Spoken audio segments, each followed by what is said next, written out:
있어요. 이거 한 번 더 나오나요? 어우, 야, 무빙! 무빙! 와, 야! 무빙! 야, 플로라 흔들린 무빙! 와, 야, 무빙으로 궁을 견뎠어요, 지금. 김연학도 무빙이었어요. 야, 아, 저 정도면 허벅지 폭발하고 있어요, 바로. 그렇죠. 웨이가 이거 잘해줬습니다 이거. 네, 이게 서로 포킹을 베이스로 간다고 하면 돌막 갔어요. 중력부계 올라갔고 공중 폭격. 이거 조합을 생각에는 바꿔야 돼. 와, 빼빼. 아 근데 이게 말릴만한 게 저 조합을 2번 턴했었기 때문에 바꿔야 되는 파츠들이 구미지가 안 빠져가지고 네. 이거 궁극기가 빠른 건 FTG고요. 어쩔 수 없죠 이거. 이성의 가시 소나기도 곧 준비가 됩니다. 80%고요. 비질란트의 여기도 70%거든요. 금방 채워요 저거. 그렇죠. 근데 이렇게 불리한 상태보다 만들어줬던 거는 이상. 아 잠깐 감을 빠졌어요? 이성 이러고 이성 키로 되면 내가 이길 것 같은데. 이때부터 이미 균형이 무너졌어요. 끝났습니다. 위에라가 이길 수 있는 수단이 많이 없어요. 변수가 나와야 돼요. 무조건 비트의 밸류를 높이는 조합이 됐거든요. 이걸로 스토커 잡고 프로포 잡고 이번 한타를 이겨야지만 이 사이클을 뒤집을 수 있습니다. 근데 거리 조절. 비트 한번 묶었고. 뭉개야 돼요. 아 근데 이게 케이지가 아니 아니고 이게 이게 한민이 케이지를 너무 잘 걸어서 야. 와 이게 선템포 너무 좋았습니다. 어우. 와. 어우. 요즘은 스토커가 조절 너무 잘하는 것 같아요. 이겨질 거냐? 이미 상황 끝났다. 네, 어차피 뭐 그냥 거쳐 막아주고 잠깐 먹어도 다시 한번 들어가서 그냥 궤도광도 울리면 되는데 어차피 MC니가 없는데 추가 시간. 기다 누가 갈 텐데 이거 어떻게 이길 거냐? 기회야 되는데 도도 혼자예요. 복제. 오지. 자, 오버클럭 올라갔어요. 변수 안 나요. 이거가 시간. 오! 예? 도지? 이걸? 도지 떡상! 야 너네 겐지 쩔더라! 오 마이 갓. 어머나 세상에. 이게 돼요? 야 이게 이렇게 떡상을 하네? 이게 돼요?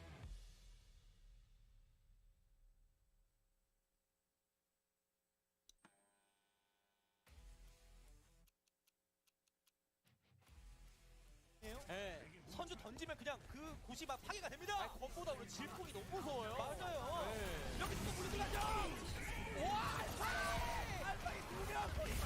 이게 뭐예요? 미쳐서. 낙타 아니에요? 네, 그렇겠죠. 와. 그 지금 어떻게 2명 한 방에 죽여요? 킬파이가 이제 킬파이였는데요? 그렇죠. 본업 잘하거든. 본업 모드. 네. 우리도 대치했을 때 밸류를 챙기겠다. 그럼 어떻게 들어올래? 그렇죠. 대치해봐. 내가 더 세게 때리면 그만이야. 라는 식의 조합인 거예요. 실제로는 더 세게 때리고 있는데 일단 북한식 반 상황에서 양팀의 탱커 서로 막혀. 하지만 이소민과 후알류 마카까지 잡아내고 있습니다. 크레이지 라프.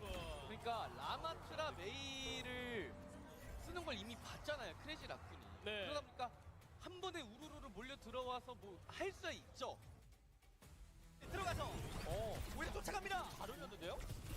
그러면 복제 있고요. 스핀트. 포커피스 회전 좋아요. 오히려 거점 쪽으로 본인들이 들어갔습니다. 일단 복제 있고 이거는 상황이 마음가가 녹았어요. 이거 본인은 탱이 없어요. 네, 낙타했나요?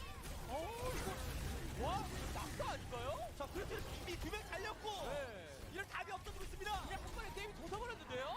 이거 견딜 수가 없는 상황인데요. 네, 비빌 힘이 이제는 없습니다. 도서주면 끝나요. 이렇게 잡혀버렸고 이렇게 거점 관리가 더 이상 안 되는 포커페이스입니다. 자, 스코어 3대 0으로 결국 T1이 경기를 잡아냅니다. 와, 근데 네, 거점이 넘어가는 게 커요. 거점 넘어 아직 가지 못했습니다. 95% 비비다가는 가겠다 마인드. 그렇죠. 스토커 계속 견디는 중 넘어갔습니다. 네, 이렇게 되니까 스토커가 가면 안 되거든요. 그리고 파이널리가 용감 있잖아요. 네. 이거 되는 거 아니에요? 터치 일단 하고 있고 집 뛰어나요. VLC가 이거 집결하기 전에 네. 집결 중요합니다. 파이널리가 마침내 마침내 네 번째 이거 이거 승리가 왔어요. 드디어 파이널리 승리까지 만들어냅니다. 와, 너무 기뻐합니다 진짜. 야, 4번 도전 끝에 드디어 뵀어요. 에이. 2명. 솜브라가 네. 뒤돌아서 뒷라인에 해킹을 한다고 하더라도 2층이다 보니까 호응하는 데 시간이 걸릴 수밖에 없고요. 맞습니다. 이 자리 어떻게 뚫어내 끊어낼 수 있을까요? 이거 차징되면 오버클럭으로 먼저 때리면서 요거 방울 빠지면서 슬라이딩 빠지고 방울 빠지고 펠리칸! 기록수 제대로 킬만큼 제대로! 거기에 핀의 숨마방울 케어까지 완벽했죠 타이밍. 모든 걸 집어삼키는 활약이었습니다.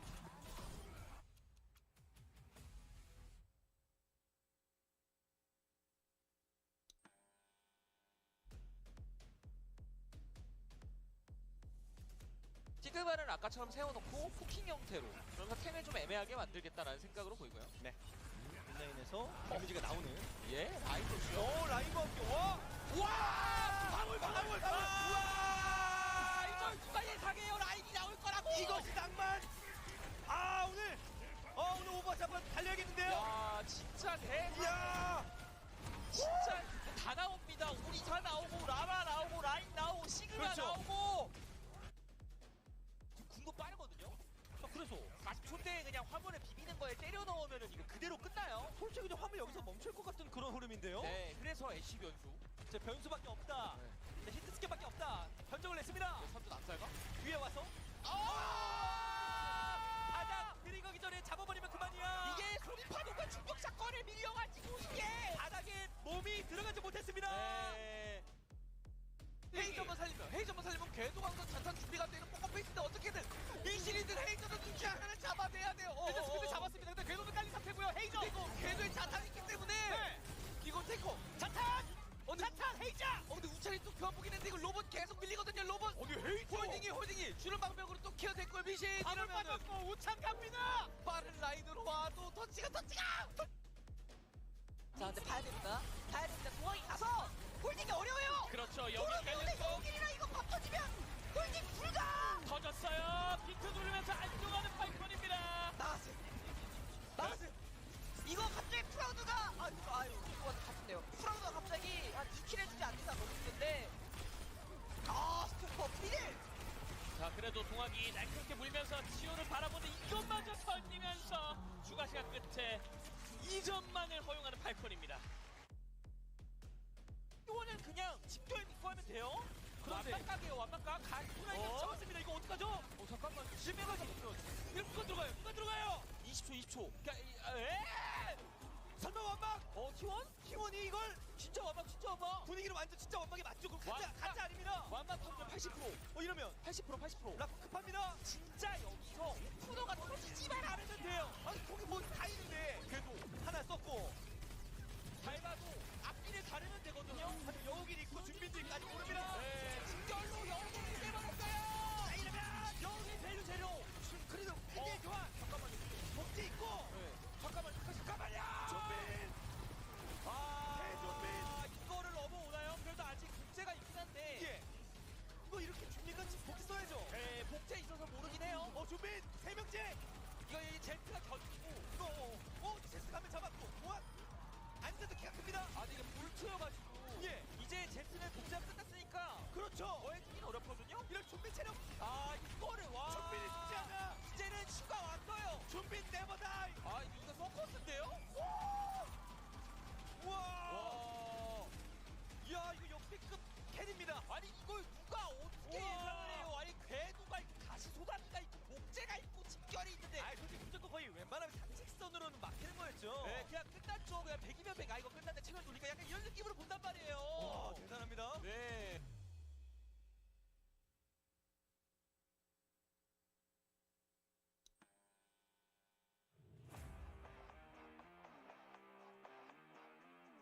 광장 뭐야? 이걸 또 버텨요? 스토커가 희상 헤드로 잡는 게 너무 컸는데요? 방향 캐스라고. 자 이제 준빈이 홀진을 하고 있습니다. 열심히 둘러살아야 됩니다.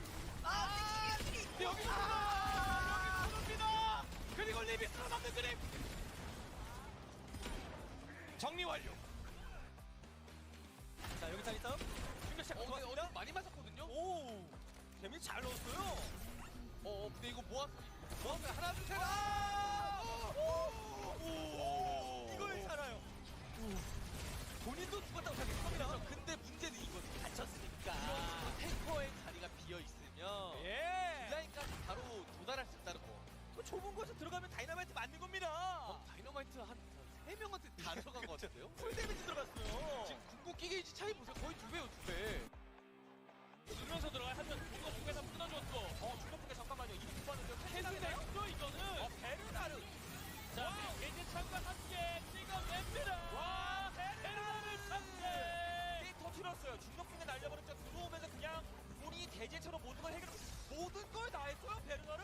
야, 덕분에 전원 처치와 함께 와우. 빠르게 한번 대갚아주고 점유율은 어느새 80% 넘어가고 있습니다. 제트나 뭐 동학이 이거 에이드를 괴롭혀야 돼요. 맞습니다. 에이드 조심해야 돼요. 오늘 에이드가 심상치 않아요. 훈련하는 것도 훈련인데 에이드. 다시 허지문하게 재웠어요. 기술인가요? 기술이고 더 봐요, 에이드 조심해야 된다니까요, 에이드. 말했잖아요. 이게 이렇게 됩니까? 아니 5킬을 했어요, 5킬을. 동학이 영리하게 마음으로 바꿔서 홀딩하는 밀가루 내가 밀어내준 게 콜이 나왔을 때 제트가 해결해야죠. 시간을 티원의 편, 천천히 하면 티원의 편. 그때 오늘 클러치는 웨이가 훨씬 많이 했다라는 거. 맞습니다. 그래서 위기는 있다라는 거. 자, 남은 8명의 선수들이 두 겐지만을 바라보고 있습니다. 에이 설마 이것까지 하면 진짜 말이 안 돼. 정경루! 아니, 건강국가! 우와야! 3점입니다! 결국엔 해냈습니다! 이대로! 제가 뭘 본 거죠? 웨이의 3대0 완승입니다!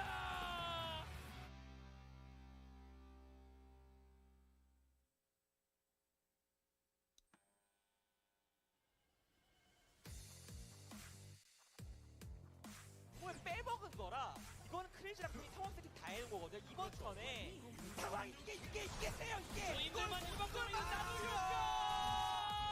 지금 이게 크레이지 라쿤이 본인들의 유리한 턴을 만들기 위한 운영이 오늘 운영이 진짜 기가 막혀요.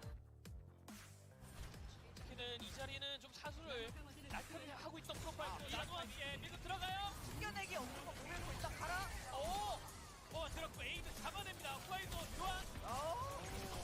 결국엔 해낸 프로파입니다. 진짜 조금만 더 갔으면 위험했어요. 마카공이 이제 99%고 다 하나씩 오는 상태였다 보니까 네. 저게 진짜 후에 못 가려고 그랬으면 공간 열기가 거의 안 될 수도 있거든요. 맞습니다. 그래서 팔콘이 그거를 공까지 기력상 들어가서 있는 것 같아요. 이제는 어떻게 주던 이 베르나르에 대한 터치나 다시 한번 뒤쪽 돌파를 만들었고 들어오기 먼저 빠져요. 근데 일단 올라가고요. 그런데 한 비를 버티는 어렵습니다. 알파이 용검대교. 용검대교. 그래도 킬변 놓는 건 누구인가요? 벤다르가 나와 있어서 이거는 충분히 제타가 마킹할 수 있을 만한 한타로 배워가고 있어요. 맞습니다.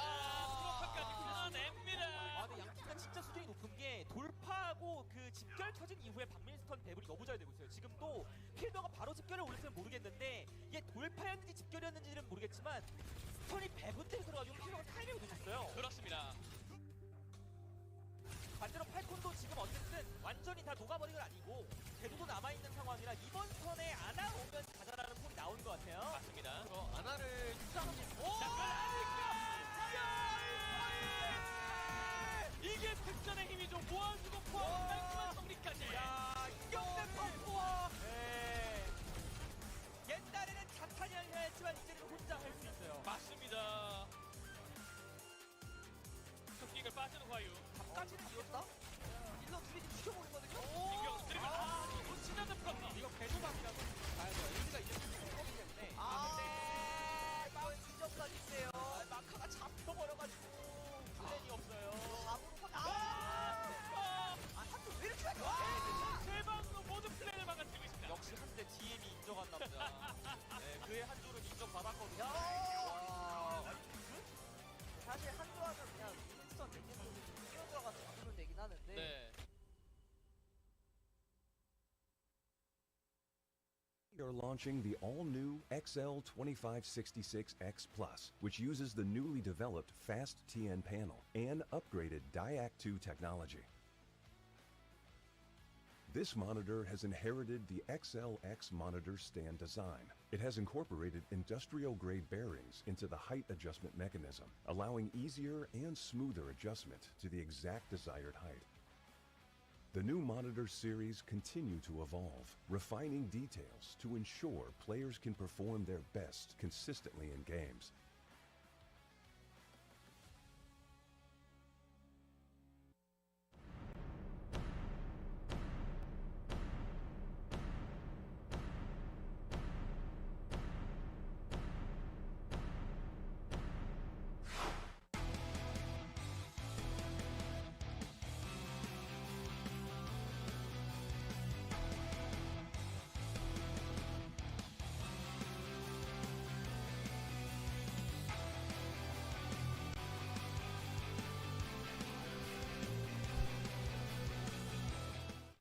OWCS Korea in full swing. Here we are for day number 2 at Avril. We are getting into some of the meatiest games. We know exactly who is going to be heading over to OWCS's Asia main event, but we still have to decide on our placement here in Korea and hand out some large prize pools.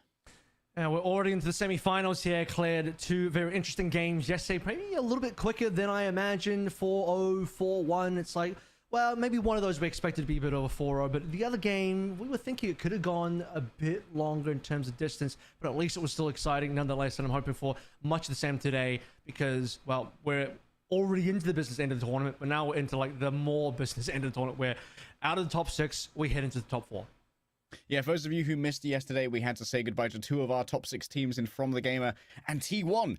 One of our partner teams, the only partner team not to make it to the OWCS Asia main event because they were slain by Wei, who are coming out as a bit of a dark horse contender. They made it to our seeding tournament, went 0-3 there against all the big dogs that we have, and we are going to be seeing all of them today. And they certainly have their work cut out for them now, as they were chosen by our number 1 seed as the semi-final opponent, Zeta Division, are waiting for them right now. And this is basically the highest placement for the majority of their members, outside of players like Maka and Who Are You famously. Okay, there are some memes in there. Yes, he was on the bench for a couple of the rings, and Maka was also on the bench with Who Are You for the Mayhem win in 2023. However, Who Are You, at least, he did start as the Genji player for the Shanghai Dragons in their June, was it, not June Just run, it was the Summer Showdown run in 2022 in the Jokes meta. So, yeah, he's won legitimate titles before. He's played in Apex, so he's been in this position where he's made a top 4, been the top 1 even, before the majority of his team, they haven't. It's their first time in the top 4. How are they going to handle this now? Because, yes, they got past T1, but they've struggled to get past any team better than T1 in the regular season. Yeah, on the other side, for Zeta Division, there are so many veterans on this roster who have consistently made deep runs into incredibly global tier tournaments. We talk about Violet, probably one of the most successful players ever to grace Overwatch Esports. Finn's up there as well with an excellent run on the San Francisco Shock. Alfie, I think, always managed to just about dodge finals, but has always been one of those talents that we look at. Like, a top team could pick up Alfie and no one would bat an eye. Like, Bro is just a mechanical monster, and of course Pelicans on there as well with deep runs with multiple teams, including the Atlanta Reign and Houston Outlaws previously. So this really is going to be a bit of a hazing for Wei, but it is very much within their grasp. Wei have been able to bring it to teams that maybe on paper for a casual observer do outweigh them when it comes to massive experience. And this is an opportunity now for a team like Zeta, who, by the way, contextually, and we'll see this writ large when we get to the actual brackets, but Zeta, as the first seed from the seeding qualifier, they had the choice of opponents into their bracket for a single elimination bracket. Falcons are on the other side of the bracket, coming second in the seeding qualifier. And out of last night's games, the choices were between Wei and Crazy Raccoon. And to no one's surprise, it is Wei that was chosen by Zeta Division because, well, they are definitely the team that would be, you know, Zeta would have a more comfortable time playing. You know, I think that's an obvious statement to make. Crazy Raccoon are a team that Zeta did beat in the seeding qualifiers. However, why don't you just throw Crazy Raccoon to the other side of the bracket, have Falcons and Crazy Raccoon eliminate each other, and then you get to play the winner of that in the grand final. This is assuming that Zeta makes short work away, don't encounter any problems here. We are talking about Zeta from the perspective, of course, of them being the favorites here. They did go 3-0 in the seeding qualifiers. They are the current number 1 seed in Korea, which basically means it would be a surprise if they didn't come out on top again today versus Wei. And if they can come through, beat Wei, go to the grand finals, it'll be the first grand finals for Zeta Division in the OWCS. That would be a real hallmark for this team. Like you said, first grand finals for them, because usually in OWCS, no matter the event, it's kind of been a story of two titans just crossing a battlefield littered with corpses in order to meet each other. And that's Falcons versus Crazy Raccoons. And why not just have your greatest rivals tire each other out on the other side of a bracket while you have your fun with Wei? That's going to be an absolute banger of a match. And of course, because we're in a single elimination bracket, we're giving all of our teams as many lives as possible. Every match today is first to 4. A format that is usually reserved for international tier grand finals. A lot of players haven't played an official match of this length before. Yeah, so the entire playoffs, all FT4, BO7s the entire way through. And you have a situation today as well where on the other side of the bracket, but we kind of already teased the matchup, Crazy Raccoon Falcons. They've already played twice this year in the current season, the current stage of OWCS. Both matches went to 5 maps, 3-2. First time it was Crazy Raccoon winning in the regular season 3-2. Falcons then ended up beating Crazy Raccoon in the seeding qualifiers 3-2 themselves. So what I'm trying to say here is extremely close matches. The 2 times that we've seen Crazy Raccoon and Falcons. But beyond that, even last year as well, 2023, we had, in 2024 rather, we had an insane number of finals where it was every single final actually that was all Crazy Raccoon versus Falcons, with the exception of the World Cup in the middle of the year that was ended up being Toronto Defiant versus Crazy Raccoon due to the way the bracket ended up panning out. And that was a similar single elimination situation where Crazy Raccoon and Falcons face each other in the semi-final instead. So we kind of get a bit of a repeat of that scenario now where, given how the bracket is shaped up, Crazy Raccoon and Falcons meet in the semis, which means somebody has to be eliminated before the final. Yeah, here's a quick look visually at the bracket as it does shake out. And as you said, Avril, there's a lot of historical matchups between Team Falcons and Crazy Raccoon across a multitude of metas. But this might be their second time meeting with Perks. I think in the seeding tournament, they may have matched up with Perks on the roster. But they make occasional differences. It seems like Perks aren't enough to really shake up the entirety of our power ranking structure, but they can create little discrepancies here and there when it comes to overall planning and utilization. We've seen quite a bit more Bastion with the power of his E-perk, but I think that Team Falcons and Crazy Raccoon, maybe there's an edge to be gained here from speed of adaptation when it comes to the new influences in just the Overwatch gaming space as a whole, because often with Team Falcons and Crazy Raccoon, it's a game of millimeters.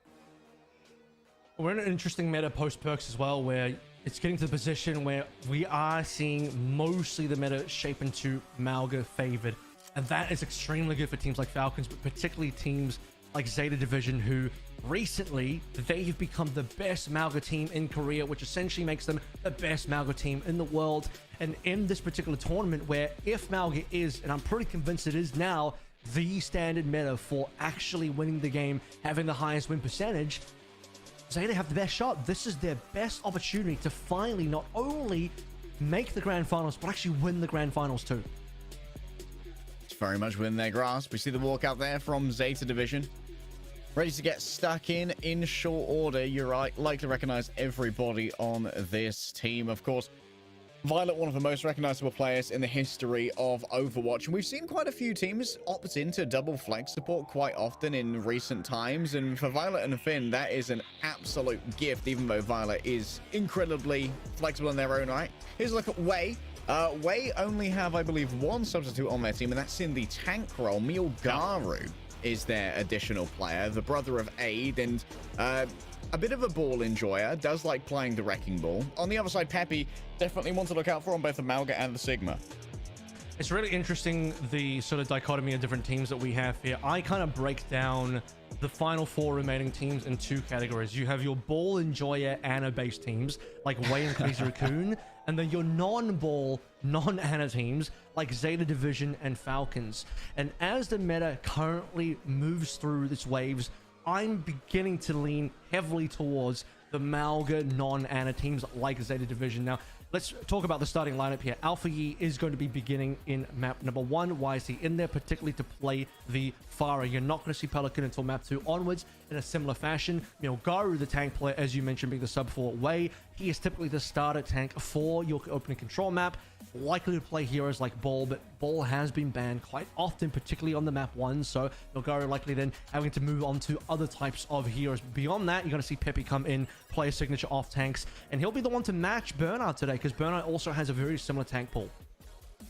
Yeah, Bernard being able to match up to that is going to be one of the most interesting back and forths that we're going to watch in Wave versus in this matchup. Milgaru, going to be hoping not to see that instant ball ban. Of course, like, you can only ban a hero once over the course of this series, which could be something that really is an important consideration, more so than usual, in a first to four, because this series can go a long time. I don't think there's any point at which the heroes you can ban reset. The only real protect you can do is by potentially doing a preemptive ban on another hero of the same class, say tank, in order to make sure that the other team can't also ban a tank. Before we head into the match, we're going to jump into an interview translated courtesy of WDG. This interview between Changyu, head coach of Z Division, and Peppy, the off tank for Wei.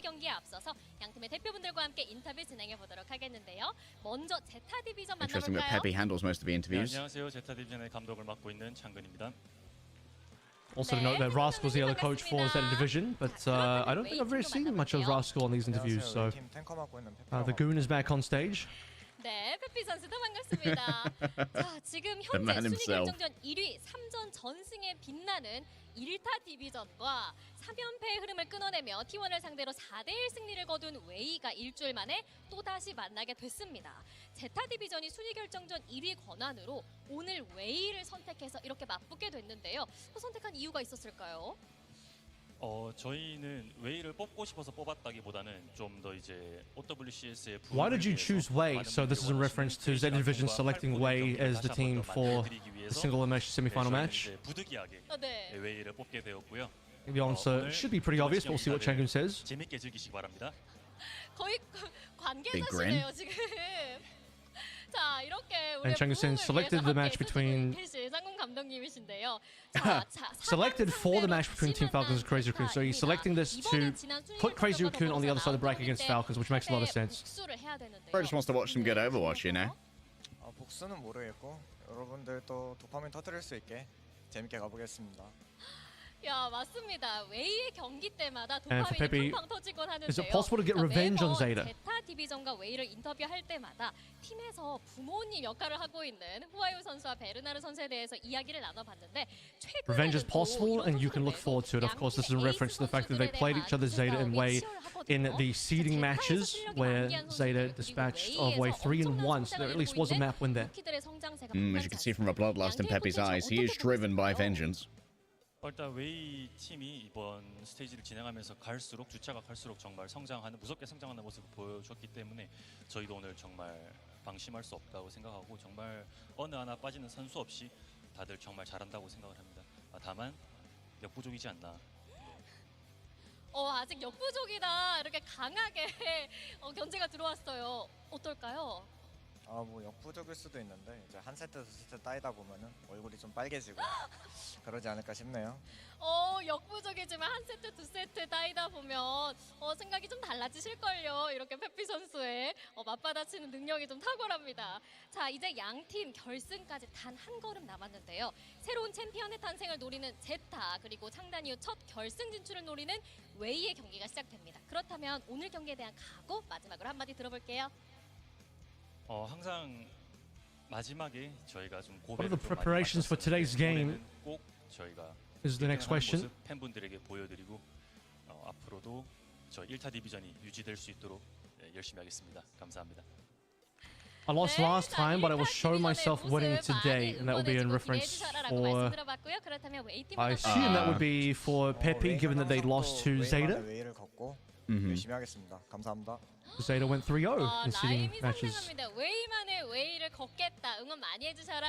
Yeah, Zeta haven't exactly been losing much recently.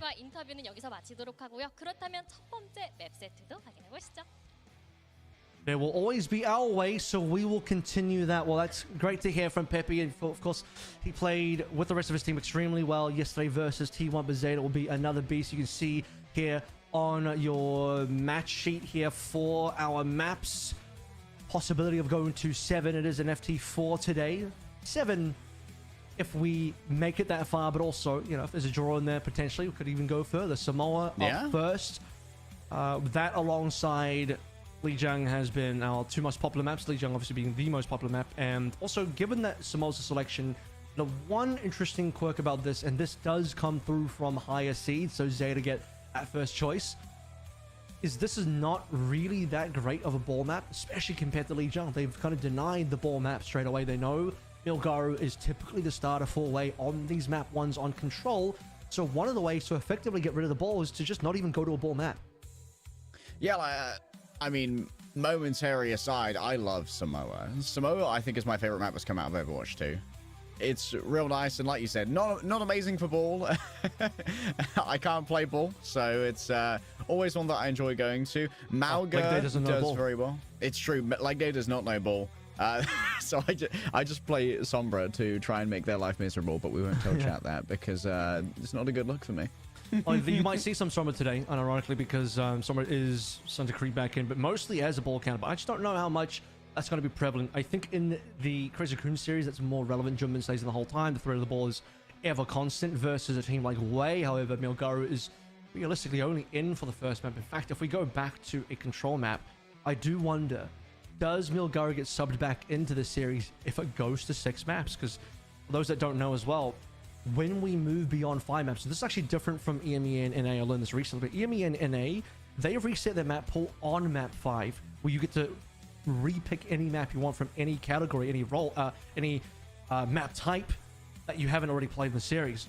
In Korea, which was as standard, you know, in Overwatch history, you play through all 5 of the maps that are all 5 of the game modes, and then it resets on map 6. So you would have to get to map 6 to reset the map pool and open up all the game modes again, and to then pick another map that you haven't played yet in the series, which allows you to go back to a control map, which then allows the potential for maybe Milgaru to come back in. But at the same time, it's like, if you go that far and if you are losing his way, because we're assuming Zeta will be ahead, would you want to make that sub in at a very critical hour when Pepe has probably been your main starting player that gives you the most success? And we saw that yesterday, Harry, didn't we? When, I don't want to say it's because of Milgaru, but the only map that Wei lost was map 1 with Milgaru in, and then they won every map with Pepe in. Yeah, they lost that Antarctic Peninsula, but then one of the things that really shifted it in terms of momentum was being able to pick a map. And yesterday, we were heavy advocates of Wei trying to head towards both Rialto and Circuit Royale. And these are excellent Sigma maps, and that's where Pepe's going to be at their strongest. Pepe is occasionally a hyper carry on the Sigma, and I think that the map choices of Wei have served them well thus far. But the question is Zeta Division an entirely different beast from T1 in that they might not be as afraid of meeting Wei on their own territory in some mirror compositions? Because Bernard is no slouch on the Sigma either. I'd say that it's probably one of Bernard's better heroes, and Bro's got a wide hero pool. The really funny thing about this is when we went to Samoa yesterday for Wei, they couldn't really play their ball. It's not really a ball type of map, but you could force it there. Clearly, they just didn't play it anyway. What we really end up seeing, I'm trying to remember if it was actually banned or not, but regardless of whether it was banned or not, they didn't end up playing it. What they did play, Milgaru went on the Malga. And the interesting conversation there is that for the rest of the series, that's basically what Pepe played anyway. Yes, Pepe brought in a little bit of the Sigma and the other heroes that we know him for, but Malga was still the primary pick. This is why I'm saying we are in a solid, solidified, in my opinion, Malga meta now, at least in Korea. I don't know about the other regions, but in Korea, we're in a Malga meta again. And Pepe played a really good Malga versus T1's Dongak. And so at this point in time, it's like, if you are bringing Milgaru in for map 1 and he just ends up playing Malga, well, that's what Pepe plays anyway. And he probably plays it better than Milgaru. So it's becoming more and more difficult to justify bringing Milgaru in unless he performs and wins these maps. I grabbed the data for the bans from that Antarctic Peninsula. It was Lucio and Farah. Lucio being banned by Wei in this case. Though that was a very different approach. I don't know if we're going to be seeing anything similar from Zeta, who might have a more concrete ban strategy. I don't know if there was a huge amount of real value that came out of a Farah pick, but obviously it's kind of unfalsifiable. So I'm not sure how much stock to put in. That's excellent art today. Farah is a very important hero in this matchup here, because I think Alpha E is currently bringing out the most dangerous Farah in all of OWCS Korea. This is the guy that you need to make sure isn't going to be dominating the game on Farah. So a Farah ban yesterday, okay, T1 brought that out against Wei.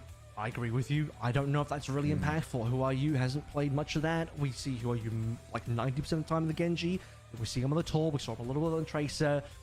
Possibly on the Echo. Really yeah, his don't see Echo that was the much Pharah far out of counter him. in the last map. And that's the thing. He'll play the Echo for the Pharah counters. But in this game, this is where I'm thinking.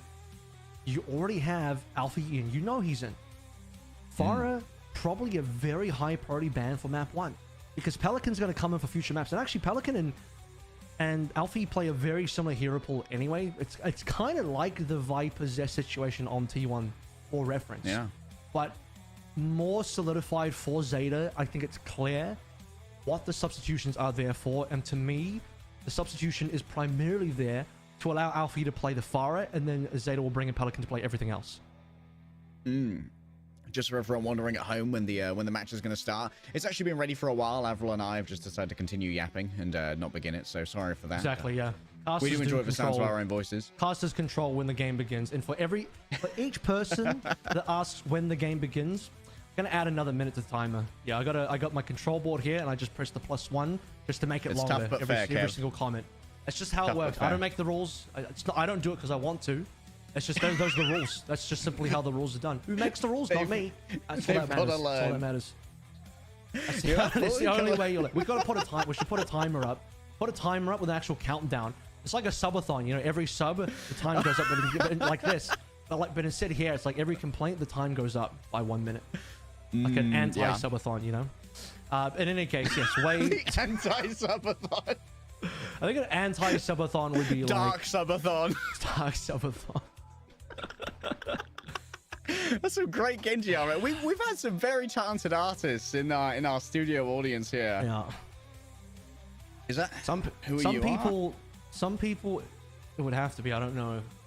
I can't see a more famous Genji player than Who Are You. True. And you know what? I can see the clip. If you actually look very closely, you can see the clip in the hair, just in the middle of the parting of the hair. Oh, true. Wait, the middle clip. Yeah, see that?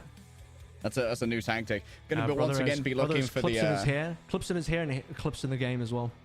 Yeah. Gonna once again be looking for the stages of Who Are You lock in today.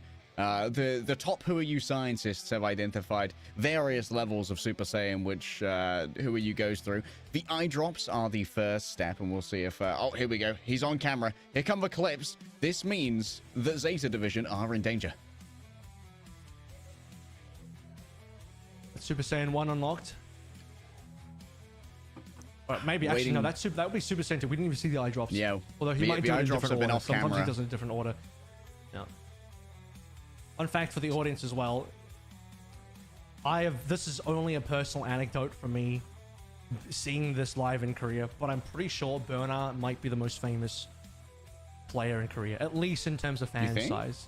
Wow. And the reason I say that is because when I see the lineup of fans afterwards to get autographs, by far, every single time without fail, and this is over the course of several Korea trips now, when I see this in person, Burner has the longest line of fans every time. Out of any player that I've seen. Individually, that is. I mean, Burner's got that tank charisma, man. I'm just saying Burner carries the different type of aura. He genuinely has the longest line of fans I've seen out of any player in Korea, so... Although maybe, I don't know, I didn't count them. This is just on like a feel. This is just on a pure aura feel. I didn't exactly do a head count. You know, this wasn't a formal census, but yeah. Wow, look at that collaborative art. They came prepared. You know how much that cost to print? That's like $8 of ink. Where's the person in the audience with the Violet Ajax placard with the Violet Ajax fan sign? Where's that person? That person, Mods, find me the sign. That person would be the GOAT. Truly. A person who shows up with the Violet Ajax, just the footage, just the clip of him dying midair on Runasapi at World Cup. The person that shows up with that's the GOAT right there. I've yet to see it. I've yet to see it. So truly not the real Violet fans. The real Violet fans will show up with nothing but Violet Ajaxes. Make way for the new generation. I'm not gonna lie to you, when I saw new and then ZE, my mind auto-completed and it just said New Zealand to me. That's all I said. All about me when you're talking to Kiwis, what can I say? The new generation. You ever get an autocomplete in your brain? I know you get one on your phone when you're typing, but sometimes in your brain you do an autocomplete. I just make up the rest of the letters. I ignore what it says. I've made it up in my mind already. I mean, whatever game I'm playing, I'll often call it Overwatch just from how much Overwatch I've played. The autocomplete brain rot that I have might be terminal. It might be permanent, and everything is going to be Overwatch forever and forever into the end of time. Alrighty, well, we should be heading in shortly now. Talk a little bit more about the bans when they show up. Again, I am expecting it would be really good to see target bans for either Milgaru or Alpha E, although as noted, we are on Samoa, so you might actually be able to dodge the ball target ban. You might just go into, maybe bait him into playing it. Not the most amazing ball map, not awful. I think beach is like a fine ball location, but you certainly can't really play in a volcano. That's going to be a heavily Malga influence setting. So bit of a 50-50 kind of situation. You really would have liked to have seen Lijiang. So the good news for Wei is that if they make it to map 6, and I am speaking from the perspective once again of the fact that Zeta is the favorite team here, so it is an if Wei do make it to map 6 and they would have to be the ones forcing that map 6 to come through, they have the opportunity to pick Lijiang, which would be a nice little, boost of momentum to know that there are still some of these quote-unquote good maps for Wei yet to be chosen later on the series. Yeah, there's a little bit of wiggle room there for that later resurgence with something like a Lijiang. Of course, that may cut. We might already see the. I think my train of thought is all over the place when it comes to the ball ban right now. But on Samoa, this might be a position where you picked Samoa early, because not only is it not the best place for the ball when you're expecting Milgaru to come in, but also maybe you don't have to expend the Wrecking Ball ban here because you believe that you can counter it out fairly easily via just geography and the topographical realities of Samoa, so that if this goes the distance and maybe you have to go to something like a Lijiang Tower, then you can expend your Wrecking Ball ban if you see Milgaru come in again.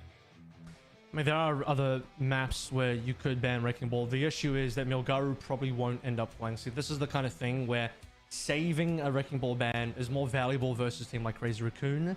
Versus a team like Wei, you probably are better off expending it early, because really the specialist players are only in very specific maps. I do still think downtown and beach are capable of that, but taking a look now, it is end up going to be Malga and also Anna. So what do we see here? This is now prime ball territory. Why do I say this? Anna is probably the best ball counter right now in the game with the Groggy perk. Even without the Groggy perk, the Bionade plus Leap Dart was already quite amazing, but with the Groggy, you've taken ball counters to a separate level entirely. With the Malga gone, that was one of the other really good options, and that's actually going to be a very important option taken off the table for Volcano. But without Malga, which is kind of Zeta's best comp, best tank right now, ball opens up quite a decent amount. And, beach... And I think downtown is probably okay for ball. Volcano is where you're going to struggle. I think Milgaru is going to make this work. He's going to jump in there, make it work. The problem is the Farah will be in play for Alpha Yi. My next question as we head into map. Have we potentially banned the Malga and the Anna too early? We'll find out. Map 1 of day 2, playoffs. Let's go.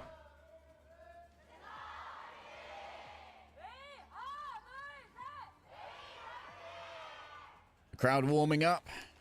So too are the players. Milgaru, there are going to be so many eyes on him as we head into Samoa City Center here.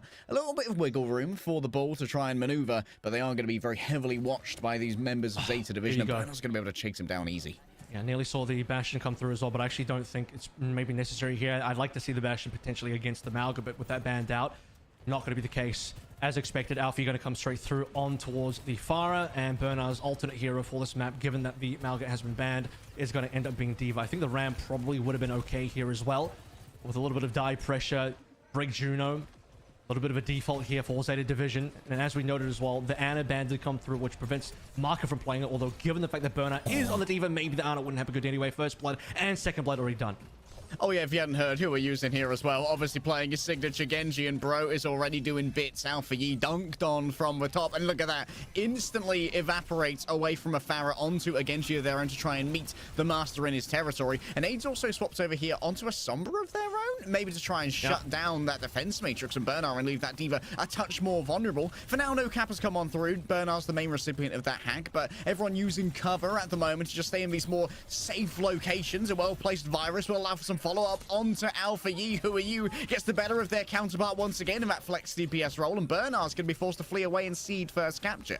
I actually think Aid went Sombra to go hunting for the fire. Alpha is going to swap over to the Genji for that. I typically do not like to see Sombra matched up versus the D.Va. As we progress through this, while you after taking down Alpha is now taken down himself by Flora. Alpha swapped again now to Tracer. All right, a little bit of musical chairs here when it comes to those. Milgar's already got an ultimate out, by the way, and the first of those mines falls atop Finn's head. Not the usual way for that mine to happen, as Milgar sets up for yet another boot, rolling through the center, finds Flora. Roadkill generated here on Samoa, and I'm afraid the municipal civil servant's going to have to be cleaning that one up later. That's going to be a self-destruction expended in order to get that mech back, as Zeta Division still haven't allowed the first cap to come through. It's been good contesting. Who Are You drawn out the blade once again, stays away from that Brigitte. The rally's attack. Too dangerous, and the beam is a reinforcement here from Marker to try and find the finish. And Who Are You is going to be the one getting the killing blows again and again. Zeta Division are going to lose that backline, and finally we might see a first cap. What an interesting first fight here. Just like a certain other hero shooter, you need to see all 10 ultimates or maybe 12 come through before a cap can even come into the game. And that's basically what we have here. Alpha Yi, the exception. Obviously, Flora didn't use that as well. Alpha Yi swapped to his third hero, Flora. Just kind of holding on to the overclock. Didn't really need to expend it. Wade did cap, though, so maybe it does need to come through now. Flora needs to look for opportunity. Flora thinks he's found one, pops the overclock, does have that overcharge on the rail energy, by the way, up to 150, so a burst could be delivered. Who Are You manages to sneak away with their life for a second, but Flora's rails are faster than a cybernetic ninja. A big EMP gets rid of Violet's shield, and then confiscates for life thereafter too. Finn's going to be the next to go. The damage taken now is permanent by Zeta Division, but with Lee Soo-min falling down as well, Mark's in significant danger, and Zeta Division have flipped the point in the midst of all this. Okay, here we go. Getting interesting now. Bernard demech though, 89%. Didn't quite have that remake available.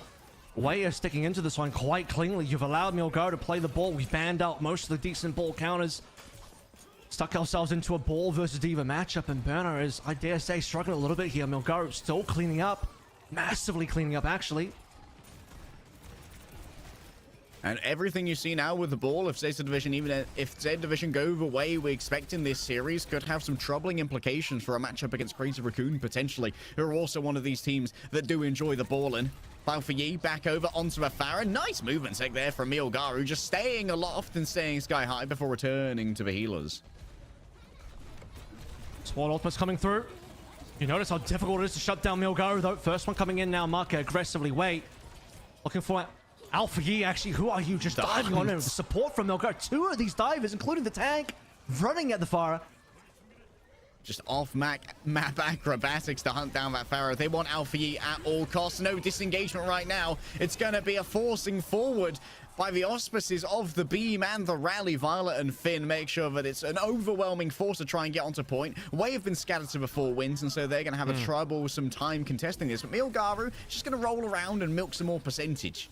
He'll die for that, unfortunately. It does milk a tiny little bit percentage-wise, but maybe not really worth it. At the end of the day, they are going to impact their own ability to retake now, and also positioning on the map, not just for the entire team, but importantly for the Sombra as well, who may have wanted aid to look for a flanking position, get on that back line. The Sombra is probably finding less and less value now. Alpha Yi's also moved on to his 4th hero so far of our opening round onto the top, a little bit more of a dive counter.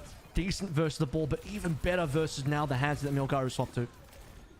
Yeah, Milgaru looked at all of these anti-dive heroes and decided, you know what, that's enough ball. I'm going to go to someone who's only countered by one of the opposing heroes. Who's got a blade, good to go. May well be reinforced here by the rally, but for now, Lee Soo-min's going to be using it to keep Bernard at arm's length. That's going to be a Deadeye, popped out for a moment. It would be risky to try and stun it here with the shield bash, and so Flora's just going to be able to grab all of his space for free. An EMP, I believe that is going to catch Violet, but is the follow-up going to be there? The Spike Guard's the one to deliver the killing blow, and now Flora is forced to hide away in the side rooms. Can battering for their life as the remainder of the team put their bodies on the line to exchange for percentage. Flora will re-emerge once again and be able to clean up what Alpha Yi started as Milgaru falls on down, and the squishy remainders of Wei should be easy pickings for Zeta Division. However, Bernard and Alpha Yi pull out the sticky insides and manage to get that done. Violet comes in for a quick contest using the shield to keep themselves alive for a while longer. Flora just needs time to hit these shots and convert them into kills. A nice headshot there delivered. Marker has to hide away as their life force begins to drain. Overtime now in session. Milgaru's returned. An unfortunate wall cuts off Violet and gets Bernard super low. Way back in control.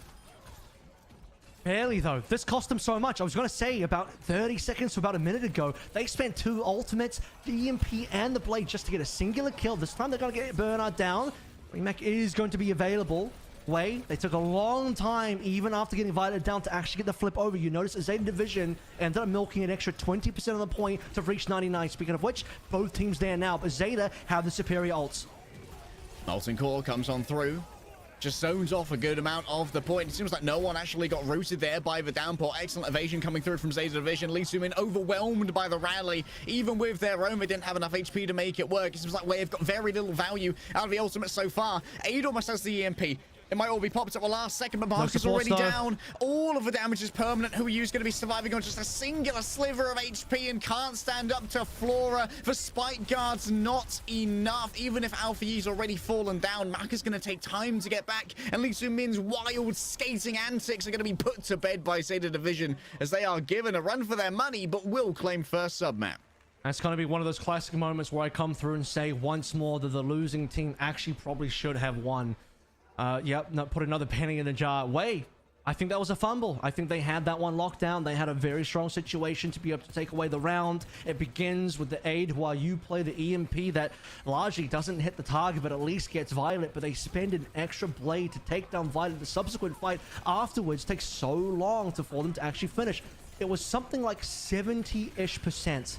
Yeah, here we go. No, it wasn't this fight. It was a little bit earlier on, but Zeta Division ended up pushing all the way to 99 despite not being anywhere close to that. This is after Violet dies. Wade just could not clean up this fight at all.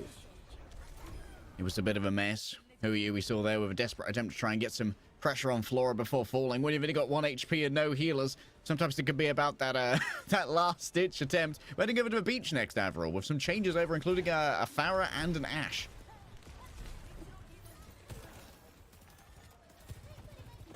Has changed his decent for this beach side of the round. A lot more open sight lines. We'll see if he gets protected well enough. You need to do something versus Alpha Yi for sure, who has been forced to swap a couple of times now. Hasn't felt comfortable on the fire so far in this match, although does find the first blood here. All right, and Marcus under siege as well. Long-range attempts at snipes from Alpha Yi, but it's going to be Flora who actually managed to hit Payda on that one. Aid next up on the docket, and, well, Flora's just chomping through all and sundry of it there to present themselves here. Zeta Division get a much faster first cap. This is not what we're looking for in terms of the fact that they had a very decent opportunity to win the opening round and be the 2-0 here if they just continue allowing Zeta Division to work their way through. No Sombra swap this time coming through from Aid. Alpha Yi feeling comfortable despite there being the hard hit scan on Aid. Alpha Yi will just stay through for now. First ultimate. Actually, it might end up coming through from Aid, though more likely it'll be Finn. Might well be, just depends who is under pressure first or sees an opportunity, an opening to try and exploit. Who are you? Suffering an early whip shot. Of course, that 3D peek from Violet is going to be potentially punished, but there's no real follow-up here. No second man. Instead, it's all about using those openings to find things like a pick onto Flora. Bernard falling low themselves. Who are you? Overextends away from their healers, but it has allowed Way to get themselves a point flip, and Milgar is just going to be escorting the remainder of Zeta Division from the point as they wait for Flora to rejoin them. Now, this time we have so much cap percentage before even a single ultimate comes on through. Is Violet's life forfeit here? Not a lot of support coming on through until the wall is broken, but you can't defense Matrix against Lee Sumin's whip shot. Can't defense Matrix that. Milgar tries to wrap around the back, and that's going to be the Ray deployed right here. Lots of damage coming through onto the Bob. Already Flora's been claimed, and Aid and their big Omnic Butler are going to be punished. Nice play from Milgaru. A slice and a dice and everything nice to be delivered onto that flying enemy. Nice eat there on the wall from Bernard. Denies the environmental kill that could be turned into more ult charge. All right, here we go. Wave's opportunity to start equalizing. Double support ultimates there, but unfortunately a far more round of ultimates for the Zeta side in terms of their bank. Looking forward to what Flora can do on this overclock here. Flora has been hard locked into Sojin, given that he did play a couple of minutes of cast in the previous round, but typically so far for the post-perks meta, he has been all Soj all day. Part of the reason why Zeta has locked themselves into #1 position. All right, very aggressive plays here, just backing up Milgaru with that Ray. Milgaru actually leaves the Ray and is punished for it by a moving barrage. Who Are You draws out their own blade. A nice reflect, can't reflect the shield bash though, and then dashes away into a less than ideal area, away from the healers as well. It's going to take a moment to actually get LOS on that healing. Violet's overextended, rallied, stunned. Who Are You's there for the follow-up. Lee Su-min feels the pressure beginning to come forth. It's an attempt to broil down the Brigitte, and yes, it will hit its target. But with Flora down, there goes Finn. Flora by themselves. Yes, an overclock will grab one and equalize the Juno trades, and everyone will be able to move away from the self-destruct to give over a flip momentarily. Bernard shouldn't survive for long. In fact, they turn onto the Brigitte instead. Easier pickings, the weakest gazelle in front of the wildebeest, and this should be another flip coming through soon for Wei, unless there's a miraculous contest from Zeta. Still waiting though. Tanks coming in now. Burner is there. Violet swapping up to the Kiriko to be able to TP into play without Finn being alive. There's just no healing. No healing means everyone in Zeta is about to fall. And this is last fight, Harry. It's 99 and it will be 100. A decimation here of Zeta Division. These are the kinds of matches we were promised here at OWCS Korea. Wei bring it 1-1. It's a nice effort from Zeta Division, but they're going to have to try and bring it forth in the third round. And the question is now, do Wei return to the ball or just stick with this Hazard, which has been paying some significant dividends? I mean, the other point about the Hazard is that there isn't the Malga on the other side, although I don't think it's really the Hazard into Malga interaction that prevents the Hazard from being played really as a supporting cast of both Symmetra and Tob. I think what we're really seeing here is the unwillingness for the swaps to come on through to enable the Symmetra and Tob, and I don't really blame Zeta for that. It requires perhaps too much of a swap to actually enable that to happen. You don't want to see Alpha and Flora not on their primary picks of Farah and also the Soj, but the cost of that is that Milgaru feels comfortable to play the Hazard. But we are on that fateful Volcano round like there. I talked about the fact that when you get here, typically both teams would run Malga. Malga is banned, so we're going to default back to what we played already. Back to the Hazard, back to the Diva. Aid's been lights out already on the Ashe. We barely saw any Ashe yesterday, but seems to be working out fairly well. Against the Farage, the bell curve of IQ, just Carafana with hit scan, you know? Who Are You looking for an opening? Flora's going super deep here, very aggressive. Of course, has those double dashes, and so is going to be able to move quite quickly, but without as much verticality. Who Are You going up against Finn? Takes his time with it, chooses food, making sure that you don't choke on it. Very nice dive pressure. I mean, you could just see how easy it is for Milgaru and Who Are You to get into the backline. And a lot of this damage is unmatrixable as well, because you have a lot of melee type of damage coming through between Who Are You and Milgaru on that leap.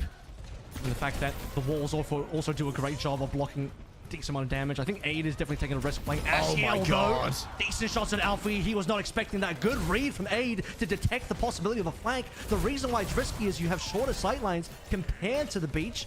However, still long enough to get that kill. Oh, that was bloody rancid.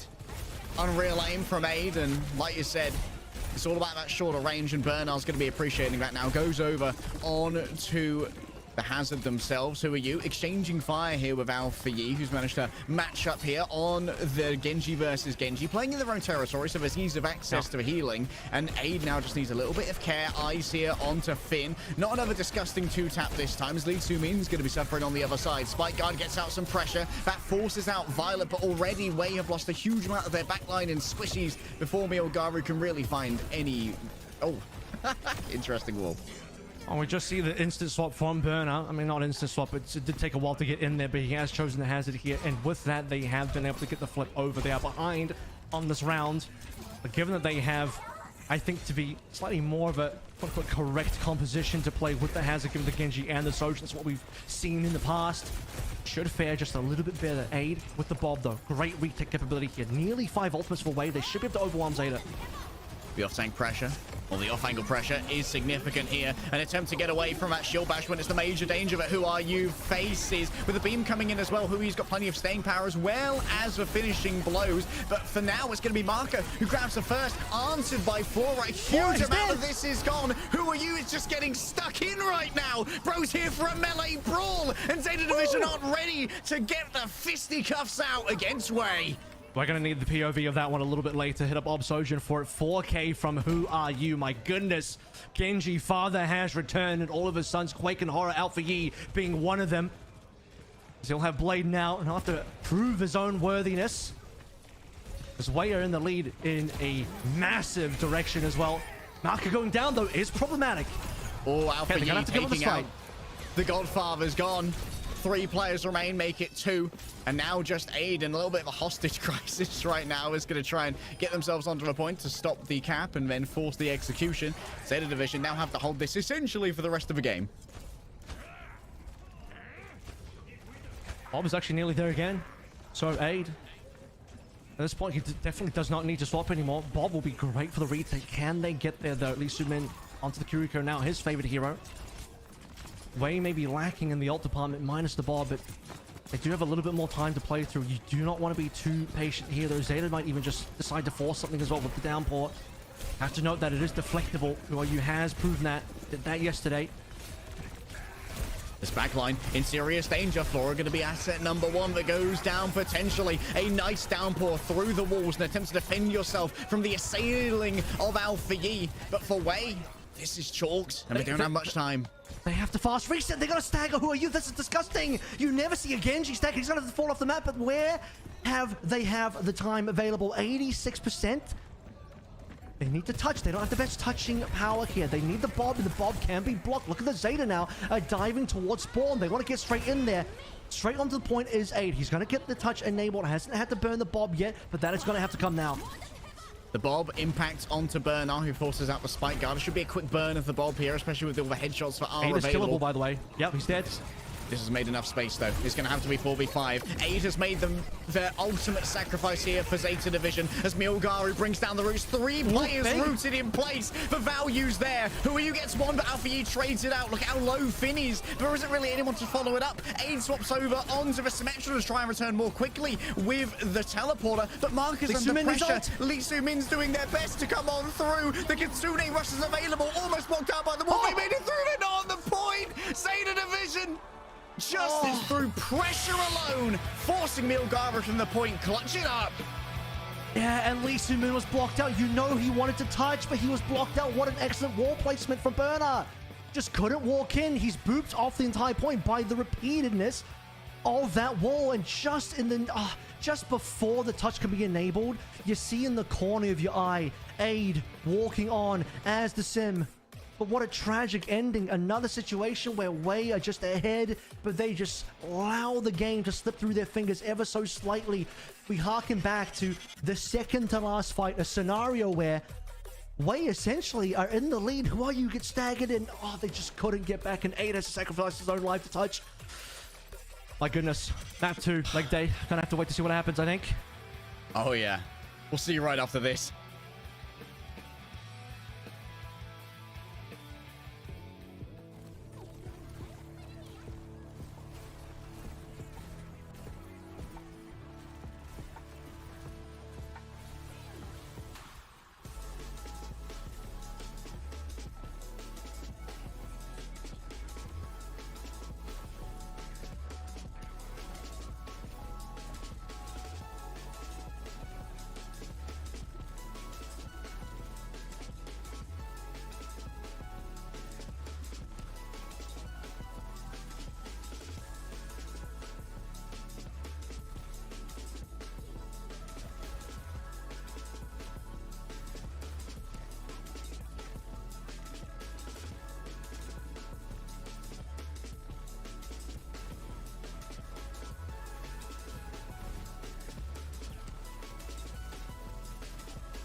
Oh, Avril, my poor heart.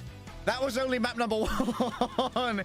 We have 2 first to 4s today, and this was supposed to be the more clear-cut semi-final here at OWCS Korea. But Wei are showing no signs of lying down and letting Zeta Division just walk this one through. Physical pain, I think, is the only way to describe the ending of that map. I unfortunately expected so much more out of Wei for that particular map, because it wasn't just Volcano. It was also our opening downtown as well. The finishing for downtown was so winnable for Wei, but particularly the end. I do gotta say though, it was still a 4 versus 5 area. It was still a situation where Aid had to sacrifice his own life. He got to the point through a long flank, bobbed the point, but he had to run the opposite direction of his team because his team was trying to get out of spawn versus a spawn camping Zeta Division, so he couldn't quite rotate back to his team. The best he could do was run away in the opposite direction, which allows the team to get to the point, but unfortunately it puts them in a 4v5. So even with the unfortunate C9 through great wall placement by Burner on the hazard, and also A just not quite returning on time, and not too sure where Milgaru was to be able to touch. Despite that, I think Wei were definitely in a tough spot, but you would have liked to have seen them finish out that fight, just because you never know what happens. Lee Sumin did pop the Kitsune Rush. They did have a pretty pivotal ultimate. The opportunity to turn things around was there. Could have gone either which way. And I'm only more hyped for this series now. The classic here for Wei would be to sub out Milgaru and bring in Peppy. Yesterday, we were all about saying these guys should go to Rialto. These guys should go to Havana, leverage that Sigma. But instead, we're going to New Queen Street, which isn't a bad ball map. Is Milgaru staying in? Milgaru staying in is curious because yesterday they did play this one with Peppy instead.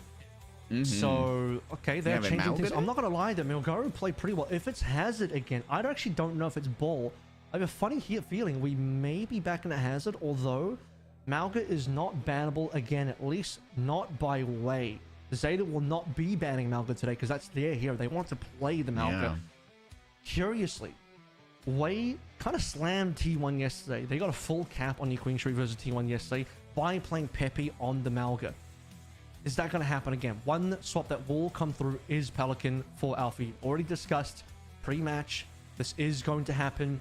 And also, if Pelican so feels like it, he may even slam that red emergency button to his right now. If he feels like it, just pop that red button right there. Boom. It's an emergency. That's what we call an emergency sub leg day. Boom. Sub me in. Sub me out. Yeah, they got like one of those James Bond like pit traps underneath the chair. It just drops out, and from the ceiling we see Alpha Yi descend with the Farah jet boosters on the back. Wei seem to be all smiles, having some fun. Love to see it. It seems like their resolve has not been at all neutered by that tragic control loss to Zeta Division. I know it's only map 1 of a long series ahead of them, and this is going to be one of the first times we see Milgaru stay in for more than a singular control map. Bro's kind of thriving today. He's got a hot hand. It's not the first time. I think during ball metas, obviously, he would play more than Peppy, but right now in this particular meta, you would see more Peppy. The reason he would stay in is only for 2 particular reasons in my mind. It's either A, to play the ball, or B, to play the hazard. However, with Malga being back in there and the possibility of there being very decent ball counters being available, particularly if you want to bring in stuff like Tor, which Pelican's happy to play. That's definitely going to be one of his specialties. Right now, Flora isn't going to be playing anything but the Sojourn. I'd be super surprised if Flora gets off the Sojourn for anything.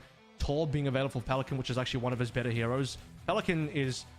He is the silly hero specialist who is actually not a meme and disgustingly good at the silly heroes. On top of then also being good at the non-silly heroes, such as the Traces and the Genjis and the Echoes and etc. of the word. In fact, in 2021, he was top 2 Echo alongside... I would have said personally, many people would disagree. Many would also agree that Leave was the best Echo in 2021. People do argue that Pelican was at least number 2, if not number 1. So basically say... Pelican is at one point being the best Echo in the world. He is still top tier Echo today, but he also then comes on and plays a bunch of the more sillier heroes like Torb and can do extremely well on that. So it might be dangerous to bring out the ball for this map. And part of the reason why you're also going to see the Alpha sub out is because Farah is not going to be particularly great here. We saw Zest on T1 yesterday try and run Farah versus Wei, and unfortunately, past the midpoint of the map, it was very disappointing. The map opens up too much, too far of the long sight lines. Farah just can't stay alive. Yeah, once that tube is gone, Farah's staging grounds are incredibly limited and incredibly exposed as well. And this man's obviously, British. He knows about tubes. Yeah, I know my way around a tube or two, Avril. I know my way around a tube, Kev. We still have bans to consider as well here. We still have some manipulation. Of course, Wei are going to be able to grab the first ban here, given that it is their map pick, and that means that not only can they try and remove a hero from the contest, they can also essentially protect a role by pre-banning a hero in that particular role. A very dynamic protecting system here, and we are seeing more now this deep into the season as meta solidified. I believe we are seeing more targeted bans rather than protects. Typically, you are likely, although you can do both in the same go, the highest value bans will allow you to protect and ban in the same fell swoop. But typically, early in the season, I saw a lot more either throwaway bans or just straight up protects. You will know when it's a protect when heroes like a Lifeweaver gets banned. That's obviously going to be a protect. You know, that kind of case. You don't actually want to take away. Yeah, but the Doomfist is arguable in the sense that like some players actually will play the Doom. Like Dongak does genuinely play the Doom, so you might as well in one fell swoop. It is likely more of a protect, but in one fell swoop, you're also taking out like kind of a specialist for him anyway, so it doesn't hurt. It does still lean more towards a protect, but it is more of a 2-in-1 kind of two-in-1 kind of situation for that.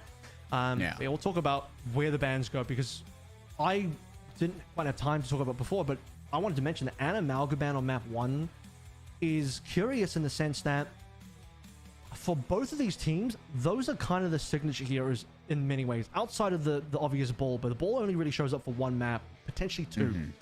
Why is Ana particularly important? Because Zeta are the team that don't play that much Ana in comparison to the Ana teams. So the Ana teams, to reiterate, the Ana teams are going to be Wei and Crazy Raccoon. How is that? Shu, Ana specialist in many ways, although he plays a bunch of other heroes. Mark are very much the same. He wants to play the Ana. These are the Ana-based teams. The other reason is they play a lot of Genji. You want to be nanoing the Genji. You want to be playing that type of style. You also have ball players on this team. They're more of the dive, Ana, Genji style of team. Zeta and Zeta and Falcons more of that Malga brawl type of team right now. They're more focused on playing the Malga, so Malga ends up being probably a priority ban there. What we've seen here in this series is the priority bans are taken away and used on map 1. I think that's actually slightly rare. Maybe you see a single priority ban used on map 1, but things like Ana and Malga, I would have assumed are more likely to be bans you see later in the series. You want to be taking away an Ana for either a double flex support map or a very strong dive map like Gibraltar. Spending that Ana ban straight away on Samoa is a little curious to me because now you've opened up Marker's ability to play Ana for the rest of the series. Same thing for Wei banning Malga that early. You've taken away the Malga for Samoa when realistically, okay, is Malga quite good on Samoa? He's particularly good on Volcano. He's pretty good on the other points. You could take an L on Samoa and then save the Malga ban for a better situation. The problem now is that Malga is available for the rest of the series. And unless you can very much pick maps that would hinder the Malga, like you really now, as Wade, need to be picking towards the Gibraltars, the Dorados of the world. Is Dorado the map? We'll have to double check that one. Not for Korea. No, I'm confused. EMEA has... Okay, so EMEA and I have a different map pool. That's fine. Yeah, Gibraltar is probably one of the best examples. You don't really want to see a Malga there, so that now becomes a priority. If you can't ban Malga anymore, you now have to draft maps where the Malga isn't going to be as viable. Yeah, maybe looking at something like a Paizu, where the verticality can be a little bit of an impediment to the Malga. Taking push off the... Do you think there's any real value in like taking the push pick away? Yeah, it feels like Malga is kind of universal. They're quite flat maps, and Malga can kind of dominate on all of them. All flashpoint good for Malga, all push good for Malga. You could argue Esperanza could be a little weird for Malga, but only on specific parts of the map where you have to challenge high ground. Okay, let's take a look at what we're actually going to get Diva into Ashe. So this, I would say the Diva is like a second priority ban after Malga because you are now very specifically targeting Burner. You took out the Malga. Now you're targeting the Diva. The problem is, I don't think the Diva would have been that important on this map. Why? Because I think Malga's going to get played here. I'm very certain that this is going to be the Zeta Malga map. As discussed, we're going to New Queen Street, we're going to a flat map, we're going to a push. All push is good for Malga. Wei chose this map. Way won this map yesterday with Pepe on Malga. They got Milgaru in now. Milgaru played Malga on Antarctic Peninsula yesterday versus T1, but they lost that map. I don't know if there's a whole lot of confidence for a way to keep Milgaru in to play a Malga that Pepe would be better at. If Milgaru is here, he's probably playing either Ball or Hazard, and is that going to be enough to take down Zeta's Malga comp? That's the question right there. The questions are plenty as we head into map number 2 of our first to 4 series.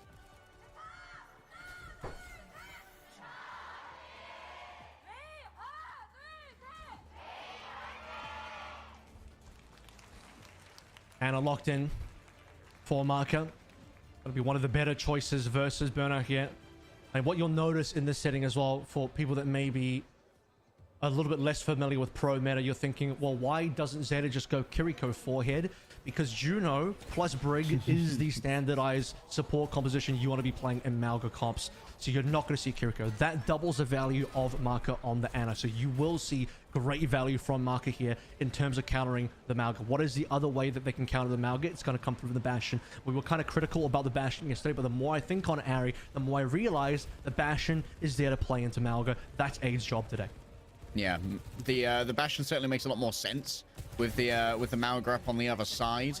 Of course, we won't have the Cardiac Overdrive to try and give that self-sustain during the tank mode, but for now, it's just going to be all about this more reserved positioning, trying to quickly tap in onto the car. Aid's already expended that first usage of the tank form, and there's an attempt to punish us as Pelican might get isolated. Good dash away. Second phase of dive might come through from Who Are You, but I think with Bernal being this deep into the backline, it's too dangerous to go further forward. You'll also see a difficult situation here for Pelican as well versus Who Are You, given that Who Are You has nano support, has more long-range healing support, especially with Lee Su-min. First blood comes up from Marker. That is going to be Pelican down early, followed by Bernard. All right, Aid does manage to find Bernard here, and that's exactly... Aid has one job and one job only, make Malga miserable. And during this first fight, it certainly seems like Bernard had to pay a lot of attention to the positioning of that Bastion and do this delicate dance.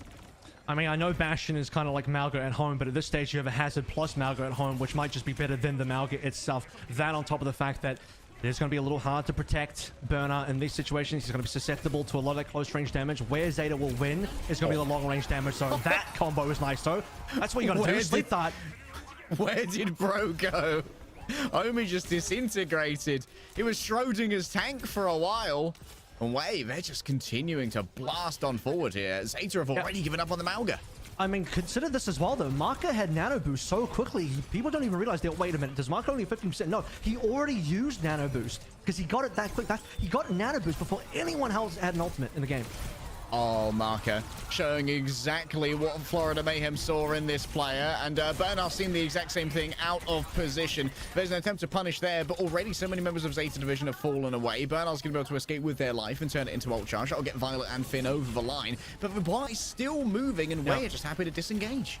Well, they're not happy to disengage. They have to disengage, and that's the issue because they lost Marker. You can't afford to lose players in these momentum pushes. Push is all about momentum. It's all about snowballing. As soon as you drop one player on that snowball, you have to then start considering backing out.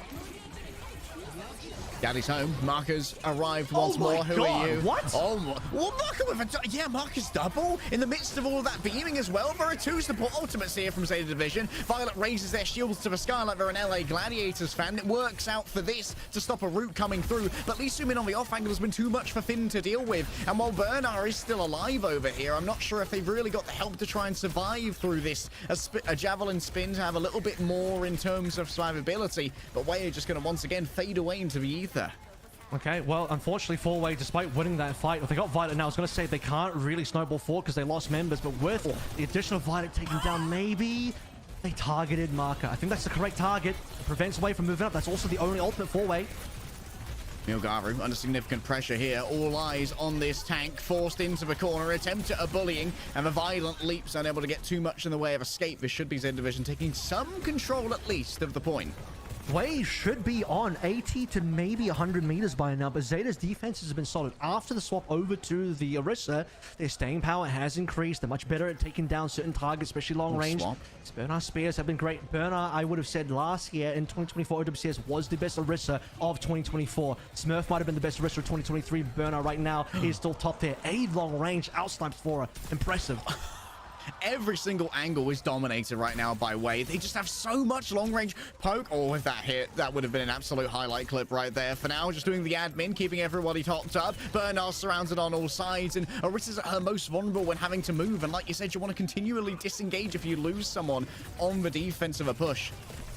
Can they start getting some decent meters now? Unfortunately, they're still resetting the payload. You can see that they're putting it back into the checkpoint. Barely past it now. By the time they begin pushing for meters... This is a big flank, by the way. Nade, kill.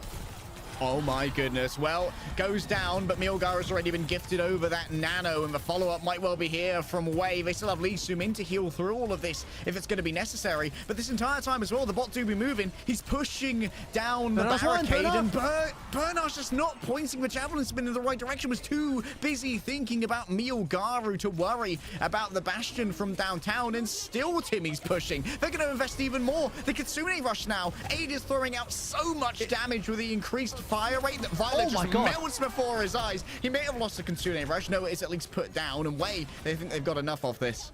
Yeah, it's 4v5. You have to remember, Marker's only coming back from spawn now. He's on the flank again. He's got the kill onto Finn.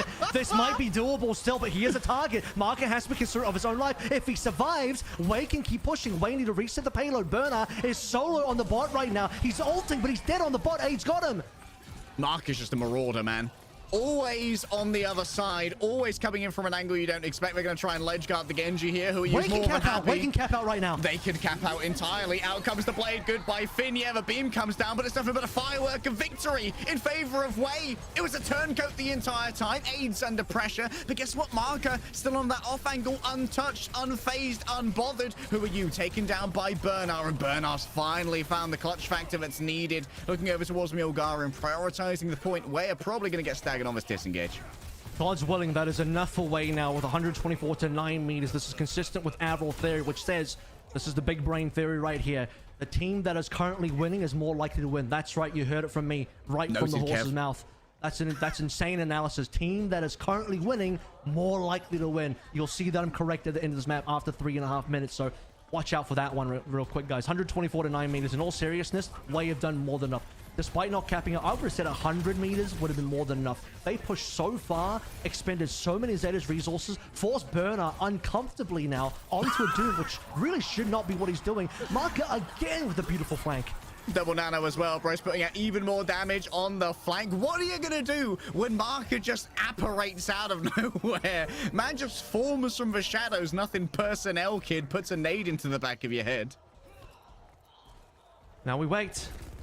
Bernard has to start considering. I don't think the Doom is really ideal here. Criticized the potential of the Doom even coming through for Dongak yesterday, and Bernard's going to put it through now. He only chooses really for the fast respawn and the fast reinforcement on the point. What can Flora do here? Okay, he's got Milgaru. It's a big pick. Wei, I don't know if Marco's fast enough to actually disengage here. Who are you is going to grab themselves an exit frag, a last gift, as Bartlett's going to suffer at the hands of Bardic Grenade. And the remainder of Wei are going to be staggered out here. Can Zeta get enough of a momentum to be able to get anywhere close to challenging this? I think Zeta will have the possibility of getting a checkpoint here, but given the amount of time left in the map, they will spend a considerable amount of time pushing an OT. This is not a situation where they're close enough in meterage where they can just flip the bot, get it into enemy territory, and they just get one final fight to get the push over the line. No, they have to spend time getting meterage in OT. That's the hard part. Dude, Finn's got the heebie-jeebies. Everywhere he looks, there are enemies. There are ghosts in the walls. There are voices in the head. And Finn just going to disengage here. Lee Soo-min put out too much pressure with the Kitsune rush, and Zeta Division will choose for a better fight later. And Wei just need to play this one slowly, get as much resources out of Zeta as possible. They need to just kind of milk the time here. This would be in the sort of phase of traditional sports. It was football/soccer. You just want to kick the ball around for a little bit, or maybe when you use case, kick into Finn's face. Yeah, bro just kicked the basketball right into the face. Bernard does not have the HP to survive this. Zeta Division once again wiped. Yeah, they're missing Aid, but in terms of players you can sacrifice for this, Aid's probably towards the top of the list. They're going to re-unlock that forward spawn. And really, the smart thing to do here now is just to shove payload into enemy spawn, then back out. Force them to come into you.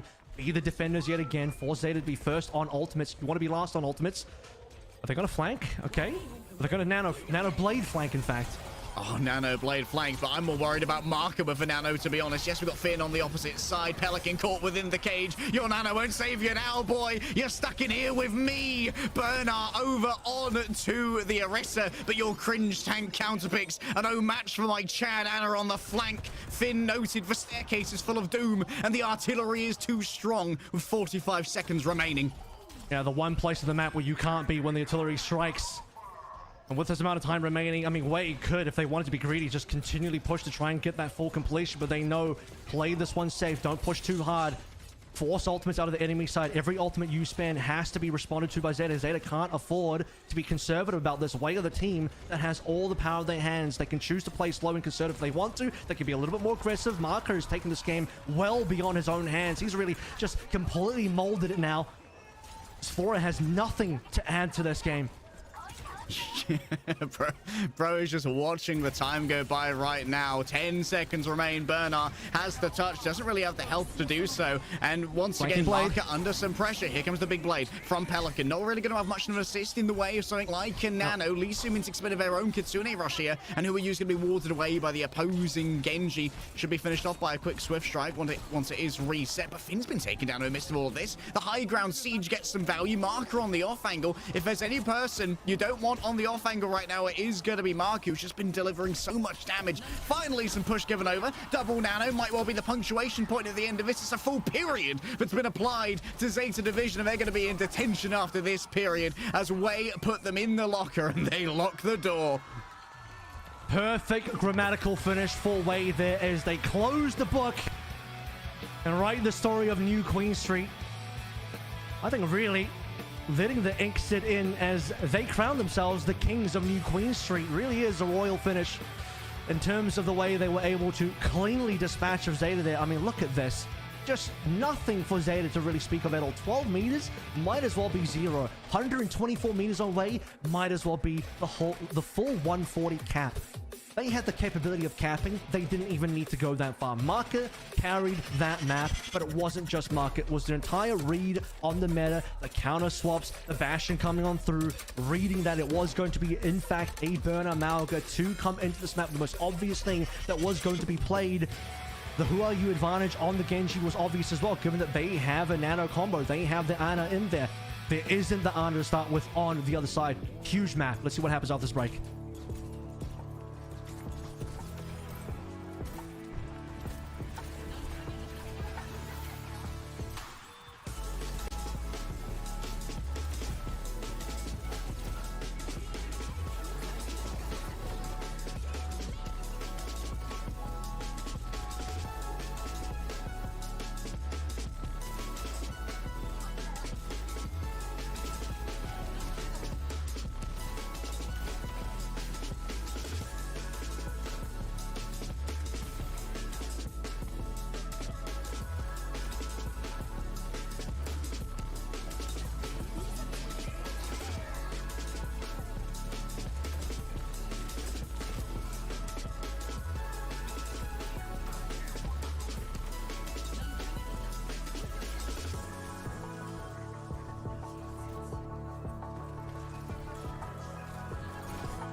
Kev, what can I say? But this game. Oh, this game! I am hyped. These are just the semi-finals. We're going all the way down to the end of this first of four, I reckon.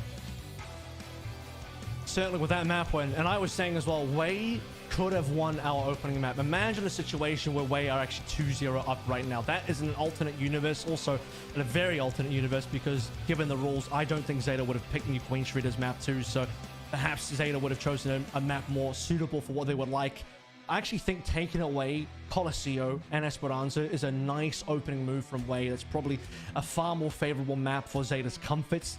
I don't think it would have been worse, or sorry, better for the Malga by too many regards compared to New Queen Street, but just far more commonly played maps. You've never really seen New Queen Street being played overall, because we now will discover what Zeta's map choice is going to be.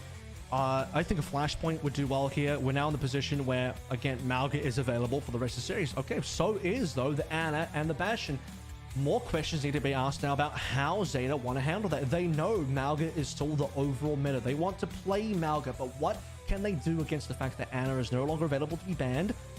Are they going to spend a ban on the Bastion instead? That has to now be a real consideration. It was a meme a full day ago, Harry, but now I think it's a real thing you have to think about as these teams. Kings Row being the choice is a Diva enabler. This is now going to lean in towards Bernard's hero pool to get that Diva rolling. I don't know if we've had a substitution yet. I think we're about to find out that Milgaru is in fact substituted out for Peppy, which does make sense as Peppy will need to come in to match that Diva for Kings Row. Yeah, I'm going to be able to come in, match for Diva. Peppy is very good at all of the things we would classically consider off tanks. The Diva, the Sigma in particular is a big point of Peppy's pride. And Milgaru, honestly, you can go and rest and feel the gratefulness of the universe, because that was an excellent performance. Question is now, are we going to see the same amount of allocation of resources towards that Bastion? I feel like Aid has definitely been able to tighten up their gameplay with the team to get value out of a Bastion, which wasn't really as present yesterday. They definitely are taking some much better angles and being able to exert a lot more pressure on the Malga. I do actually think Malga is not going to be a likely pick, especially not for point 1 our A. B is a question mark. I think the Hazard causes some problems there. Good wall placement can entirely ruin Hazard charges. I do think Diva is far more likely to see mainstay throughout Kings Row. I wouldn't be surprised if that's going to be the case here. I do also consider whether Peppy might also consider the flex over towards the Sigma. He is the most likely candidate of our remaining tanks in OWCS. I would even say across the board, even if the other 4-5 teams would hear, that Peppy would be the one that most likely plays a Sigma somewhere. He is kind of that Sigma guy.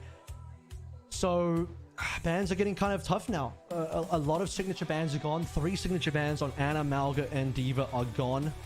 I would say Juno, Brig as targetable bans do remain. If you really want to target the Malga composition, make it uncomfortable, Juno and Brig is the typical Malga support lineup. And so if you want to target a Malga lineup, that's where you would go. However, as mentioned, I don't really think this is going to be the Malga map. I am expecting something else here.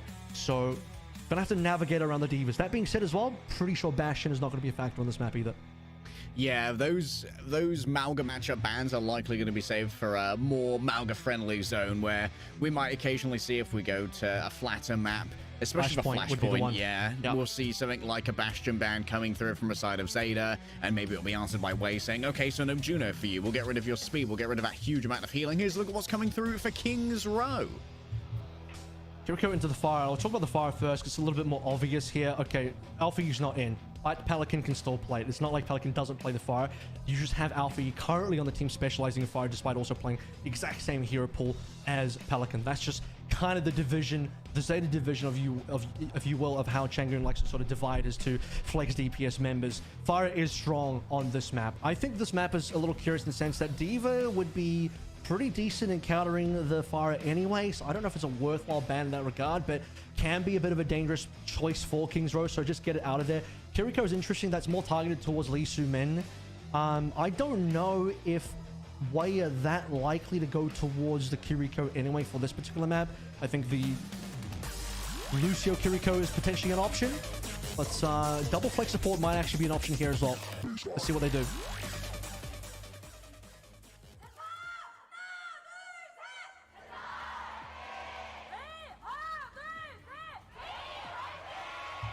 Actually, the innocence of a child.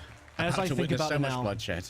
I think what is more likely the case here is the Kiriko is a dual-purpose span where it targets Lee Soo-min while protecting both Juno and Brig for the possibility of Amalga, although I would like to see Zeta again save that for a flashpoint or have that again for a flashpoint. So as we roll through, the Diva is likely now going to be fully locked in. Pepe considered the Diva.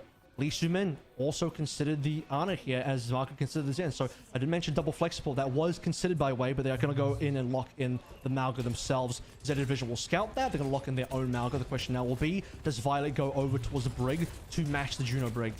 Now, the maze interesting as well, currently shown by Pelican. That's going to make diving in deeper a little bit more dangerous for Who Are You, with that unblockable cryo beam slowing him down and making him a touch of an easier target. Bernard's happy to meet in the Malga versus Malga, and already Flora has been absolutely desiccated. It's a 1-for-1 trade. Who does have a longer run back at this stage as well. But A's got a secondary here. In their corner. Look at the angle that Aid's got as well. This is going to be a massive stomp, by the way. Goodbye. Pelican's health bar has to go straight into the cryo block. That's going to give him a little bit of progress towards their perk, at least, from the XP of healing. But Bernard's gone, and Zeta Division there wiped. This is one of those specialist picks coming through in Pelican. He's going to get staggered here, unfortunately. The main, to me, is far more of an anti-Diva choice, given the fact that Diva was a very likely candidate for this map. And, you know, I said that maybe Malga wasn't likely to be played on A, but here we are. Both teams really do just kind of want to lock that one. And you certainly can play. Malga is stronger than the meta that you can force on just about every single map. Pepe, as we consider it. Aid first on ultimate, by the way. Yeah, disengagement forced there by the robotic grenade. You can see that Violet's gone super low. Everyone having to hide away as Aid brings out the overclock. Finn's been found out at the end of this. Who Are You looking for a cleanup? Bro's grabbed his broom and he's doing a bang-up job. Rest in peace to the rest of Zeta Division. That's a full team kill. It is. Brilliant start. Minute and a half gone. Ultimate's found very quickly by Way. I mean, Aid got his ultimate before anyone on the other team, including supports, including his own supports. Though, given the case that Way has been kind of winning quite handily, his team isn't taking that much damage. So, of course, his supports are not getting that much healing in. Key here is also, look at the case difference. Pepe has case. Bernard is still 1/3 behind. He's a full 33% behind. Bro as well out of this one. Out comes the cage. A wall to try and isolate Pepe from all the healing does work out in this case, as both of the orbital rays will come on down. The blizzard is delivered. Who Are You might well be frozen in place, but I think the job's already done. Aids grab themselves 3. Don't worry, you just stand there and have a little nap. I'll figure this one out. If they can get the kill on the floor, that would be brilliant. The reason why is they need staggered kills right now. Way are still respawning. You saw that Lee Soo-min only just respawned. I know the audience is cheering. I know this is cause for, you know, applause coming through for Way winning the fight, but it's actually not that comfortable. They have to wait for respawns. Look at them losing position. Pepe's dead here. They just don't have their team. Way potentially needed to fully back out and go for a retake. Oh, not cozy at all, but with Violet down, things are a touch more perilous. It's going to be a difficult disengage here for Aid, who might be able to come back in with an overclock. Mark it down. I think it's too late. You need your full team here. Best you can do is run and force ultimates, but more likely than not, you will feed. This all comes down to the fact that that massive ultimate fight begins with Pepe being locked out. Pelican's showing what the Mei can actually bring. If Pepe wants to make an aggressive move like that, extremely easy for the Mei wall to lock him out from any type of healing in that choke. So, bit of a mistake from Pepe, I think, to go that aggressive. Oh, a long-range nade onto a sleeping Aid is going to allow them to just take cover for now. No real dangers presented. Bernard super low. Still is going to invest here with the cage. Does Who Are You want to dive in? Decisions at this point. Pepe's been isolated and destroyed. The remainder of Way are surely going to have to just plant themselves on cart here and have a fighting retreat. Ain't no Dunkirk, though. They're just going to die on the spot. It's funny how fast the game snowballs out of control here. Zeta just needed one good respawn into a point take, and suddenly Way are just out of commission here. They've lost handedly now that last fight. They've completely lost all momentum in this game. It really, really was looking quite good on A for quite some time for Way, Harry, but all it takes is staying a little bit too long. Pepe overextending, dying in that situation. But then beyond that, after the Ultra Exchange, Way still had members alive. They wanted Flora down, which would have been good, but just reset. They didn't reset. And now Zeta are heavily snowballing. They can cap B right now. Look at the support ultimates online. Well, he's going to try and open it up with the flank and the overclock and attempt to stomp on down. Oh, yeah, Flora's already in there. Who Are You's been victimized by this. And, well, the beam has reinforced it. Yes, Lee Soo-min is noted. Bro is going to get cyber-bullied. Flora's put one in the back of his head. Pepe's down as well. Oh, Kev, it's a massacre. When the chips are down, the chips might as well be off the table. It's another way to say when it rains, it pours for Wei. Aid went on this giga big flank. I know Marker did a great job of flanking on Arn on the last map, but Aid took so long. Flora just completely wiped out Wei and alongside Burner running in, and they've capped B. They've gone from barely able to push on A to exploiting one mistake to now snowballing onto C. That's how fast we've changed the pace of this game.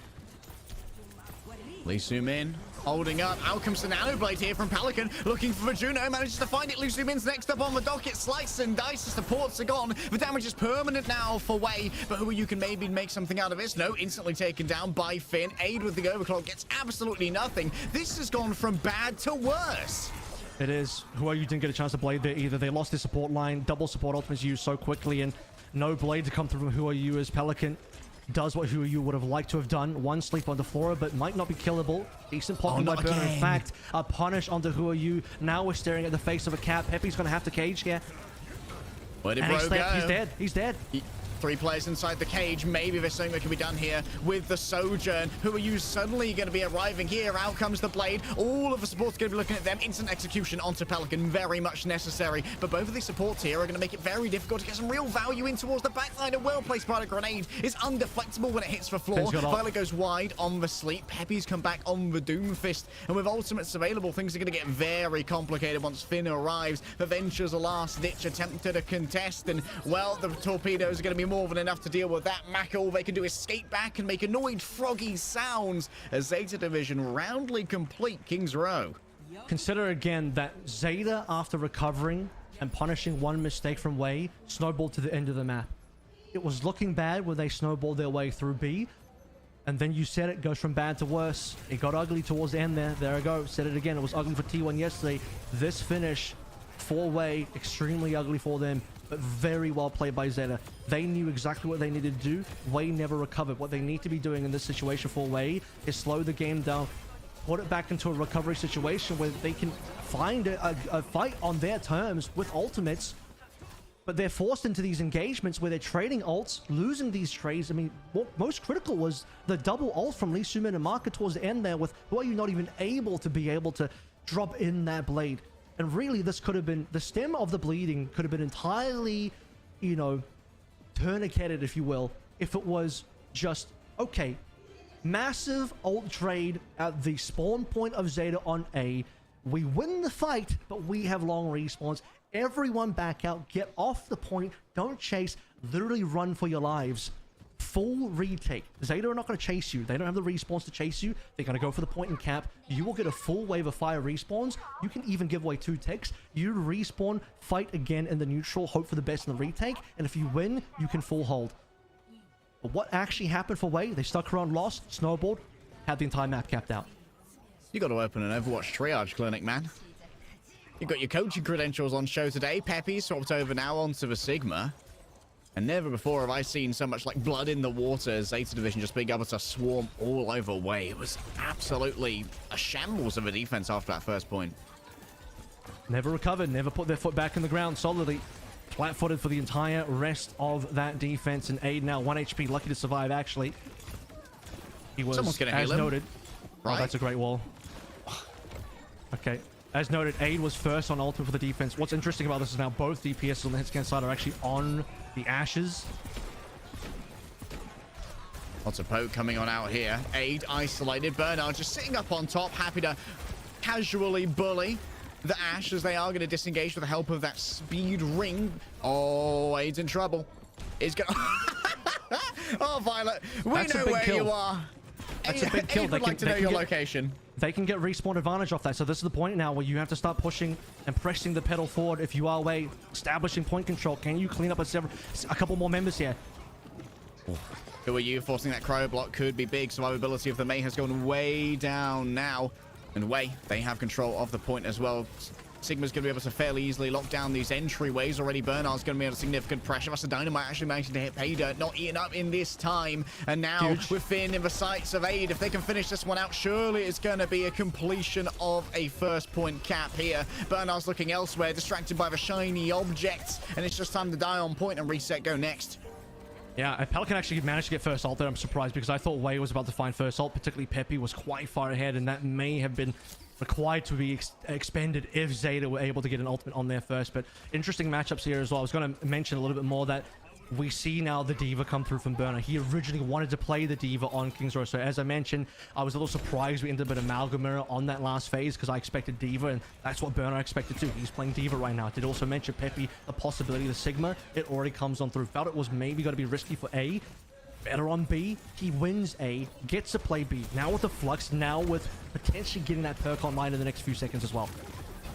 Flux could be brutal. Up comes the wall, an attempt to isolate Peppy once more. A quick shield bash away here is enough to save Lee Soo-min from this, and Peppy not able to be bursted through the Ray. It's good angles from Marker. Out comes the Gorilla Flux. Don't know if anyone's actually dragged up. In fact, everyone just scurries over into the alleyways. Little rats over here are going to be hunted down by the catchers, and the remainders of Zeta Division should be taken out in short order. Now, Peppy's Flux more like a flashlight in a dark room there as he just kind of shoos the pests away, but the pest catches.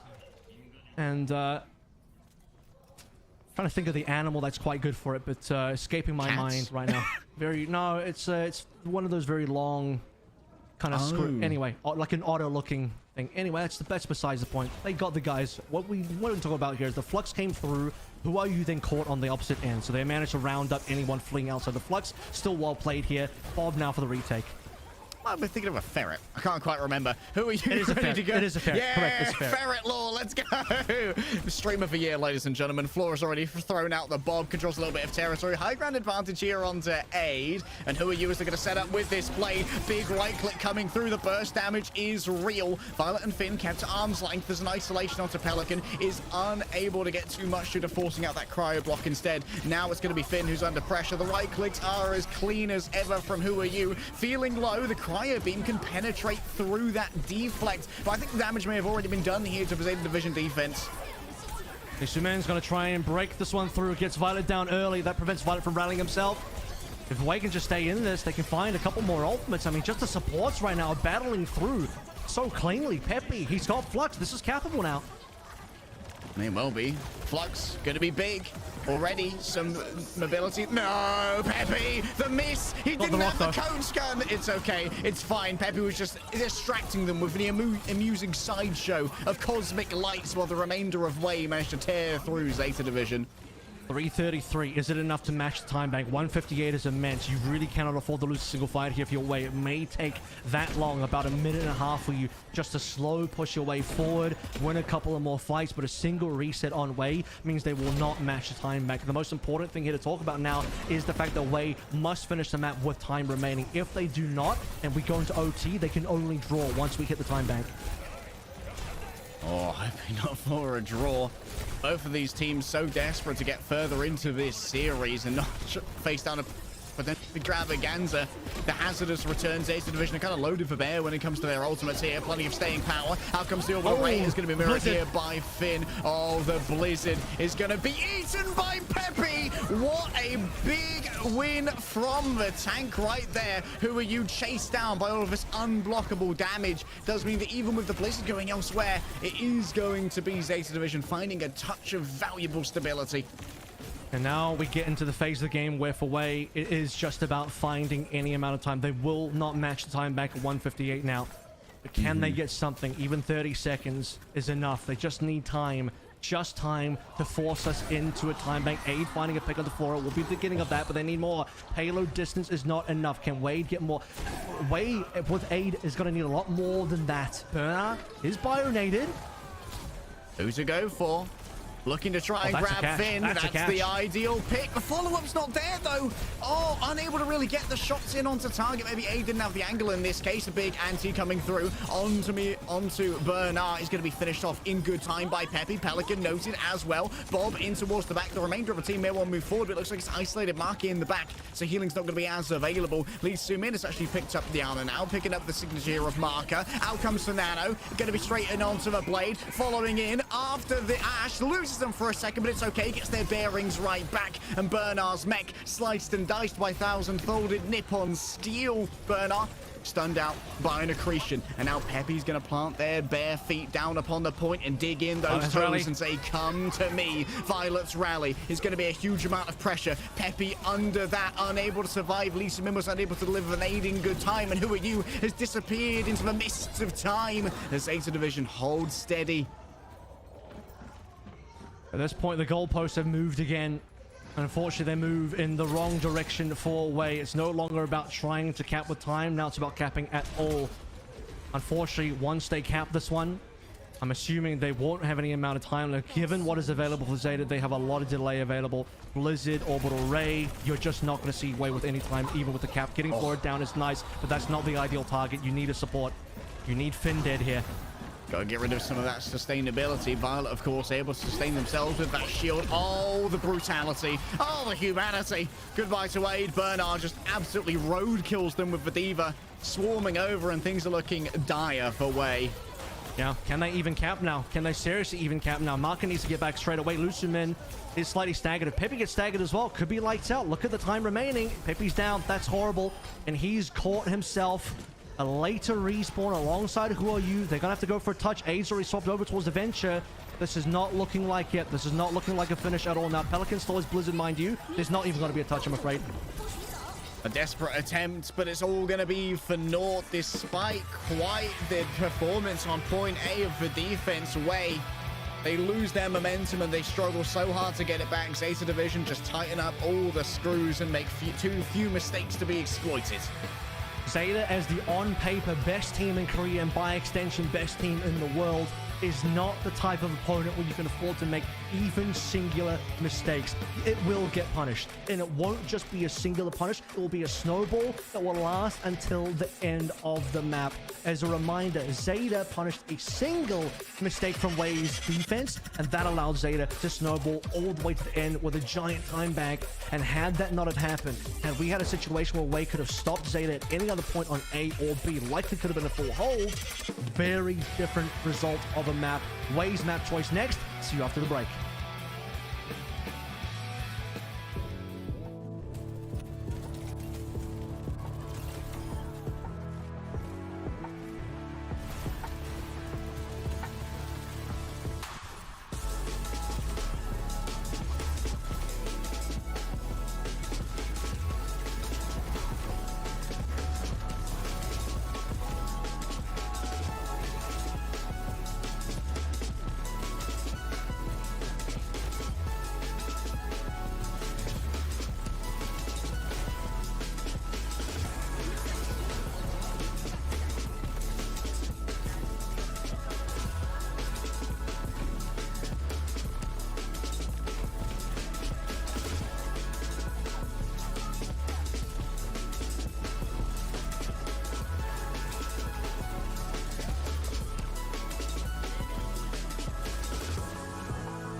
If you were paying attention during the break, you may have seen Who Are You start putting in the eye drops.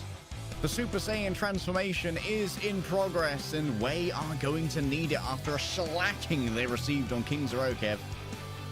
Something's got to change here for sure, and by that I don't necessarily mean in the roster. They certainly will have their choice for a map pick right now, and that is going to be either a Flashpoint or a Escort. Now, the real choice is here, do you want to force the Amalgam Mirror or not? You're eventually going to have to. It's really not much of a choice, because if you win this map, you're going to end up playing another map. In fact, given the scoreline, the theory of the map 6 is about to come true if Wei can push this enough in the series. But if you dodge the Flashpoint now, you will have to play it eventually. But you can dodge it now. You can go to Escort. You can pick something that's good for Pepe's hero pool. The problem here is that what is good for Pepe's hero pool is also good for Bernard's hero pool. This is not Wei versus T1, where Dongak is limited in the off-tank department. Bernard and Pepe have the same pool. Havana is a choice. Now, this is the map that was picked yesterday in the T1 versus Wei series. This was their map 2. And this is a map where Sigma does get played. Double flex support does get played. However, it was still mostly a Malga matchup between Dongak and also Pepe. Part of that was due to the fact that Dongak was spawn camping as the Malga. Does that happen now? It also depends on who attacks first and second. More importantly, though, I think this opens up the double flex for both teams. It's really scary now, because whatever is good for Wei is good for Zeta. You have Finn and Violet who play double flex support. You have Lee Sumin and Market who play double flex support. The ban on the Bastion is exceptionally telling. What does it say? It says, we're going to play an honest Malga Mirror, and you're not going to try and counter it with the Bastion. Wei want to ban away initially the Zarya. So the Zarya ban serves a couple purposes. One, it's a protect for the Sigma for Pepe, who I think is more willing to play the Sigma here than Bernard is. Although, as mentioned, Bernard has, he's got the same hero pool. The other thing for the Zarya is Zarya typically played as a bit of a Diva counter, although I don't really think they want to play Diva here. I'd be surprised if Pepe plays any Diva here. Zarya would never get played into a Malga matchup. So the Zarya really, to me, speaks towards a Sigma protect. I don't think Malga would have been banned, so it's not a Malga protect. We're about to see a Malga Mirror leg day. That's my prediction.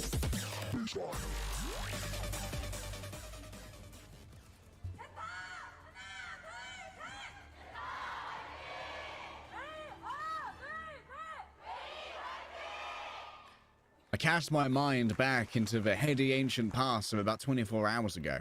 And I remember that Aid on the defense was an absolute monster on the Widowmaker. This has often been her stomping ground. We currently have Wei messing around with their picks in the attacker spawn. As expected, Zeta Division are going to be holding up close with the Malga as predicted, and a very standard composition. So spawn camp begins, as is typical for Havana. That's Overwatch for you. As Wei have to now think about whether they want to go with the Malga now or not. Yesterday's match, Pepe instantly swapped Malga. Yes, Zenyatta rolling off onto that off angle alone probably wasn't the greatest choice. Lee Sumin is a bit of a flanking demon, but not rewarded this time. Maka a touch too far out. Pelican and Flora are able to move between these angles with such rapidity that any isolated targets are instantly picked off. Eight's actually gone for a cheeky Widow here. You have enough angles now that it could work, but you, in the past, have seen Hanzo's being played here as well, just to try and find any sort of opening. All you need is one pick. One singular kill from Wei versus Zeta will break the spawn hold. Where does it come from? This is why you see Lee Sumin. There it is. Why you see Lee Sumin going for flanks as well to find those right-click kills, and now they can break the spawn hold. Yeah, the right clicks here are going to be brutal, and there's some significant safety that Lee Sumin has up there. An uncharacteristic couple of misses from Who Are You, but it doesn't matter because Mark is there to clean up the poop that was spilled, and the remainder of Zeta Division are just going to trade their lives for time on this spawn hold. And Pepe's going to be able to now play through comfortably, or more comfortably on the segment. Doesn't have to try and just break out a spawn in a difficult kind of way. Actually, it's fine for him to break out a spawn even on Sigma. So it's just to point out he chose to play Malga yesterday, and Bernard's going to move away from the Malga immediately. Doesn't want to play Malga in this matchup, even though I think the Malga would have been fine in this matchup. Actually, they have plenty to target in the backline. You have double value stomping onto either Pepe or Lee Sumin in the backline as a Malga. I actually think perhaps the Diva could be a mistake here. We'll see. Oh, Pepe's already taken a bunch of damage. Kinetic Grasp interrupted temporarily by the rally, but the Transcendence is going to answer that. Plenty of healing for all of Wei, and Violet's just going to stand in the way of that. Losing out on the big shield, though, does mean they're temporarily vulnerable and could be afflicted with that Discord Orb. A fully charged rail here for Flora. What can the skipper do with it is the question. Bernard's been chased out of this by the Discord Orb. Just too much damage taken. Counterpart taken out by Flora. Aids put down into a briny grave, and Pelican grabs Lee Sumin on the exit. Zeta, decent initiative there. Go straight for the Finn ultimate. They know in terms of timing here, Lucimin's already used one. Maka might have an ultimate, but Finn certainly has one. As we get more support swaps coming on through. Now the Juno for Finn. Lee Sumin is... Oh, sorry, it was already on Juno. Lee Sumin on the Brig. Kind of what I wanted to mention. Old Classics Nano Blade, good to go. Finn's next up on the docket. I'm afraid you're the next target on the list here. Flora unable to survive for long. Pelican's already traded out, however. Didn't need a Nano to get too much done. And Bernard has left an absolute trail blaze through the midst of... They are going to take a second to come on back. And Maka and Lee Sumin are actually going to swap over towards a standard support line for Amalga now. Really nice escape from Bernard to be able to get his own life out of there, not get DMEC. Would have been critical if he was DMEC with no ability to remech in on the ultimate. It was 96%. Wei could just cap off the back of that. Where does the Flux land? Solo onto Bernard. He's still fine though. Plenty of healing in play. Even if he loses mech, has the opportunity to get back in for now. And oh, Flora, unreal there with the rail, putting it down into it. I think it may have been assisted by Aid's own rail as well, deflected by Pelican. And suddenly the momentum that Wei had has been stopped with the emergency brake. It's an interesting conversation for Wei at the moment because they've kind of slowly moved the comp away from kind of a poke, now back into a poke. They had the double flex support. Brig allows them to play the Sigma a little bit more frontline. Losing Who Are You late here is definitely going to be impactful. Aid now onto the Ashe. Again, speaks that they do want to play for a bit more poke, but they're running out of time. They already had to break out of a spawn hold. Poke comps rely on their ability to slowly grind out the game, find these picks, whittle down the HP bars of the enemy, but they don't have double support ults. Oh, touching the point is going to come down to Who Are You here. Likely already two members of Wei have been fallen by the wayside. Those double support ultimates are so hard to try and get past. There's a last minute touch onto the point, but I doubt that Mark is going to be able to get there. At 71 meters, Wei are held on their own map pick. Yeah, so good. Zeta Division able to get aggressive on their choices. Okay, swapping from the Malga to the Diva. They could play aggressive on both, but I guess the Diva allows them to be a little bit more supportive for players like Pelican to dive on in. Have that defensive metrics available. Doesn't help you from getting rocked, but at the same time, bursting support lines, it's all there. Extra value in being able to defensive matrix away. Lee Sumin and Marka's ability to deal any sort of damage, and even in the case of Marka, heal as well. But once the gameplay slowed down for Wei, I mean, man, I've really struggled to find these picks. You can see here, even with Who Are You in this highlight, getting some cleanups, notice how many plays are being traded on the opposite end. It's equal number of trades despite the blade being used. So Wei are not getting real advantages here. They just couldn't find momentum after breaking the spawn hold, and that was their best chance to be able to find momentum because they had ults coming online. They had to burn the trans early, still had a nano, but couldn't quite get the nano in. I think as soon as we saw Finn drop that first orbital ray post spawn hold on that T kind of intersection, that was when Zeta dug in their heels and never really let go of the defense. Yeah, they had even better defensive geography to play with. Of course, Wei are going to be trying to match that spawn hold, if only to try and start draining down this time bank. And we're going to be looking for that first pick from Zeta Division to really crack open this can of worms. They really must. They can't afford to not play spawn camp because the payload distance, as we saw just a little bit earlier, was 2 corners away. So if you choose not to play for the spawn camp, you just limit yourself to only a 1-fight defense, which is not affordable. Oh, Violet's cooking, and Peppy's cooked. I hate to see it. Who Are You has already managed to pick one up. There goes Peppy. Finally, the deficit of healing is going to be found. Yep, Spawnhold is going to be over. Aid can't quite find the target they were looking for. Pelican still won, by the way, but it's just going to be hiding away. And there is going to be Flora managing to find the final blows here. Only 30 seconds drained. Not enough. That's really not enough. This is Zeta's map now. Staring down a 3-1 potential finish here. And the potential grows every single second. Wei really need a great neutral now. They don't have ultimates. No one has ultimates. Zeta will be first to an ultimate when and if that becomes the case. But look at this forward positioning. Zeta can just push up right now. Even put a bit of pressure on the high ground. Pelican can't stay here permanently. Where does engage come from? Pepe's on the ground now, looking for an angle on the side. Runs on through. Creates an amusing show. Oh, he might be Yes, dead. but I think already he's the dead. ante. Oh, Violet's just putting him in the box. There's no other way to put it. The body bags have been lined on up and the bodies have been tagged and bagged. Get ready to learn Flashpoint, buddy. Zeta looking like they'll probably cap at this point. Long respawns. Aid still waiting. Violet and Finn are about to be back in. Wei can't even afford to wait for anybody. The touch comes through now. Pepe's going to have to run in. It's going to have to be Pepe. I don't think the Bardic Grenade is ready just yet, so maybe a touch more slow ability for Pepe. Oh, you can see Violet's cooking. Actually, he goes wide, I believe. Pepe doesn't seem to have been anti by this one. Out comes a big stomp onto Bernard, forced to flee away. And now, guess what? Congratulations, Violet. You have a new front line. Zeta, they're just going to move away for a second. Allow Flora to be picked off the back of an aid rail. Okay, more of these is required. Zeta, 2 minutes left to do this. More rails, more opening picks, more good damage onto Burner. And actually, with that, they recover the ult situation as well. Some decent poke to be found. Waiting for Lijiang, and curiously, Violet has been quite slow on the ult charge. I think his team has not been taking a lot of damage. And outside of dropping a sleep darts, he hasn't added much damage in. Oh, Pepe caught within the cage already. Anti who he's going to try and open this one up from the back. Already gets 2, maybe 3. Just slashes into a mix of pixels, hoping to find something. But the remainder of Zeta Division have managed to just carve through. Way. My goodness.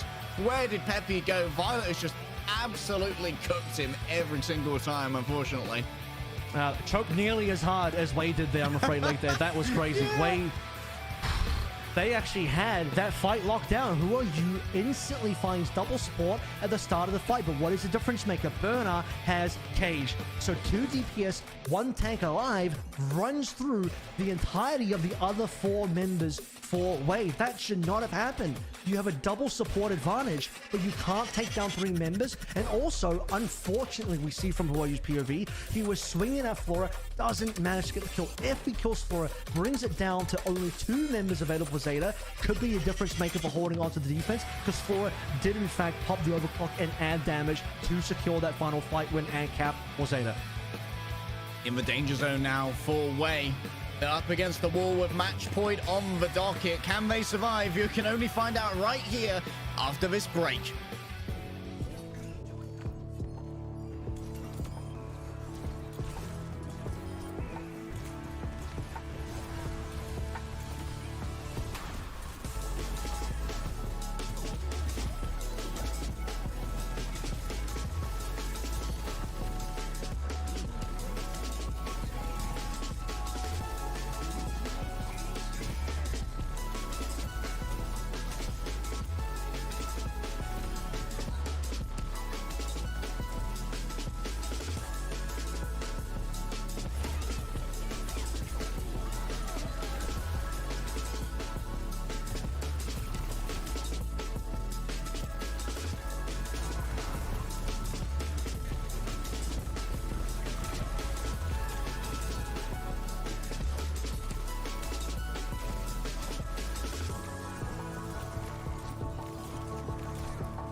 It's time to do or die here at OWCS Korea. Wei may well have qualified themselves for the Asia main event, but here in our bracket, they are up against the wall. Zeta Division, after an amusing Overwatch's What If new Queen Street being trounced, they have returned to being possibly the best team in the world. I think we expected this to be a difficult game for Wei, but it really started out so well in the series. A strong showing on Samoa, dare I say a winnable showing on Samoa. They probably could have and maybe should have won that map into an actual dominant display on New Queen Street. That may be their most important map. And as we look at the rest of the series now, following 2 more map losses, including a very, very poor showing on Havana, you're now staring down match point for Zeta Division. Wei thinking back at what could have been on Samoa to give them 1 more map win to save themselves from being in this position right now. It's gotta be on Flashpoint, and as we've alluded to many times when chatting through this map pool, Kev, Flashpoint's just where Mauga thrives. And Wei, when it comes to going for the Mauga versus Mauga, it has been continual trounces. Just because the second that any mistake gets made, Zeta Division are just great white sharks. The second that they see the blood in the water, they will not let go after they sink in those teeth.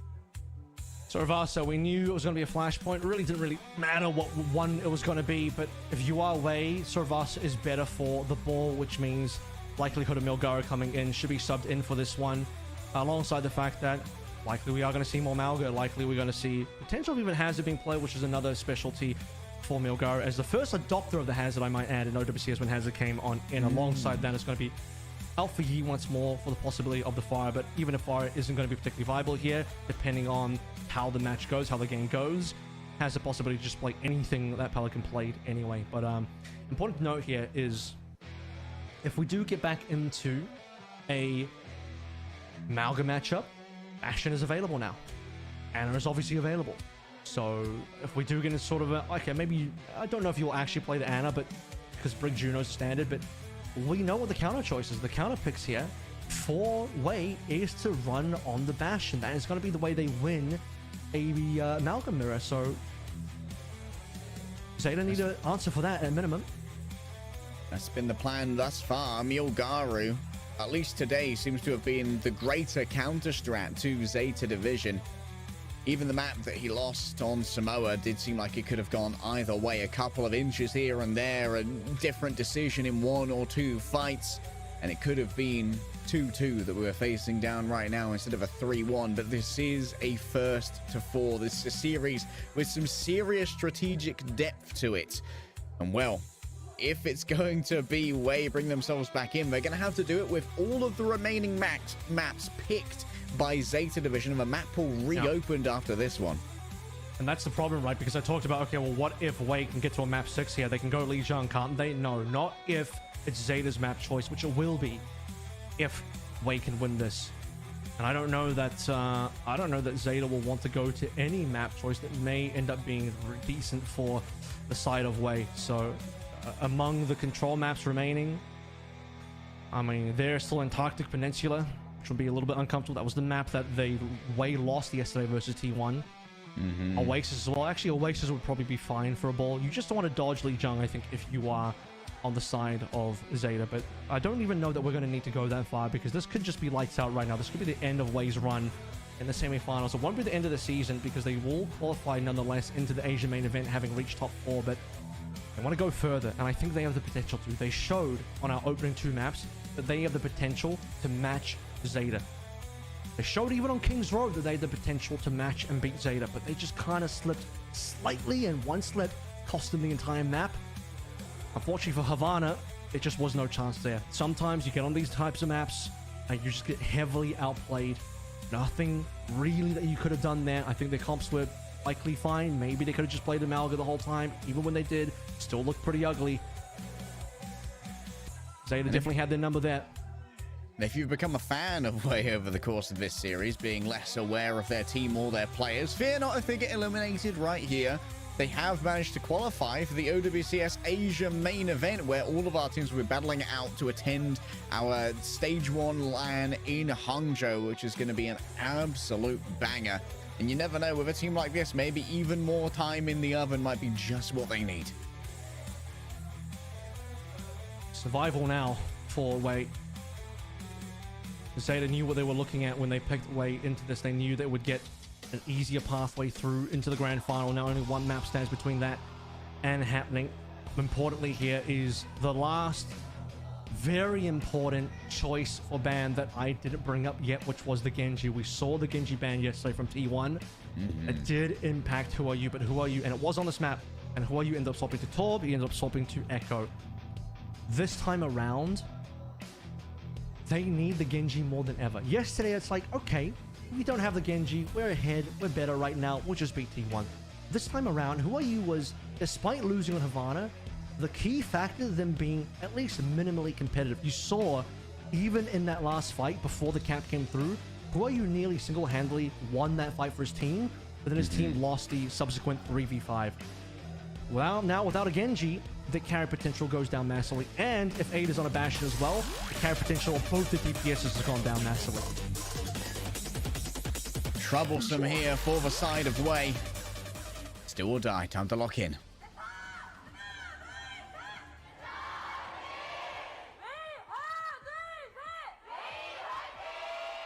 Importantly, the Brig ban denies the Juno Brig composition for the Malgus. That will have to change if and when that does come through.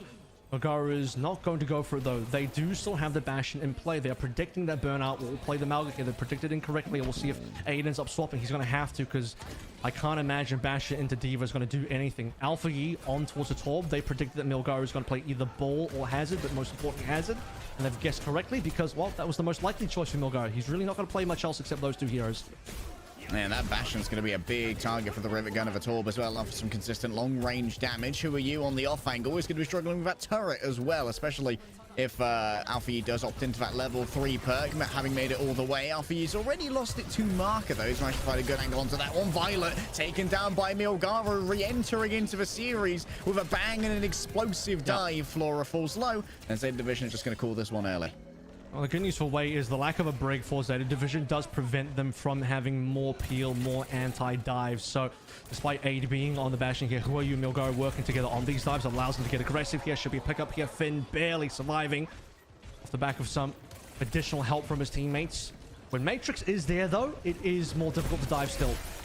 Not against that Slash, though. Grabbed low. Needs to be a finish here, though. Mark has been traded out on the other side. How does Violet survive that? Not only do Wei lose out on the trades there, Anna makes it all the way to point. They should be able to flip point here as well. They aren't paying it particular attention at the moment, and so one player is going to get on there instead, looking for staggers onto the remainder of Wei. A wild pulse bomb thrown. Well, you needed to have a little bit more help there for Milgaru, who swapped over to the ball now. Violet and Finn pocketing each other. Unfortunately, Milgaru also misses on the wall, or at least doesn't get the connection he wants to block out the escape path for Violet. As predicted, Aid is going to make the swap off the Bastion. Just no real way you want to be playing that. He could have potentially have looked towards the Soj. I think Ash is a little bit of a rough choice for Surasa still, in my opinion, given much shorter sight lines. You kind of want to have some of the slides available. The double slide would be very important versus Bernard diving into you. Well, here's the approach to the ball. Just knocked off for now. Little love taps coming through from Milgaru. Warning given over Aid. Speaking of which, warning shot, headshot from the rail. Falling low and having to scurry away to the loving arms of the healers while Milgaru continues to be balling. Forced out of the cryo block from the May, and Bernard is going to be able to easily bully down Marco, who's got no help, no chance, and no HP remaining. This is going to be the first point taken away. Wait. I have to settle for a 0-1 start here. After a 56% opening, which was quite nice. They caught out the backline of Zeta Division.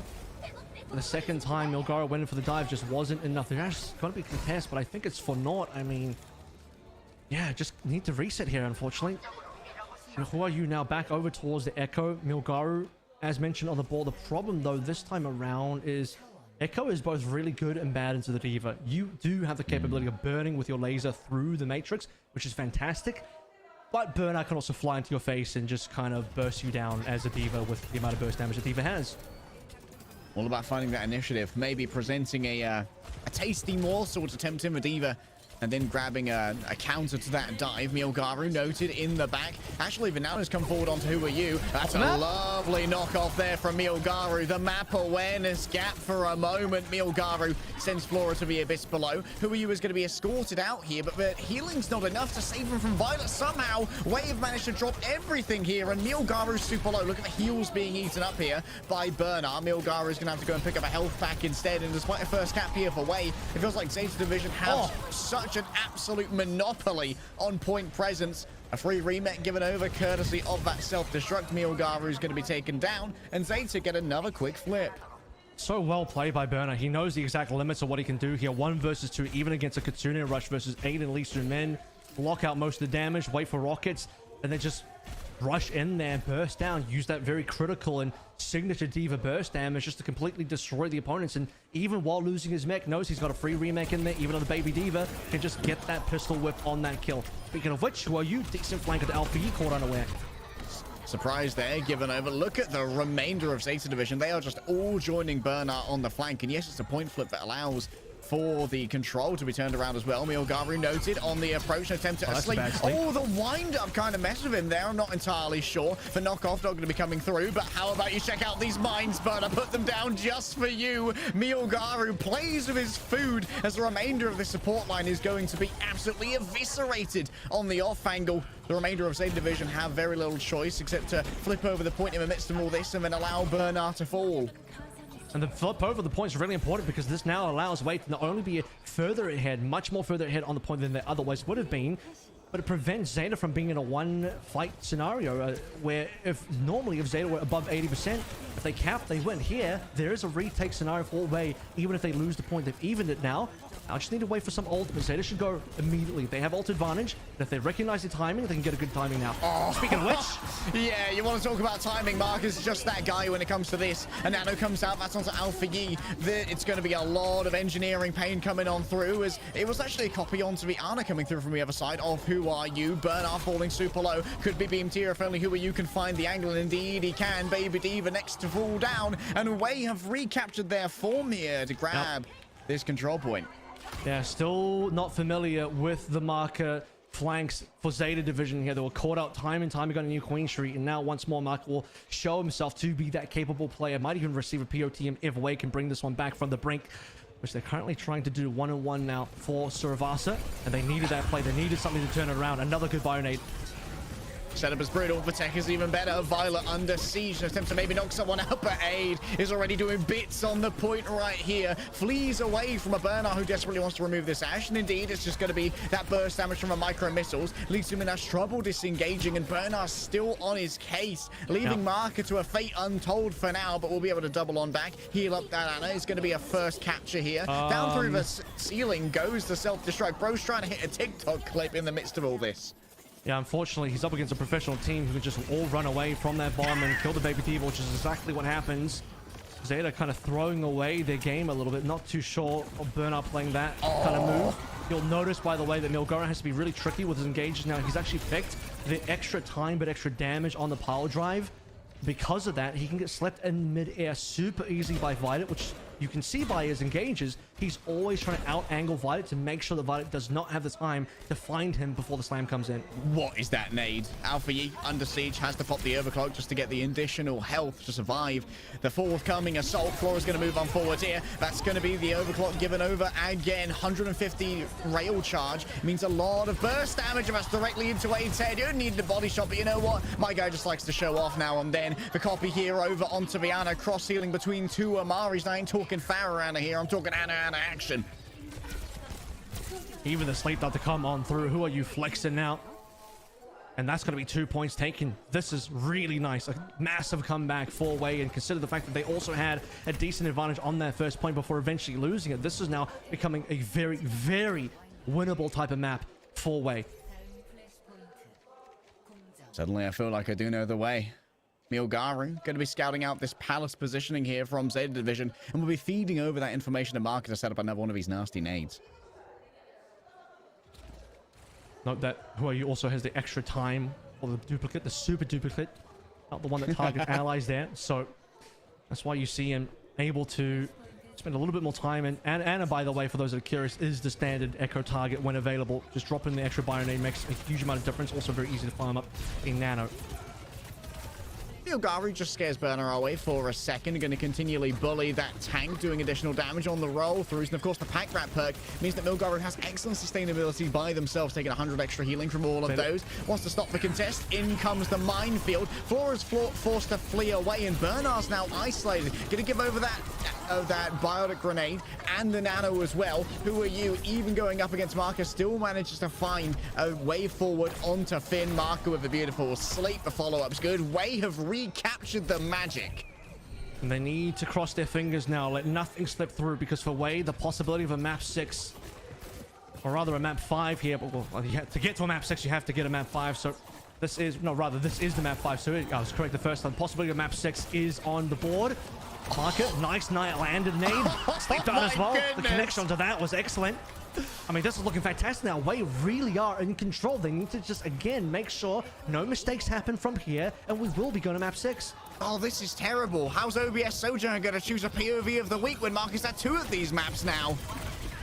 Milgaru bullying in spawn for a moment. She's going to be able to slink away to the loving arms of the healers. Alpha user already checked as they come on in, and State Division have to try and cook up a new one. We got Marker on the angle, as is the classic. Out comes the beam, countered by the Bob. Bob should be burned fairly early here. That's a nice heat coming through from Bernard. Great awareness. Oh, bro's just an artillerist. He's a born spotter, and he knows exactly where to throw those nades to just tear through Zeta Division. That's the map. That's a map 6 coming your way, and Wei recapture the magic. Milgaru returns, a triumphant prince that was promised, and grabs us a 3-2 to continue our series. Brother pops out of his chair. He knows he did what he needed to. He dropped in those 3-pointers like Steph in the back line.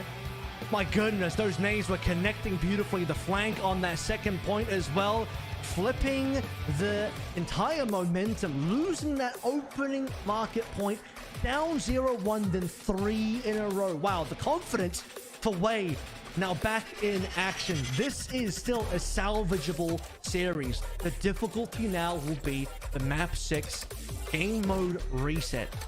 We talked about, oh, what about control again? You don't even have to go to control. Zeta can take us anywhere. They can still turn this into a 14 victory. Wei are going to continue climbing uphill. But might I say, Harry, I think they found at least their climbing picks. Okay, this is an absolute banger of a series so far. Wei are playing a unique style, and it is getting the distance done against Zeta. You can only see what happens right here, right after this break. Don't go anywhere.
Way are fast becoming one of my favorite teams to watch in the world, April. They just play such a wild style, and I don't know how Mac has been trading up these Pioneers, but bro has for Luka Doncic. I like to call him Sniff McCurry as he drops in. He sinks those threes like no one's business on the Anabios.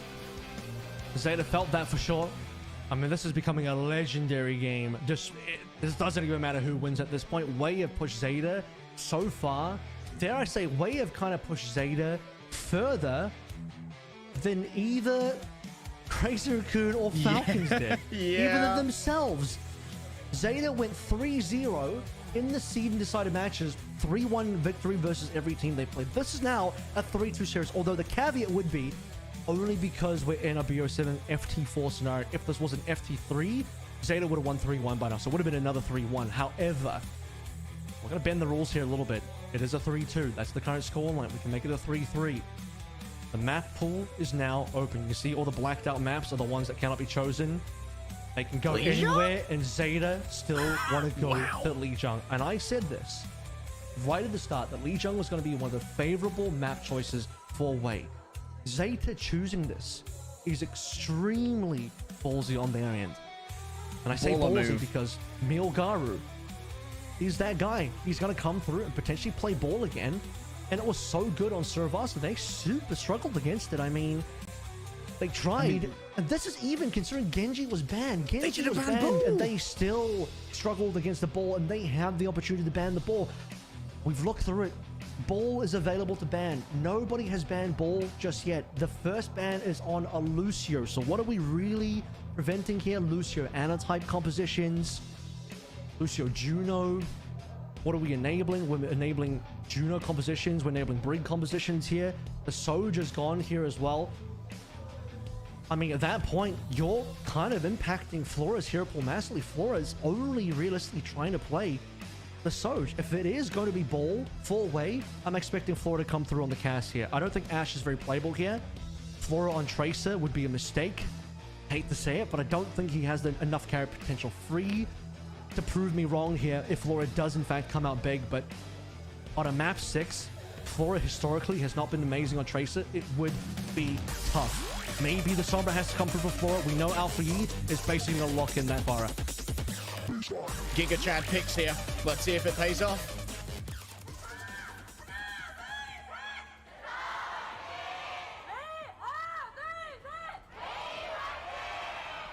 It's so brave, Kev. It's so brave. But hey, if you can beat Way at their own game, you're going to be a happy camper.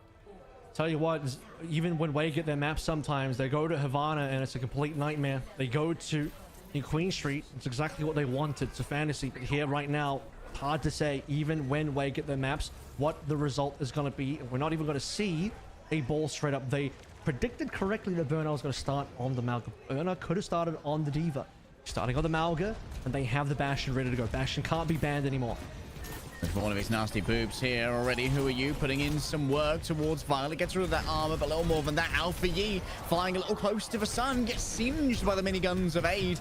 And well, look at that. Bernard's forced to make a quick disengage using that overrun. And now it's Violet has to put their life on the line to try and keep this contested. Trades their life for it at the moment. And we still have Bernard in here. Slept and naded. And Marker is once again absolutely bringing their bully pants. Well, this time around, very easy targeting. Bernard is just going to be a sitting duck for every single piece of Arnott utility. Flora has now moved between the cast to the Ashe, and now the Diva comes on through. So I did say the Diva was probably the likely pick for Bernard. Chose to start on the Malga, and kind of found out there. Aid has to make some decisions now. He can easily drop the artillery ult because it's not very important, and just go and swap to his own, potentially, Ashe or cast. I mean, despite this being a little dangerous for Ashe to play, if you can be protected, you can certainly find picks like that. Mac already down. That's a big problem here. Emil Garu was just lacking the healing to really stick around. Aid is surprisingly not resetting here. Maybe could have gone a little bit further with that. Resetting the hard way, but their team is going to try and at least stall out for a little bit of extra percentage point on the cap. 51, nothing to write home about, but it is decent. Aid needs 1 second. He can ult from spawn and maybe go for a swap here, but that's probably what this is, actually. Yeah, unsurprising. Probably put it on top of Violet, who doesn't really have the mobility to get away from this. I think Bernard could just eat the whole thing anyway, if he's there. Okay, Violet dies, that would have been critical. And there's a swap now. All right, already, though, that's going to be a very fast movement forward here by Lee Soo-min. Big knockdown. That is going to bring a couple of those supports low. Who are you looking to try and follow up upon these? Guess what? Already, Zeta Division have just disintegrated. Who are you was looking for targets? And Milgari said, nah, don't you worry about that, bud. I'll handle everything. Look at this. Critically, Zeta didn't have any ultimate. It came up just before Zeta. Finn died on 99, or close there too. Everybody's in the 90s, some in the high 90s for Zeta. They just didn't get a chance. And Maka setting up again. How many times is he going to get caught? Not this time.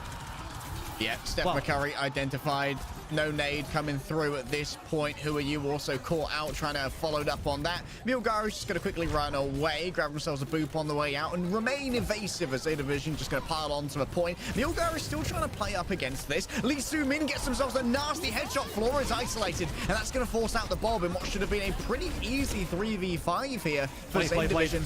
Oh, the big blade with their nano as well. Healing should be forthcoming. Only 68 HP remaining for you. And Aid's caught out on an optimal angle. Alpha E still has the option to bring out the barrage if only they need it. Zeta Division managed to change this in the middle of all the battling. A minefield on the point is going to make contesting a little bit troublesome. Steph McCurry noted from downtown. Finn's actually going to do their best to keep Who Are You from climbing back up. Was given over nano in the midst of all this. And Zeta Division have managed to survive. I think Wei bit up a little bit more than they could chew there. They probably should have reset a little bit harder, especially actually given the fact that Zeta flipped the point. If the point didn't get flipped over, you were trying to push the 99, I can understand the extra involvement with the ultimates, but you nano bladed that one. You threw in the extra mines, you threw in the entire ult bank available for Wei, and didn't quite get enough out of Zeta. You would have liked it emptied Zeta's ult bank here. Now Zeta can snowball this one, potentially. Would have liked to have seen it zeroed. Milgaru continues to threaten Alfie, who's taking a couple of shots from downtown of Marker at the moment. Nianti, straight into the Suzu with Valkyrie. Violet and Finn, where did they go? Marker, yes, is going to get bullied out after that. However, the damage has already been done. Alfie's gone forward too, and while Bernard's going to be able to at least hold on to his point for a second longer, is it really going to be worth your life for it at this point? It's overtime, so it's got to be worth it. Out comes the self-destruct. Bernard's going to be unable to remake. Someone's got to make a mad dash for the point. It's going to be a Tracer against on there, but guess what? Aids Bob is ready and willing in the Kitsune rush. Who are you just going to tear through the remainder? The knife cuts through them like butter, and away they are playing exactly the game they want to. Yeah, they're one round away now from going to a map 7 and confirming their own match point, but I do have to say a lot of this came down to the fact that the early engagements was way favored because they had the Bastion, they had the correct read for the counter comp. Burner started on a Malga. What you begin on and what you roll through on with no scouting is entirely dependent on the read of your opponent, a bit of guesswork and a bit of luck here as well. What's going to happen now as we move forward? I wonder what the next round is going to be. That's going to impact choices. If we go over to Control Center, I think it's quite likely that you're going to end up seeing Malga again, although I don't think Zeta are ready for the Bastion. They clearly don't play their own Bastion. They clearly don't know how to handle the Bastion. So they're not going to go for the Malga because they know that A is going to come through the Bastion. The good news here is Zeta have effectively got the counter comp for the Bastion. Aid's starting on the wrong hero. He needs to immediately look for a swap as soon as they scout this properly. Does he go back to spawn, or are they just going to roll through this first fight and play it? He's back to spawn regardless of whether he likes it or not. Yeah, a forcible return to spawn. Marker grabs Violet though, and Who Are You actually is going to start tearing through his backline. The damage done, now permanent. The healers are gone, the support's disintegrated. Marker's got themselves there. Are they going to 2v5 this? Oh, surely not. Steph McCurry, write that down, is not quite enough in this case. Might actually hang around in the backlines for a surprise nade later. Surely he's going to get checked here by Bernard. Well, Who Are You does at least advance his blade charge by double of what Alpha E has, so that's the good news. He also did manage to delay the point capture by a little while, but it also delays his own ability to reinforce with his team to go for the retake here. Flora's ult charge is also looking quite nice, although not a big fan of Deadeye. Won't be doing too much in this fight. Violet's in danger. Holy. Oh, wow. Violet down. Alpha Yi 2. Who Are You just chaining them together, moving through with Milgaru, just raiding the backlines and plundering them for all their booty. And guess what? The remainder are no luckier. Failed on a spiky wall, and Way are back in control. That is a full 5-0 in terms of players alive versus dead. Zeta got wiped off that point, 30%. Really not enough there for Zeta to get any meaningful advantage, and now they have to face the fact that it's a bit of a spawn camp as well. Maka thought about flanking there, but I'll think better of it. Too easy for Burnout to dive on top of him. Zeta now wizened up to the fact that it's happening. Oh, the turnaround! Burnout! Red marker on the flank or the side. Just turn on him. Read coming through.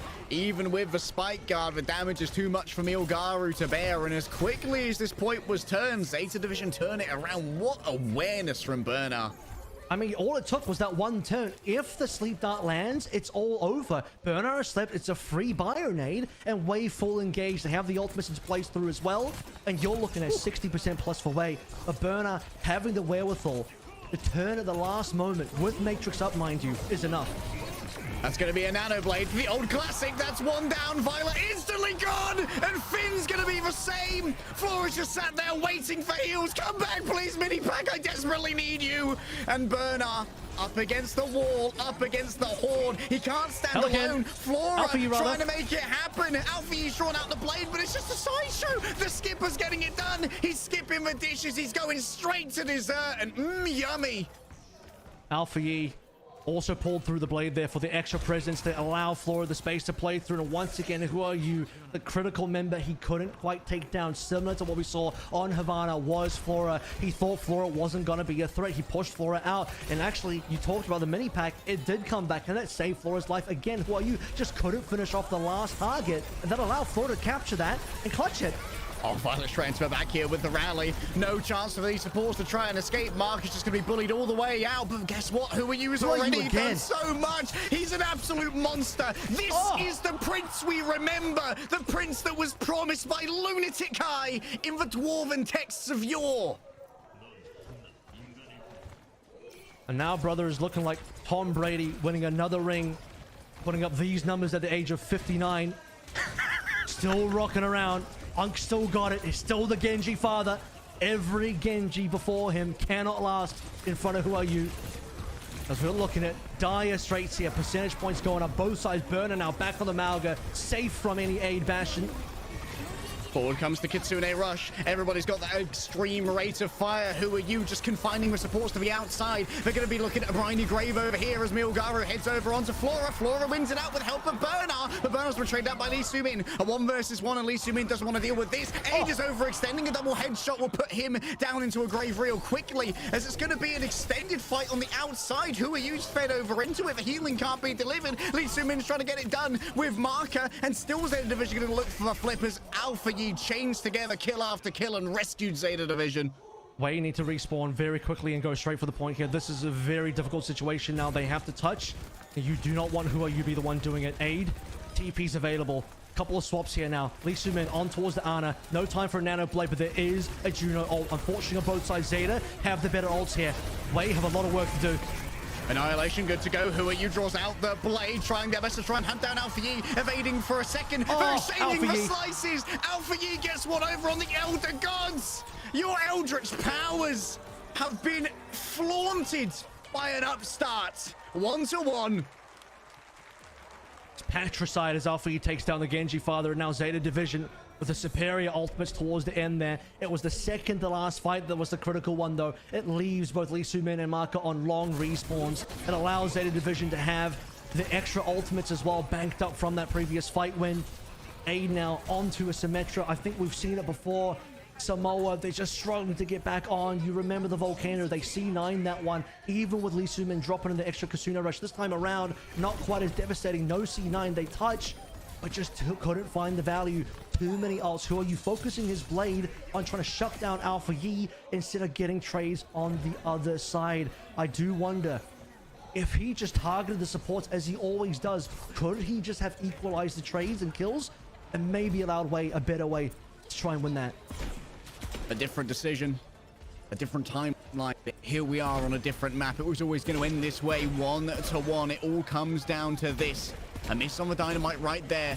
The danger provided to Zeta Division's backline is very thoroughly noted, and they scurry away into some safety of the restaurants. Milgaru could get some big value here off the violent leaps, and indeed, being able to bisect this team with that spiked wall could be everything. The disengagement here from Wei as they flee away from the Diva is optimal, and now it's going to be a back off onto a point to start accruing that capture progress. If only they can get it here, it seems like Zeta Division are actually going to take a priority on trying to get some picks on the outside, allowing Wei that free first cap, but not pick up any killing blows off the back of it. In fact, Bernard might be overextended, trading for Lee Soo-min, though that's going to be worth it. Emil Garu's gone too low to handle. Zeta Division play it patiently and perfectly.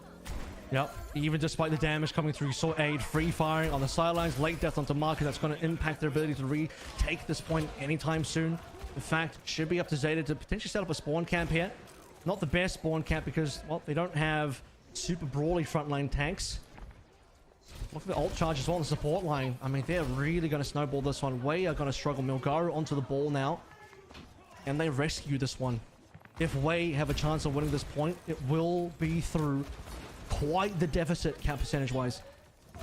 Oh, Flora looking pretty mechanically strong on the Cassidy today. Milgaru ready to drive on down with the pile drive. That's a lot of damage done. An attempt to knock them off. Grapples right back on. He's a magician who just Houdinis again and again and again. Flora may well be antied, but has enough staying power thanks to the rally to stick in place for a while longer. Zeta Division continue to accrue this percentage as Milgaru brawls out for a little bit. Lee Soo-min knows it on the outside. An attempt to roll through a bait and a switch, but it's Milgaru who actually ends up off the map. The Una reverse card's too strong, and Lee Soo-min didn't get the memo that this one might be Jover already as they bring forth the Kitsune Rush. It's Flora with the additional speed coming around the back. Lee Soo-min's already down. The Nano Blade's ready to go. It's got to be this. It could only ever have been this. The reflect is good. Flora shoots in at the worst possible time, but still, the staying power for Zeta Division can't be broken through, and Wei are left decimated on the ground.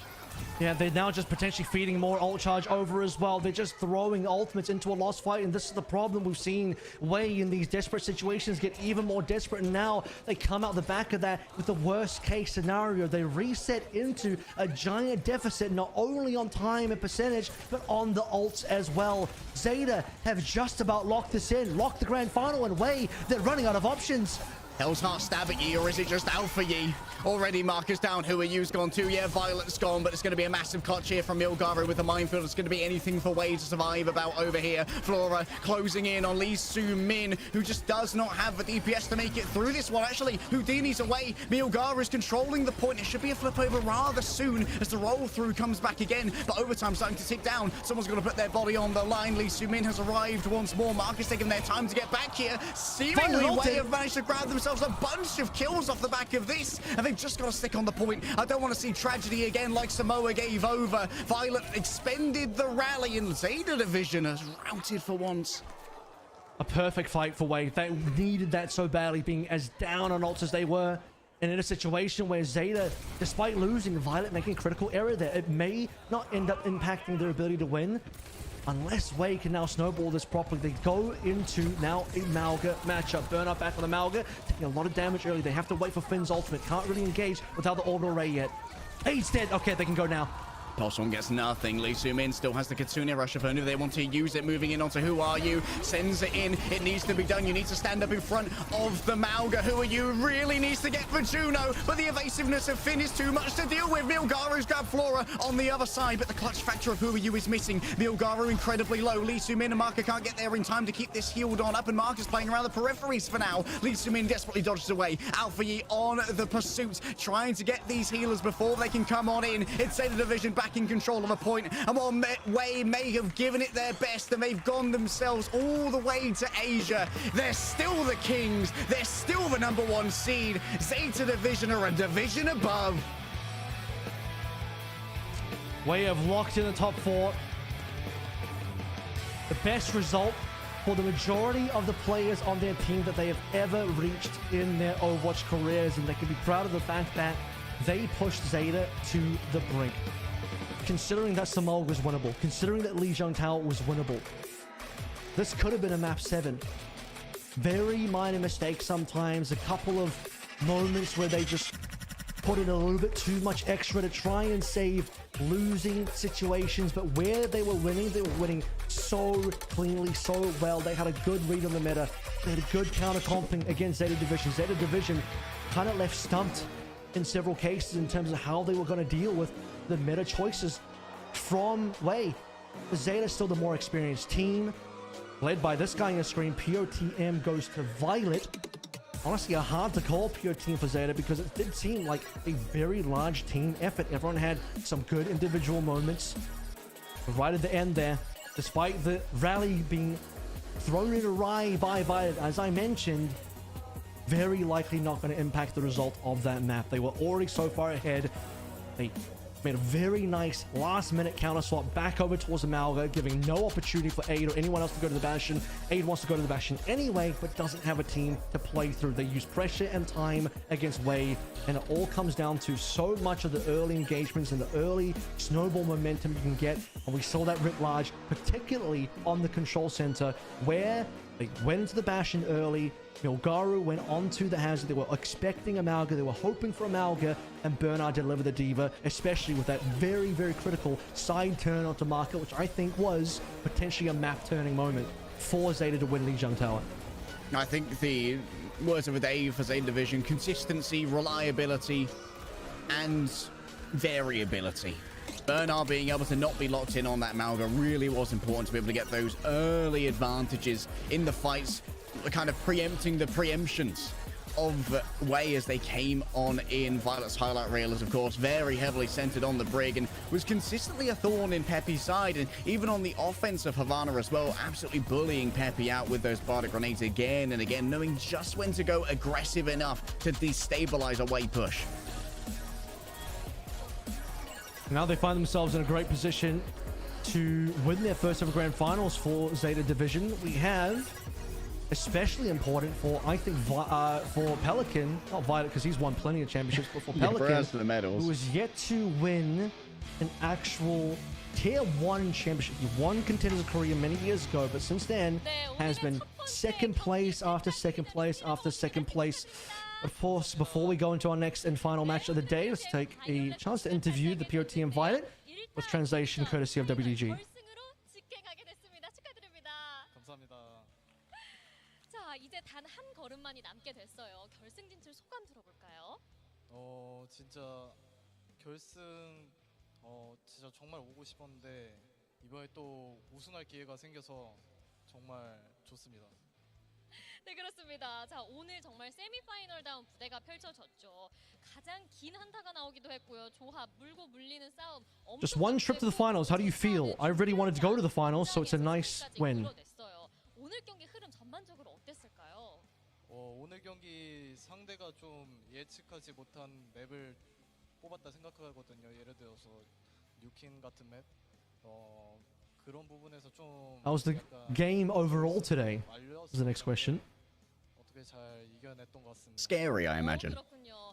자, 오늘 저기 견제가 정말 좀 까다로웠다고 생각이 드는데 It was difficult because the opponent chose a battlefield that was difficult to predict, but we eventually won. Imagine if he just said, GG easy, didn't even sweat. Easiest game of my life.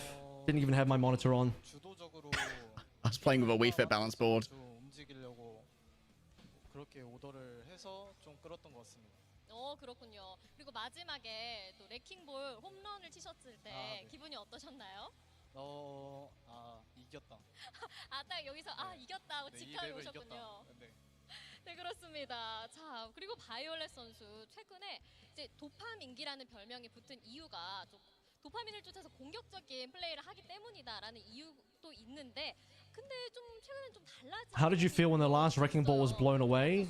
Violet says, I won. That'd be Milgaru being knocked off the map in that final engagement. There's a we won emote, not an I won emote though. 아나를 좀 많이 하니까 좀 그런 영웅들은 사실 팀 케어를 위주로 약간 좀 수비적으로 해야 돼서 자연스럽게 그렇게 됐는데 뭐 일리알이나 키리코를 As the team discussed playing a defensive position recently, and he says, I think it depends on the meta. 아직 원래 모습 잃지 않았 않았으니까 두파민기 모습도 기대해 주셔라라고 말씀 들어봤습니다. 작년부터 정말 아쉬웠던 상황들이 많았잖아요. 하지만 제타 디비전은 오히려 무너지지 않고 더 단단한 모습을 보여줬어요. 이게 제타만의 유쾌함으로 그런 위기를 풀어내서도 있을 것 같은데요. 제타 디비전. Depends on meta. If they catch Kiriko, they will go back to being aggressive again. Was the full answer for that. 뭔가 서로 욕도 좀 트고 네. 약간 친구 같은 중요하죠, 네. 진짜 약간 비즈니스적인 느낌이 아니라 그냥 진짜 게임하는 친구들끼리 모이는 그런 분위기여가지고 좀 서로 뭔가 마음에 담아두는 거. Why is the team chemistry still good even though the results were disappointing last year? And the answer is we have a friend-like atmosphere with each other. 얘기를 들었는데 어제 경기 끝나고 Friend-like. 또 같이 사우나를 Yeah. 가셨다고요. Would it go as far as friends? 안 갔는데 다른 애들은 다 갔습니다. If Super were here, he would say that doesn't sound like Violet. 님께서 얘기를 해주셨거든요. 맞는 것 같나요? 맞는 것 같아요. 네, 이렇게 사우나에서 꼽히는 우정이 아닐까 싶습니다. 자, OWCS 우승이 이제 코앞으로 다가왔죠. 제타 디비전이라는 새로운 챔피언의 탄생을 밋밋하게 시작할 수는 없잖아요. 우승 공약을 한번 들어보고 싶어요. 만약에 저희가 우승을 하면 일단 저희 팀에 아직 우승 못 해본 선수들도 있고. And a promise to the fans, if you win the grand finals, that is the question. 다들 장기자랑 하나씩. I hope Violet says, I'll do one more fat Ajax for the fellas. 그 무대에서 하는 I will jump one more time. 다 같이 서서 뭐 제로투를 치던 약간 네. 뭐 노래방을 His real answer is all team members will show off their talent, which usually means some sort of talent show, dancing, singing type of deal.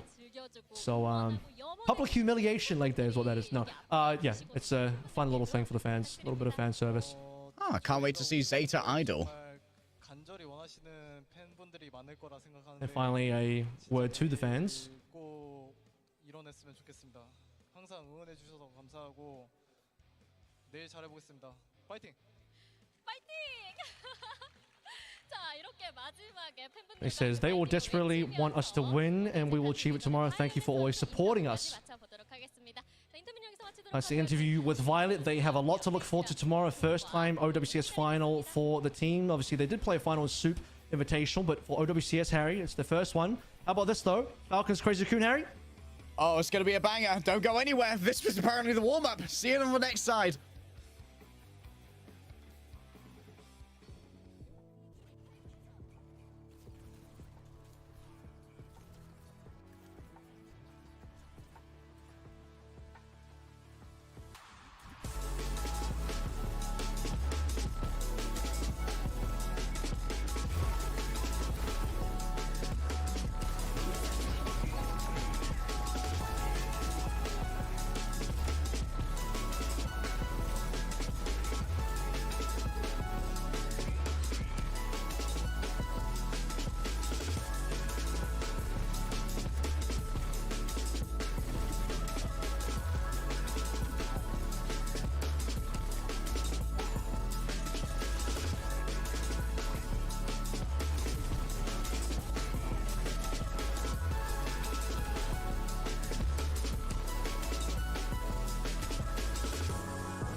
we are launching the all-new XL2566X Plus, which uses the newly developed Fast TN panel and upgraded Diac 2 technology. This monitor has inherited the XLX monitor stand design. It has incorporated industrial-grade bearings into the height adjustment mechanism, allowing easier and smoother adjustment to the exact desired height. The new monitor series continue to evolve, refining details to ensure players can perform their best consistently in games.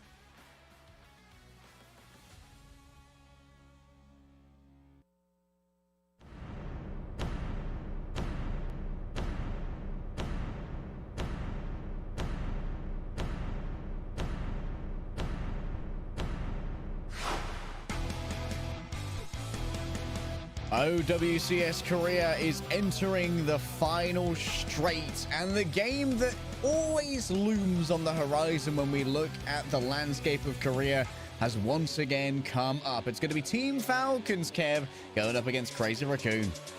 Team Falcons, the 2024 OWCS champions and also runner-up at various events as well. Came second place at Dallas, second place at Esports World Cup, or rather, fourth place at Esports World Cup, second place if you consider they lost to Crazy Raccoon, but they didn't get to play in that final. And now, finally, in the end of 2024, they got themselves the championship, the star on their jersey. You see the whole team there, Majid, yes, still in Korea, hasn't had a chance to play a map yet. This stage, very doubtful that he'll get one in this particular game, perhaps versus an easy opponent, but their opponent is not easy at all. Crazy Raccoon, the winner of Dallas last year, and the winner of Esports World Cup.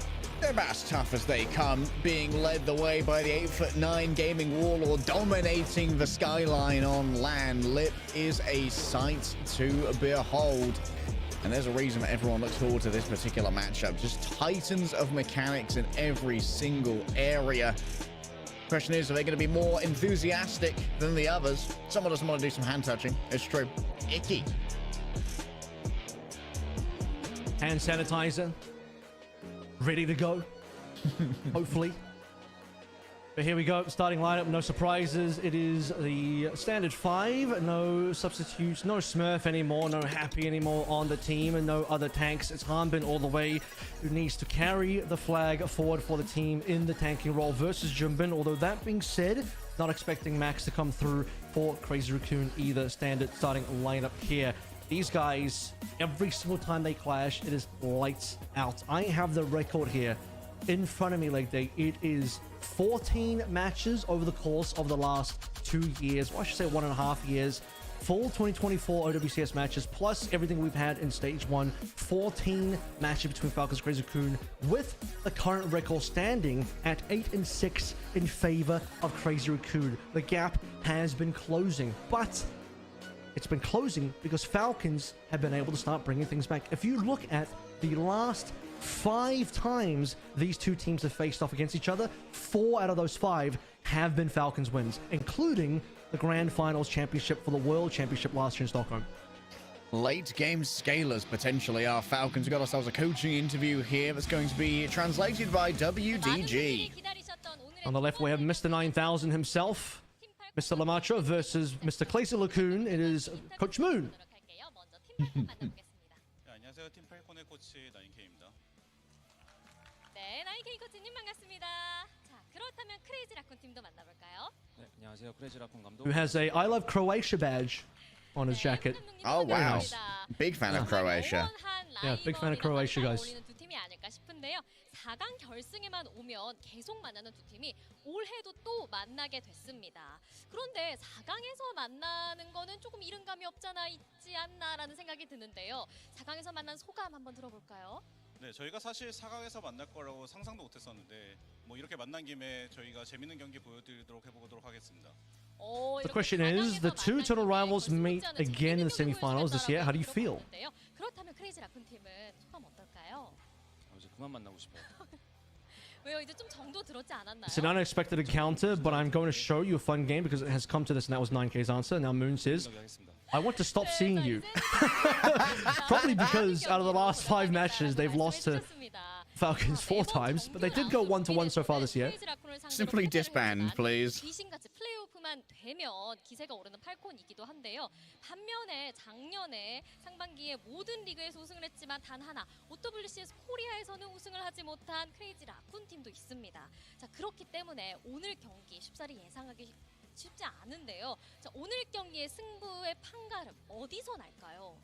개인적으로 저번에 시딩 결정전 이후 들어왔던 특전에 의해서 게임이 많이 변했다고 생각을 하지만 결국 크레이지 아콘과 팀 팔콘이 갖고 있는 고유의 색깔은 변하지 않았기 때문에 결국 그 색깔을 어느 팀에서 잘 살리냐, 어느 팀이 The question to Miss 9000 is, what do you think is the winning point in today's game?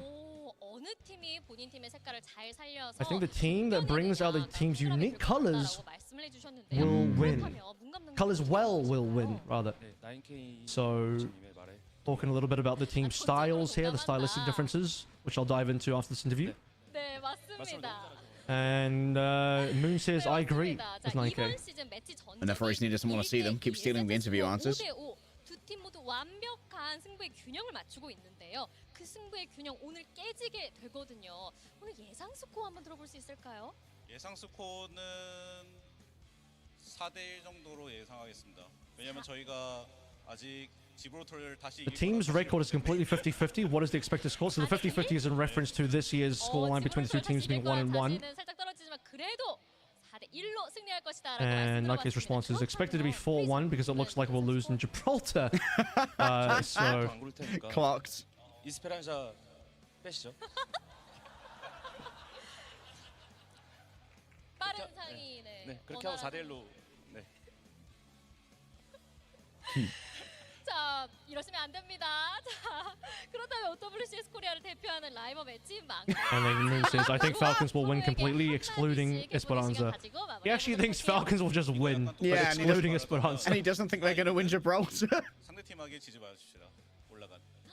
These guys are so real. These two guys and Rush, they're just they're such real ones. Just saying, yeah, we'll probably lose this. Yeah, we kind of suck. And then the question was, any words to the opposing team? And Nike says, let's not lose to Zeta no matter who wins. So, yeah. 아 1등 뭐 그냥 Whatever happens, we won't lose to Zeta. Yeah. I don't care who wins as long as they don't win, apparently. And Moon says, it doesn't make sense that Zeta is first in terms of first seed. It doesn't make sense that Zeta is first seed.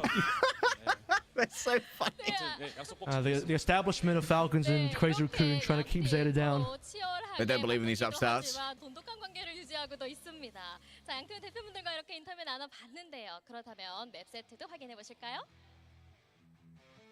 Oh boy, well, we want to talk about stylistic differences, Kevin. I think it's going to be a run back of what we just saw. Junbin's a bit of a ball enjoyer, whereas Falcons a little bit more nitty-gritty down on the Malga.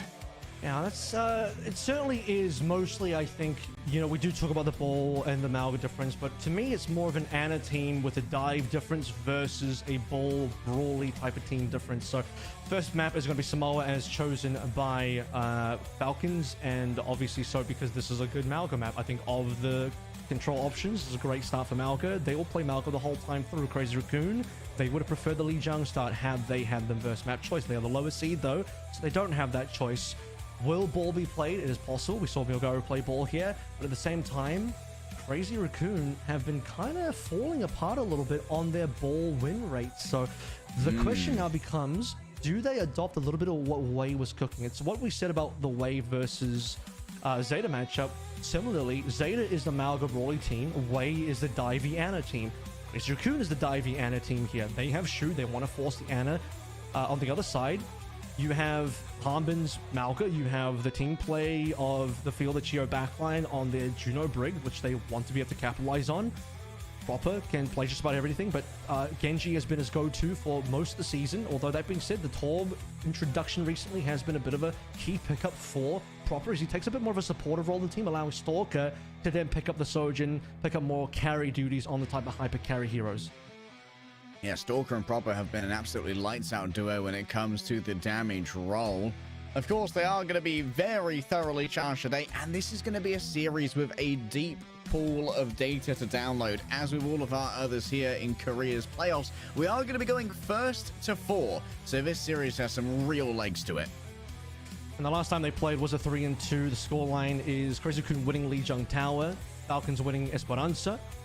Crazy Raccoon winning Watch Point Gibraltar, Falcons winning Surasa, and sorry, I got that wrong. It was Falcons winning Esperanza, then winning Gibraltar, Crazy Raccoon winning Surasa, and then Falcons winning Kings Row to finish things up 4-3. By the way, that was in the time bank to win 3-2 in that last time they met during Perks meta as well. I won't reference too much the results of some of the other matches, including the regular season game, because it was pre-Perks. So on the current season 15 with Perks, that's the game you really have to start thinking about and looking at. And this is before the introduction of the Bastion. So yeah, like what happens now? Like do the teams start looking at the way of playing the game, bringing the Bastion in? Does Lip now start really hard locking the Bastion the same way that Aid was in their matchup? There are still difficulties there. One, you can ban it out. Two, there's the mind game issues as well, where you can start on the Bastion, but if the enemy team doesn't roll out of the Malga, you're kind of on the wrong here. This Bastion really is there to counter the Malga, and outside of that, it's a bit of a useless pick, if I'm completely honest. Gets farmed by the Soja, gets farmed by just about everything else, loses to the D.Va, loses to the Ana.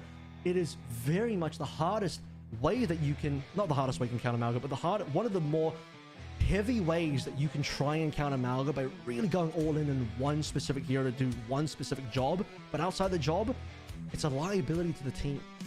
But if they don't do that, I don't know if Crazy Raccoon can actually beat Falcons in a Malga matchup, or if they can beat Falcons in a non-Malga matchup, based on what we saw before. Yeah, Falcons have been like, yesterday you declared a kind of stealth Malga meta, and a lot of teams have been gravitating towards that. Just the ability Malga has to dominate objective fights, and not only to be able to get in, but also get out and deal with even being countered by the Ana fairly easily. If you have your overrun, you can just disengage and be in a position where you can fairly rapidly retake ground after the anti-heal wears off. Crazy Raccoon are coming ahead in our predictions across our multiple platforms, but I do think that there is at least some advantage in the studio because Lip's pure biomass intimidates the audience into thinking he'll win. Yeah, but then you have the absolute aura of Proper and Stalker, which I think has been one of the main points as well. I brought this up on the most recent fight chat / hashtag ad. There is the fact that we have, in my honest opinion, was my analysis on the show, was that the DPS line currently is stronger in the meta. Part of that is due to the fact that Lip is playing more supportive type of heroes like the Symmetra, or he might be forced onto something like the Bastion if they want to copy Wei's method of trying to counter the Malga. But even when Lip is on the hit scan, it hasn't been as lights out and completely map dominant, game dominant as we're used to seeing it. It's been a little bit tricky. He was even caught kind of losing to Flora a little bit, which is, you know, props to Flora for stepping up. But unfortunately for Lip, you expect them to dominate Flora in that matchup. It didn't happen. You have another situation as well where the Chorong Shu backline, still very solid. Shu is still an absolute god tier carry on the Ana, but he will be very much a target ban now. And I think there are ways that if Harbin can bring out the D.Va and really lock down Shu's Ana as one of the key ways to try and play up against the Shu Ana, that is another key to victory for Team Falcons. Their biggest difference will be the fact that if we go to a pure dive map where Winston needs to be played, Falcons are done for. This is why they're not confident on Gibraltar, and is why first chance when they lose, they must pick an escort map straight away. No ifs or buts.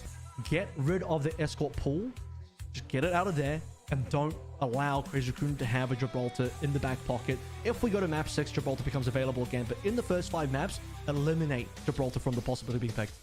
As we look at our bans here for Samoa, initial ban, of course, going to be that Wrecking Ball trying to deny Junbin his opportunities to ball. Meanwhile, on the other side, Crazy Raccoon, likely getting the follow-up ban here, are able to figure out, hey, they probably want to play Malga. We're going to try and nerf that slightly by getting rid of Arjuna, who's one of our primary supports who enables our Malga.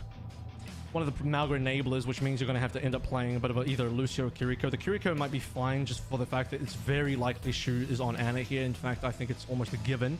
Yeah. Given that ball is playable on this map, it's not a bad time to ban Junbin. As we discussed in the earlier game with Zeta and Wei, unlike Wei, where you know the ball is there when Milgaru is in the lobby, here, Junbin's always in the lobby. So the ball is always possible. So you can target ban Milgaru on specific maps. Here, it's harder to target ban Junbin because if you ban the ball now, the ball becomes available for every other map. However, I do think this is still the best time to ban ball, as it would have been for Zeta to also ban it on map number 1. given that Zeta also actually won that map, but it was a close call. That being aside, I think this is a really good ban. The reason why the Juno ban is good now for Crazy Raccoon is it doesn't blow their ban pool straight away. You don't want to see the Malga ban on map 1 because you want them to save the Malga ban for a flat map, a different map, on a push, on a flashpoint potentially as well. You want to save the Malga ban for that. You can ban the extremities of the Malga comp, starting with Juno. Brig is also a part of that. Juno is more effective of a ban than Brig. So I think that's an effective way of nerfing the Malga comp without blowing away your Malga ban too early in a long series that can go to 7. Yeah, working your way out from the peripheries to the core of that Malga comp is the score on the door right now. Have a quick look at our signs here in the live studio arena. Oh, I like that anime tantrum one. That's quite funny. I can't read the Korean, but I'm sure it's quite amusing. That's me when teams play Bastion. Mad guy. That's me when teams play Bastion. It doesn't make sense, but when it does make sense, when it I'm makes like, sense, actually, it's you know what? fine. Kind of based. I can't believe we're going to the point where Bastion bans are not throwaway bans and actually legitimate bans. Yeah. But that, I think, is the thing that needs to be answered for me is that even on board for these two teams? Because we did not see Bastion prevalency until literally just now, like recently. Yeah. Last night, even this weekend. Like, it was not in the meta up until this point. So how quickly has Crazy Raccoon been able to really lock that in? And this isn't even considering the fact that Falcons can do it themselves as well. They could even beat that team. But that's if we get into Amalgam meta. Traditionally, Falcons have always beaten Crazy Raccoon in Amalgam metas. So you don't really feel good about Crazy Raccoon trying to match that. Yeah, it doesn't feel amazing, and Malga right now is a bit of an objective menace as well. Has that 2 hearts perk, which is available, additional overhealth, and like it feels like a lot of tank heroes have come away with fairly powerful perks from the recent patching, and it has given a little bit of a shake up to the meta, shake up / entrenching that Malga is almost universally viable as a pick, except when you're going into some of those more vertical maps. And as we saw during the coach interview, 9K did predict that it was going to be a 4-1 because they were going to lose Gibraltar. Because obviously Crazy Raccoon would try and pick a map with extreme verticality and difficulty moving between those planes of verticality, like Gibraltar, where Malga is going to be at its weakest.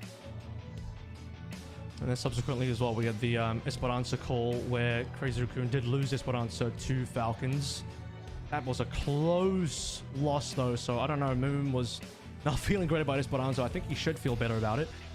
Bigger question will be, like, how does the sort of compositional choice end up for that? Because the last time they played Esperanza, strangely, ended up being a ball performance by Jimbin versus Hanbin's Diva. So it's not even like they lost to Amalga on that map. It was just straight up Jimbin playing ball and losing, which is kind of why I'm saying the ball is falling out of favor in the meta. We did see Milgaru win with it on Surasa versus Zeta, but aside from that, I think ball win rate has kind of plummeted in Korea largely.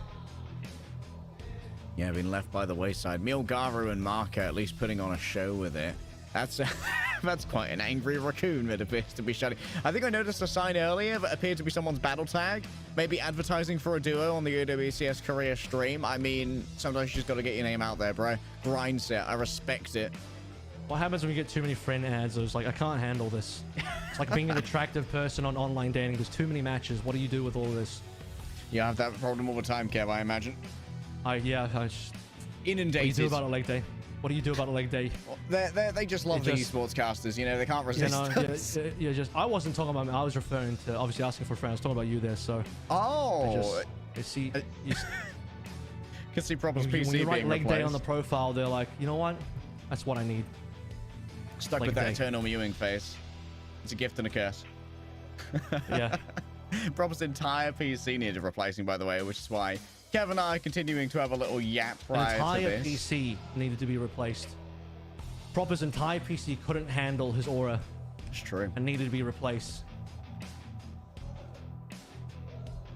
Need at least 3 terabytes of SSD storage. This PC didn't have the pre-installed software that I require to play this game, wink wink. I require the correct PC, wink wink, to play this game. Fun fact, that's a joke for the people in the audience. Obviously, everyone's on land. You're on land, guys. You can't. This is not. You can't cheat on land, realistically speaking. What's fun about this is Hanbin's screen being as tilted as it is. I mean, the jury is still out there on what that really is about. Does bro really just enjoy playing with this level of tilt on his monitor? Like, it's nearly 90 degrees. It's close to 90 degrees. I reckon he's bad at comming to Stalker where he is, so Stalker just screen peeks, you know? He just he figures out from Hanbin's then screen. You have to play with your monitor at a crazy angle. Like, wouldn't that negatively affect your gameplay to the point where you can't see things as well? Do you know what I mean? Like, now, Hanbin plays by feel alone. He doesn't play soundscape. you see that Hammond there with the blindfold on? That's essentially how Hanbin plays the game all the time. Yeah, when Hanbin's doing his trench run of the Death Star and Obi-Wan's voice says, just trust in the Force, and he removes the apparatus from his face and he doesn't need to look. Bro presses Q, rampages all the way down the Death Star exhaust port into the core. Call that a Stardust ult. Sends the Demon Mech flying in to self-destruct. There we go, that works. Nice. Yeah, Luke ejects into space, instantly dies. That'll get a Womp Rant. Like a little self-destruct from Diva. Surely. Those Womp Rants were no match for me, my T-16 and my tactical nuclear strike. That'll show them. This one just says cheers the goat. Funnily enough as well, just kind of jogging the memory on previous matches, you did still see a reasonable amount of Jimbin Malga. In fact, we didn't really see as much Hanbin Malga as you would think on paper. Actually, Hanbin majority played Diva in that previous series, with a small smattering of a bit of the Zarya, including some Hazard as well. Zarya was on King's Row. A little bit of... What else did he play? A little bit of... Unfortunately, he did also play Winston on Gibraltar, which is part of the reason they lost. You don't want to see the Han Winston, guys. You don't want to see the Han Ball or the if Han you see Winston. that, You see it that, might be over. You see that, it's bad news, guys. It's bad news. That's an omen of the end of times, I think. Yeah. One of the four horsemen of the apocalypse, you know, death, pestilence, war, Han Winston. It was in the Bible, I'm pretty sure. Proper finally got the PC back, and we're going to be heading right into map. It's time to get hyped for what is, of course, the legacy match of Korea. Team Falcons going up against Crazy Raccoon.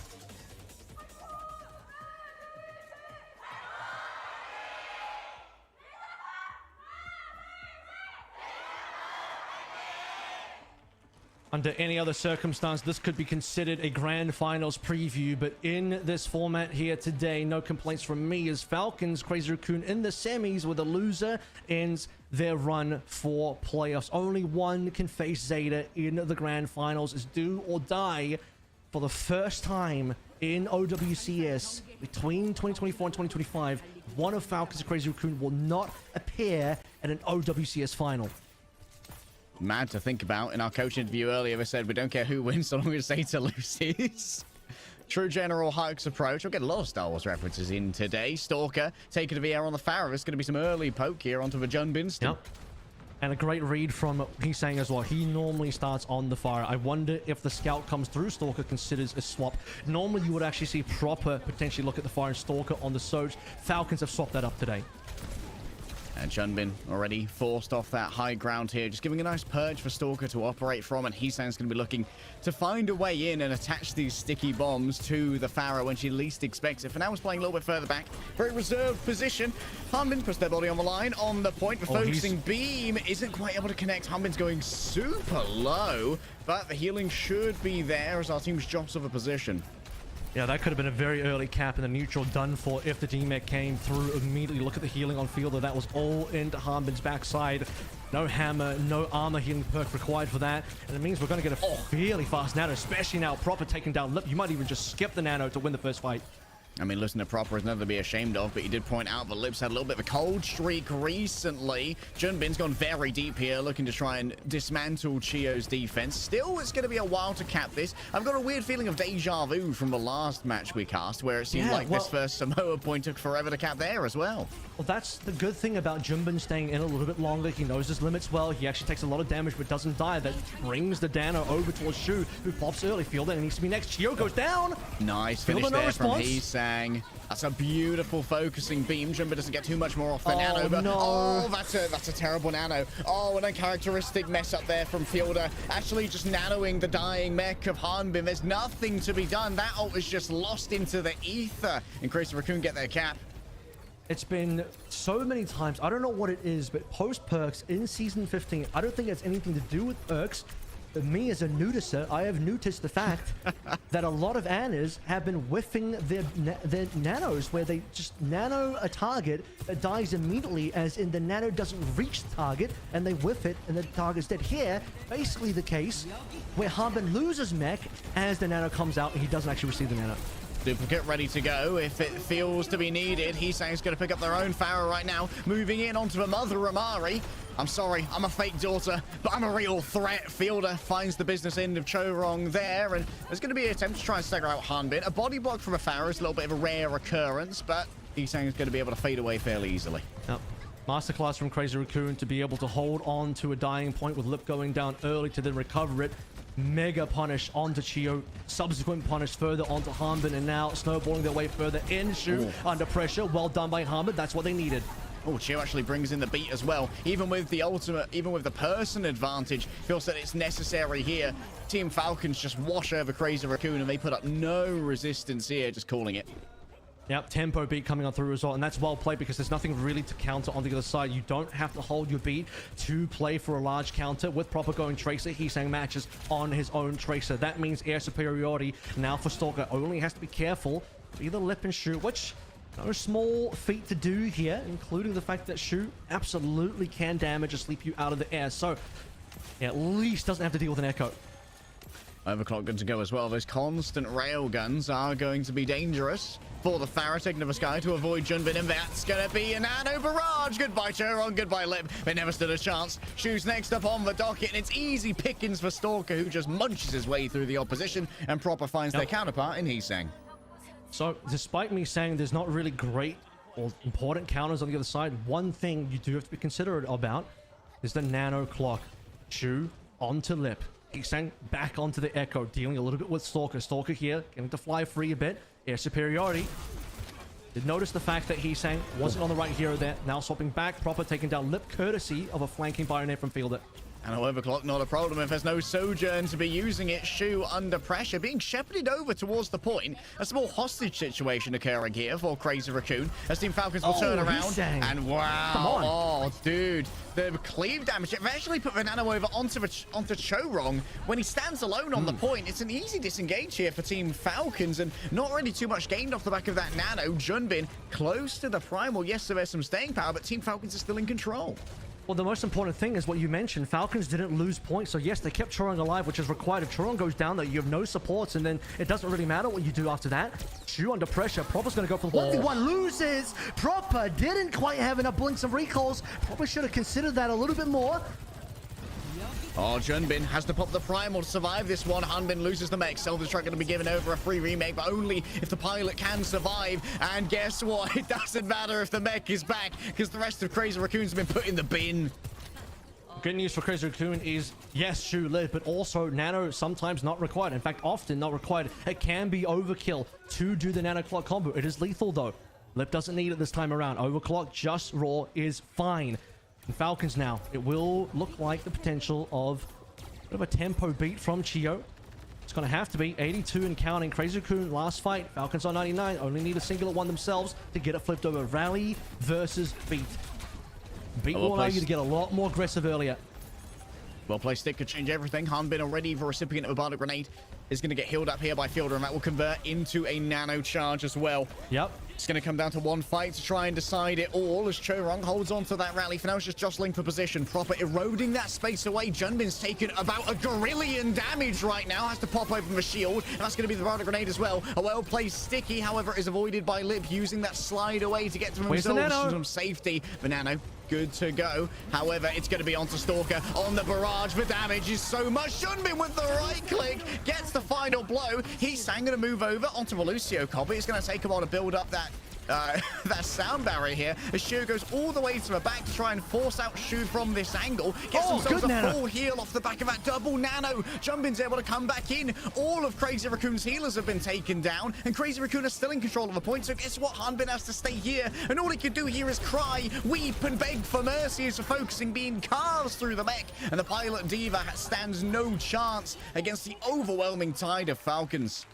I'm sorry, that is well, maybe Falcons, and let me explain, because I think they threw that one a little bit. I think they kind of just pissed in the wind their advantage. Where was the nano earlier? You needed the nano onto Stalker, who had the barrage. They were so conservative. Beyond that, when finally Stalker gets the nano and goes for barrage, he doesn't do the suck combo. He's a level 3 firer. He has all the perks. I looked at the perks. He has the suck on the concussive blast. He didn't go for the combo. What does that mean? It allows the support to fade away on the backside, get behind cover. He just didn't use it. Then afterwards decides, oh, the supports are running around a corner, I can't chase them fast enough, I better go towards the tank, and that is the bad call. Couldn't get Junbin down, dies, and just loses the advantage of the nano fire entirely. And then Crazy Raccoon can't get cleaned up. Shu finds his own nano, puts on a Junbin. It's over. Stalker misplayed there. Fielder was too slow.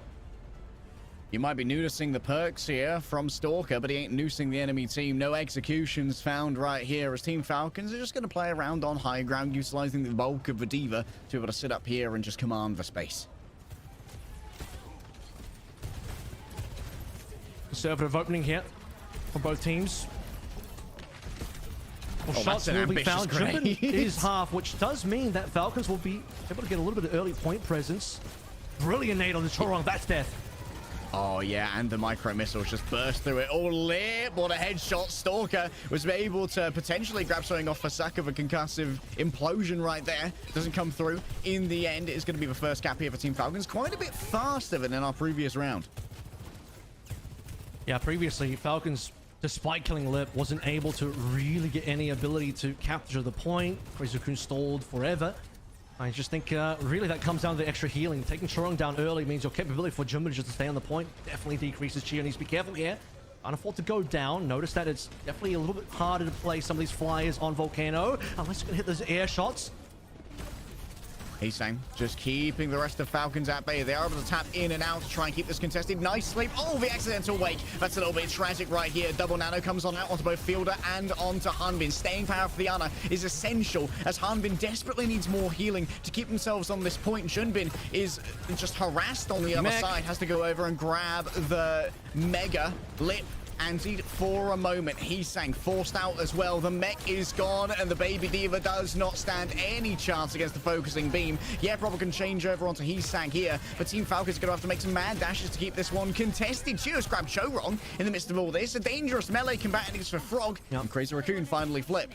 Important for Falcons to just stay on the point a little bit longer. They still have control. Push up to 64. That's an extra 14%, essentially, after Hanbin goes down.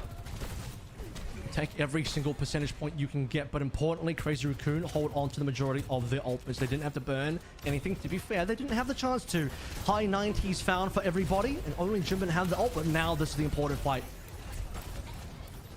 It's going to be quite the resource, the armory that can be tapped here by Crazy Raccoons, forcing out an early copy. Heesang's already lost the mech as well, and may well lose their life on top of this, down to 113 HP, only half as remains.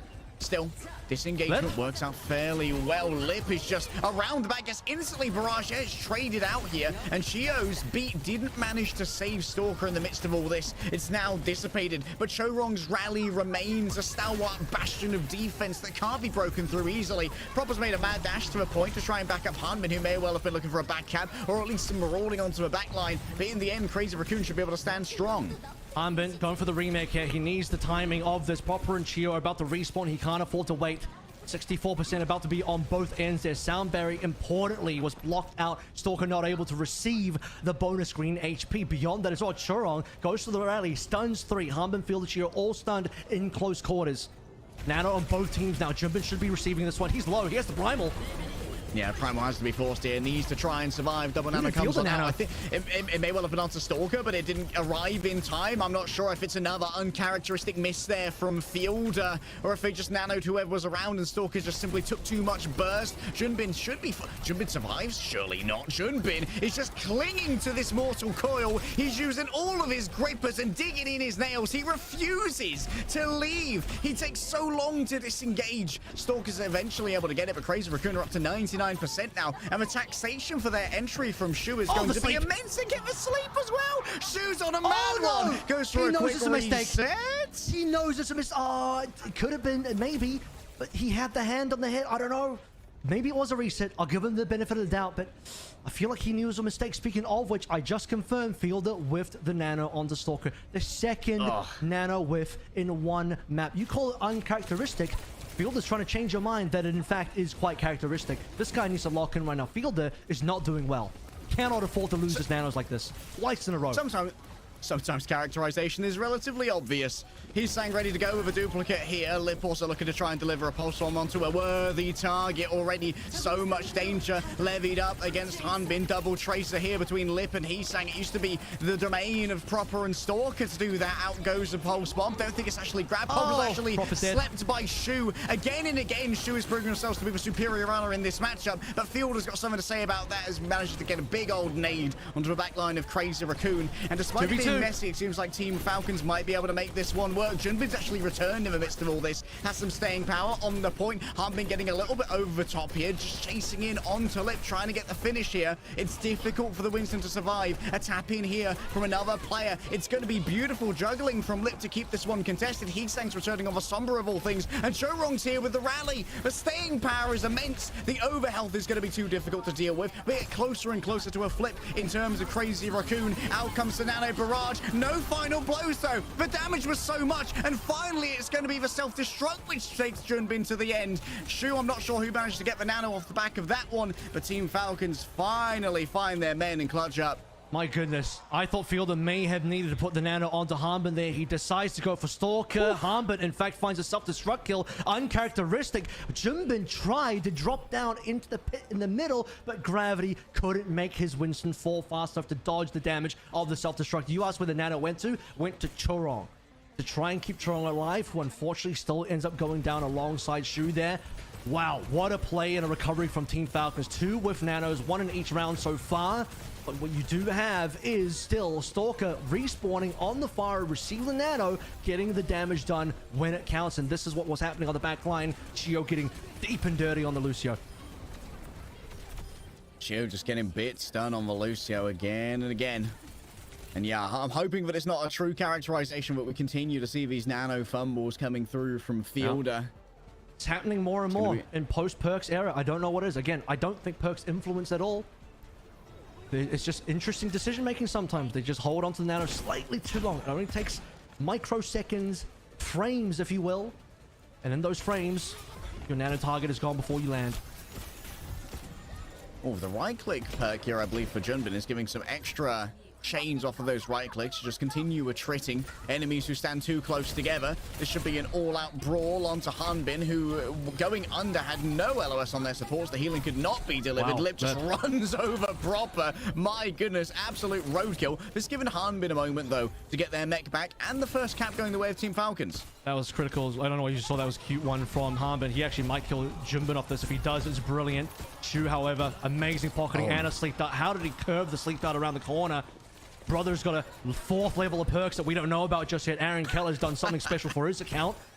But Junbin survives. Hanbin ate the nade even. Went deep on a Junbin, but just the movement plus Shu's pocket healing, that's allowed Shu to still be on par with Fielder. I was going to say catch up to Fielder. They both have nanos now.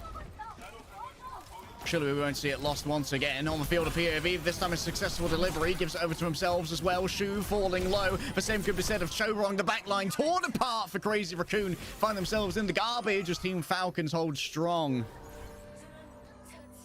This time around as well, I think what's really important is the fact that I think Ashe is great on this map. We're not seeing something like that come through for Crazy Raccoon, and now it's difficult for them to swap. It would require 2 swaps at Heesang.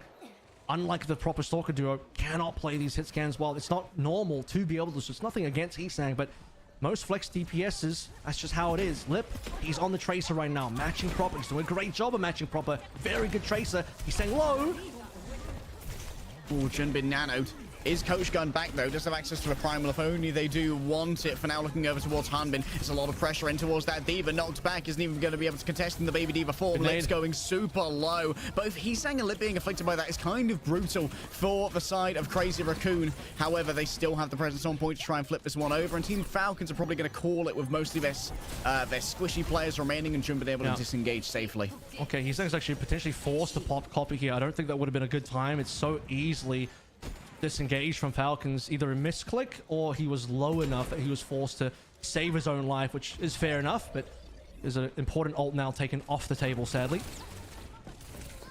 Lip, a slightly botched disengage is going to be able to get a cookie coming through from the Brigitte.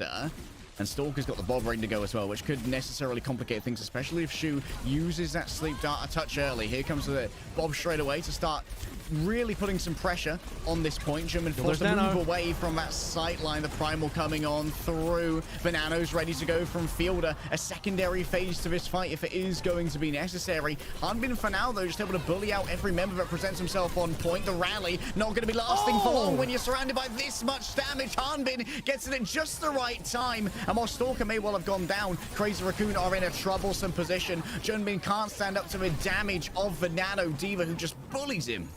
Hyper carry on the Diva here just does so much damage. Look at Junbin's POV. It's frightening. He's got Primal out and he's getting cooked so hard. 1,000+ HP going down to critical in just a couple of seconds. How do you survive against that kind of damage? A lot of it is coming through from Hanbin. Nano being played into the end there. Actually, with hindsight, maybe the Nano wasn't required. It will now give Shu a necessary Nano advantage, but will it be enough? He can use it on Junbin. Might have to. He is.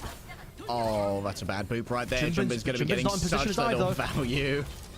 Yeah, not much value off of Nano right here. Shu maybe was able to get a little bit more on the self-Nano as well. However, an all-out brawl for the point. Team Falcons only need to win this one fight to be able to turn this one around. Everyone else needs to stay on this point, and Hanbin can make it very dangerous to do so. Lips found Fielder, Stalker's down too. Crazy Raccoon have been able to turn this one around, and Hanbin thinks better of using their self-destruct.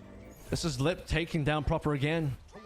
Maybe being the difference maker here. Lips had a quiet game on hit scan for the past couple of weeks, but now coming onto Tracer for this particular round has got the better of proper a couple times now, and that's allowed the 5v4 to come through. It's allowed Junbin to live in these exchanges where, despite getting slipped, Hanbin doesn't have the firepower without proper also aiding him. Nano did go away though, and with timing, Fielder's going to have it for the final fight. Oh, a little bit brutal. Yep, catches Stalker on the disengage. They were shepherded over there by Lip, who wasn't forced to pay for it by Proper.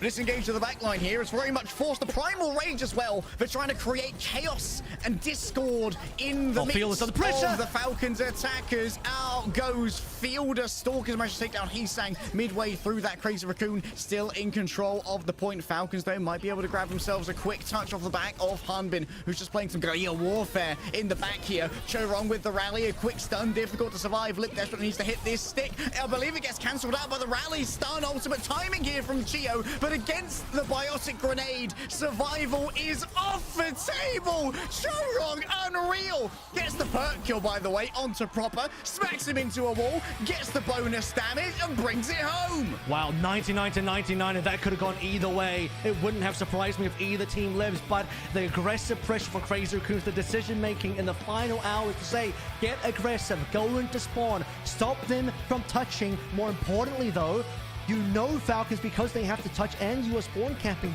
kinda, you can put pressure onto Fielder, who has Nano, and if Fielder goes down or Fielder can't find the right Nano target, it's over. And he couldn't find the Nano target at all. His spawn was so slow, he can't afford to swap. He knows the Nano is so important. Hanbin goes to the touch on the point. I don't know where Proper was. He might have gone down. Proper at least killed one on his way.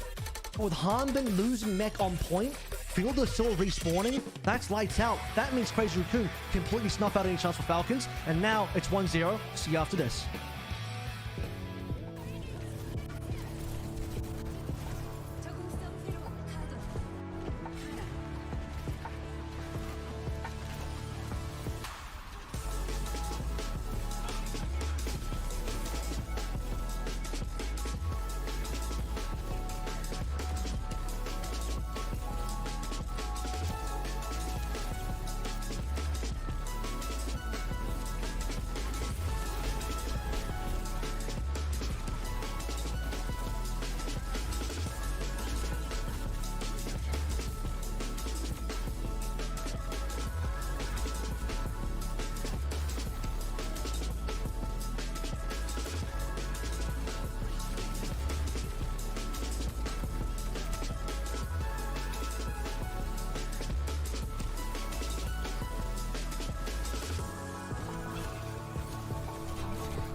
And we're back. That was only map 1. This is a first to 4, gamers. We might be here for the long haul, so I hope you got some nice snacks and a drinky, because Team Falcons and Crazy Raccoon are going to keep on going as we head to map 2. I don't know if people were taking a bit of a look on stage there as well. Any other hashtag nudices in the chat, but there was a substitution. I might hold off on that for just a moment as we talk about the possibility of what the next map is. I discussed a little bit early in the pre-show here, Harry, that it is required, in my opinion, that if Falcons lose, upon losing, immediately they must choose an escort map to get rid of Gibraltar from the pool, at least from the first 5 maps. Likely, Gibraltar will be the 6th map pick, if possible, for Crazy Raccoon when and if we get there. I think the series will probably go to 6. But for now, for Falcons to build up some momentum, pick Route 66, Rialto, or Havana, but not Gibraltar. Now, a couple of these maps good for D.Va. Rialto in particular, great for D.Va if they want to go down that pathway. Couple of interesting looks here. I think Route 66 is a little bit dive heavy. Havana is also an option, but is also good for double flex support, which Falcons don't have unless they want to sub Majed in. But I don't know if they want to do that because they don't have a lot of game time, if any, with Majed. So they're going to lock in Havana, which, okay, you can play this without the double flex support. It's not required. It would just be nice. If it ends up going the way of Sigma, Pambin's happy to do that. But if it goes the way of Sigma, what does Crazy Raccoon do? Leg day? Perhaps a sub is in order. Maybe a sub could be exactly the change of pace. Well, I say exactly the change of pace that they need. They're currently winning. It is only 1-0, but if you're looking to try and bring in some of these more static tanks, then Max seems to be your guy. Junbin and Max have been a dynamic duo for nigh on 3 years now, I believe, and we've mostly seen Junbin, but there's the other lad. Max has taken to the stage. Many people forget that Max is even on the team. They look at him and say, Junbin looks a little different. What's happening right now? But no, that is indeed the other tank player. Another former teammate of Proper's from quite 2 different teams actually now. Off-tank specialist for Crazy Raccoon. So, very much says to me, possibility with Sigma is quite high in here. Could be a D.Va matchup. It would be really, really quite bad for Crazy Raccoon if this ends up in a Malga matchup. And Max just plays Malga, which would have been a priority for Junbin instead. Junbin would just play that hero. Max, I don't know if they can really trust as much to deliver the same results. The big problem will be, regardless of what Max chooses to play, the fact that Crazy Raccoon have limited time playing with Max. I cannot recall personally when the last time I saw Max starting on the line was, or just being subbed in the lineup. I don't remember him being played at all this entire season, although I could be wrong. My memory is fading with age. But I do remember he did play in Soup when Hazard was first released. Soup Invitational at the end of last year. They did actually sub Junbin out for Max, specifically to play Hazard back then, before Junbin started to get much better at Hazard. At the beginning phases of learning Hazard, it seemed like Max had a bit of an advantage there. But since then, we haven't seen Max. And questions will also always be, well, it's unlikely that they spend a lot of time scrimming and practicing with Max. So how well is Max going to gel into this team, given that he is and has been on the team for some time, but he doesn't really play with them, doesn't get a chance to? We can only hope that there's been significant scrim time with Max over the last couple of weeks. And like you said, it's been a rarity. Even when it would make sense to sub Max in for the hero pool, they've mostly been able to just tough it out with Junbin. Crazy Raccoon I've had seen a remarkably successful regular season.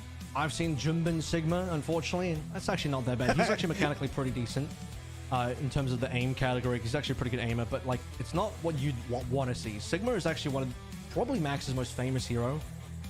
Famously, Kaluj said that probably the only Sigma better than him is Max, although maybe debatable whether Kaluj really even has a good Sigma in the first place. World Cup USA fans know what I'm talking about.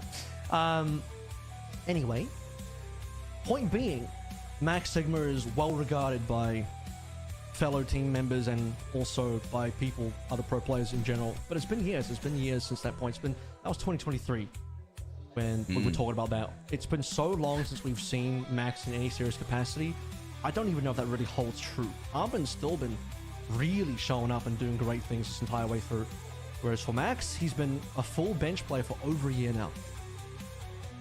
However, being on that bench opens up so many opportunities for specialized training. Kev, what could he have been doing all this time? In the time chamber, tasks have been set, goals potentially have been met. I'm looking at this with unbridled optimism. Maybe Max is going to come out and just be the greatest player we've ever seen. If Falcons lose with Max on board, it's bad. So and this is the great thing is I love the Sigma ban here because I think Max needs it more than Hanbin. I seriously think Max needs the Sigma more than Hanbin does. Hanbin is happy to play Amalga and literally anything else. But as I mentioned, if we end up in Amalgama with Max on Amalga, Crazy Raccoon have goofed up really badly because they would have much preferred Jimin to be on that hero rather than Max. And Falcons have that capability, but Crazy Raccoon don't. The Genji ban is interesting. It locks out both Heesang and Prop's ability to play Genji. Basically, I think it locks us into more of a dive. I think Tracer is a rare pick on this map, so you don't have Tracer immediately because of that, because of the map choice. Then you don't have Genji, which locks you out of playing very strong dive options, except if you want to play Sombra, which is not ideal either, unless it's a straight-up counter to certain heroes like Bolt. So what are we expecting here then? We're expecting more of a poke style, but a poke style that doesn't have Sigma. So could it be a Diva poke style? Or are they just gonna play Hazard and throw in a Sojin without the Genji?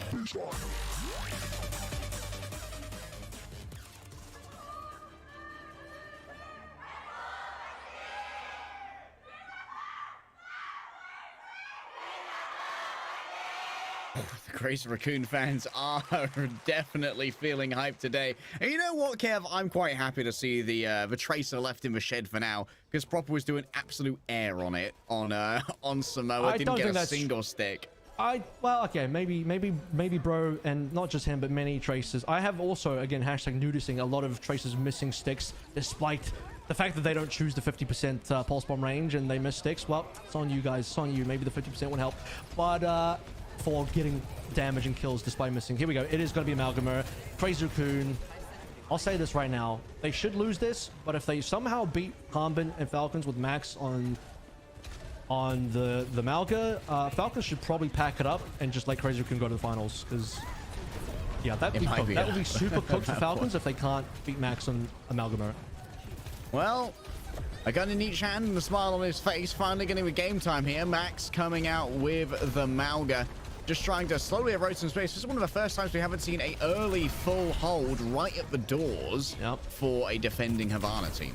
And the reason why you do is so that you can extend the amount of fights you have. Because you don't, you can see how far Crazy Raccoon have pushed up. That means the Falcons lose this fight, the cap's done. You just get one fight and then it's capped. So very hard situation as we track our ult charges on specifically Anna players between Fielder and Shoot. Fielder doing a lot more healing as trying to keep Hanbin alive from the extra poke damage.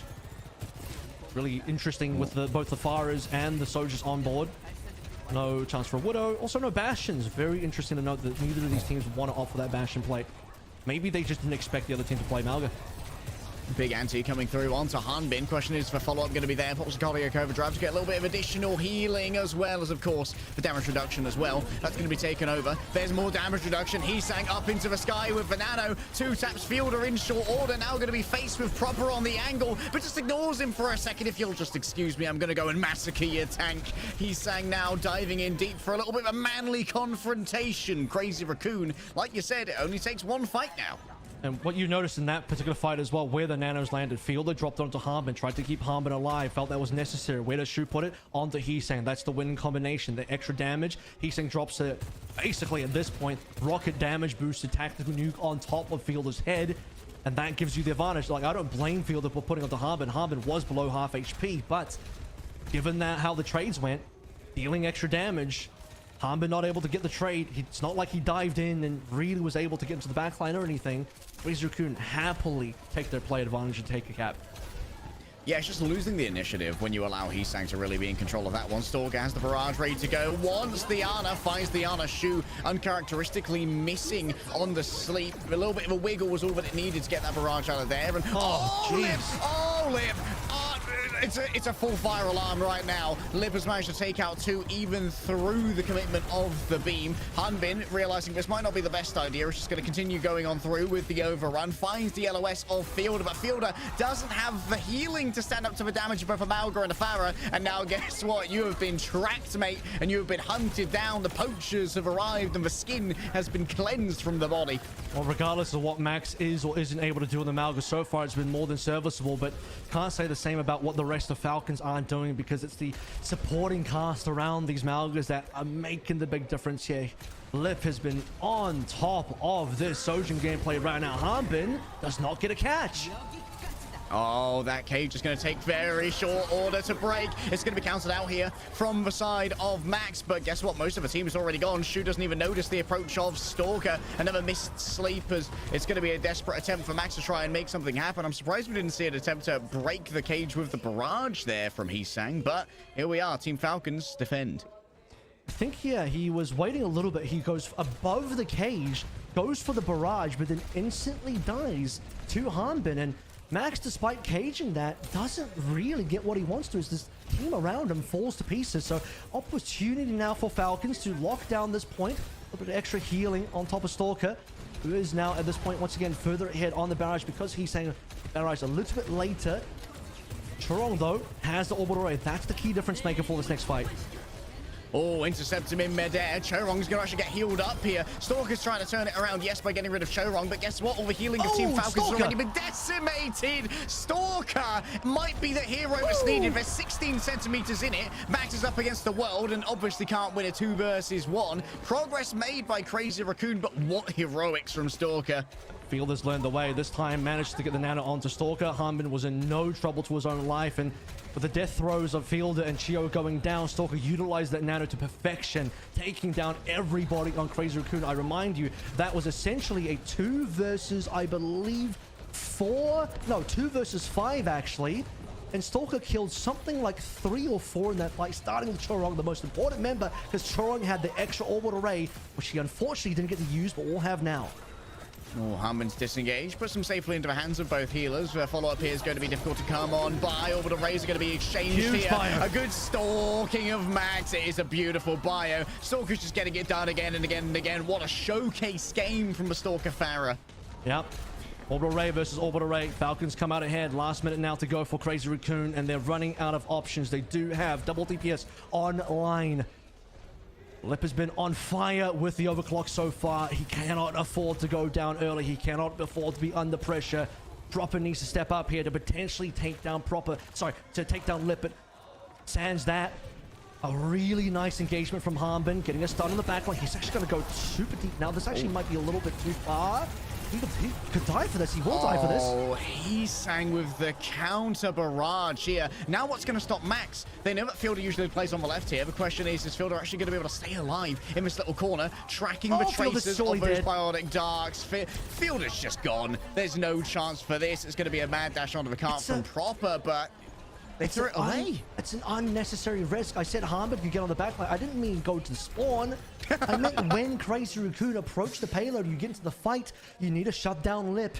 Hanbin goes to spawn. He goes to Crazy Raccoon spawn and tries to dive into Shu, gets slept and then barraged by Hisang, which is, by the way, I think more than a fine way to use that. I know that Falcons felt like they were potentially behind an ultimate, and they were, and they needed to make a play, but not like that.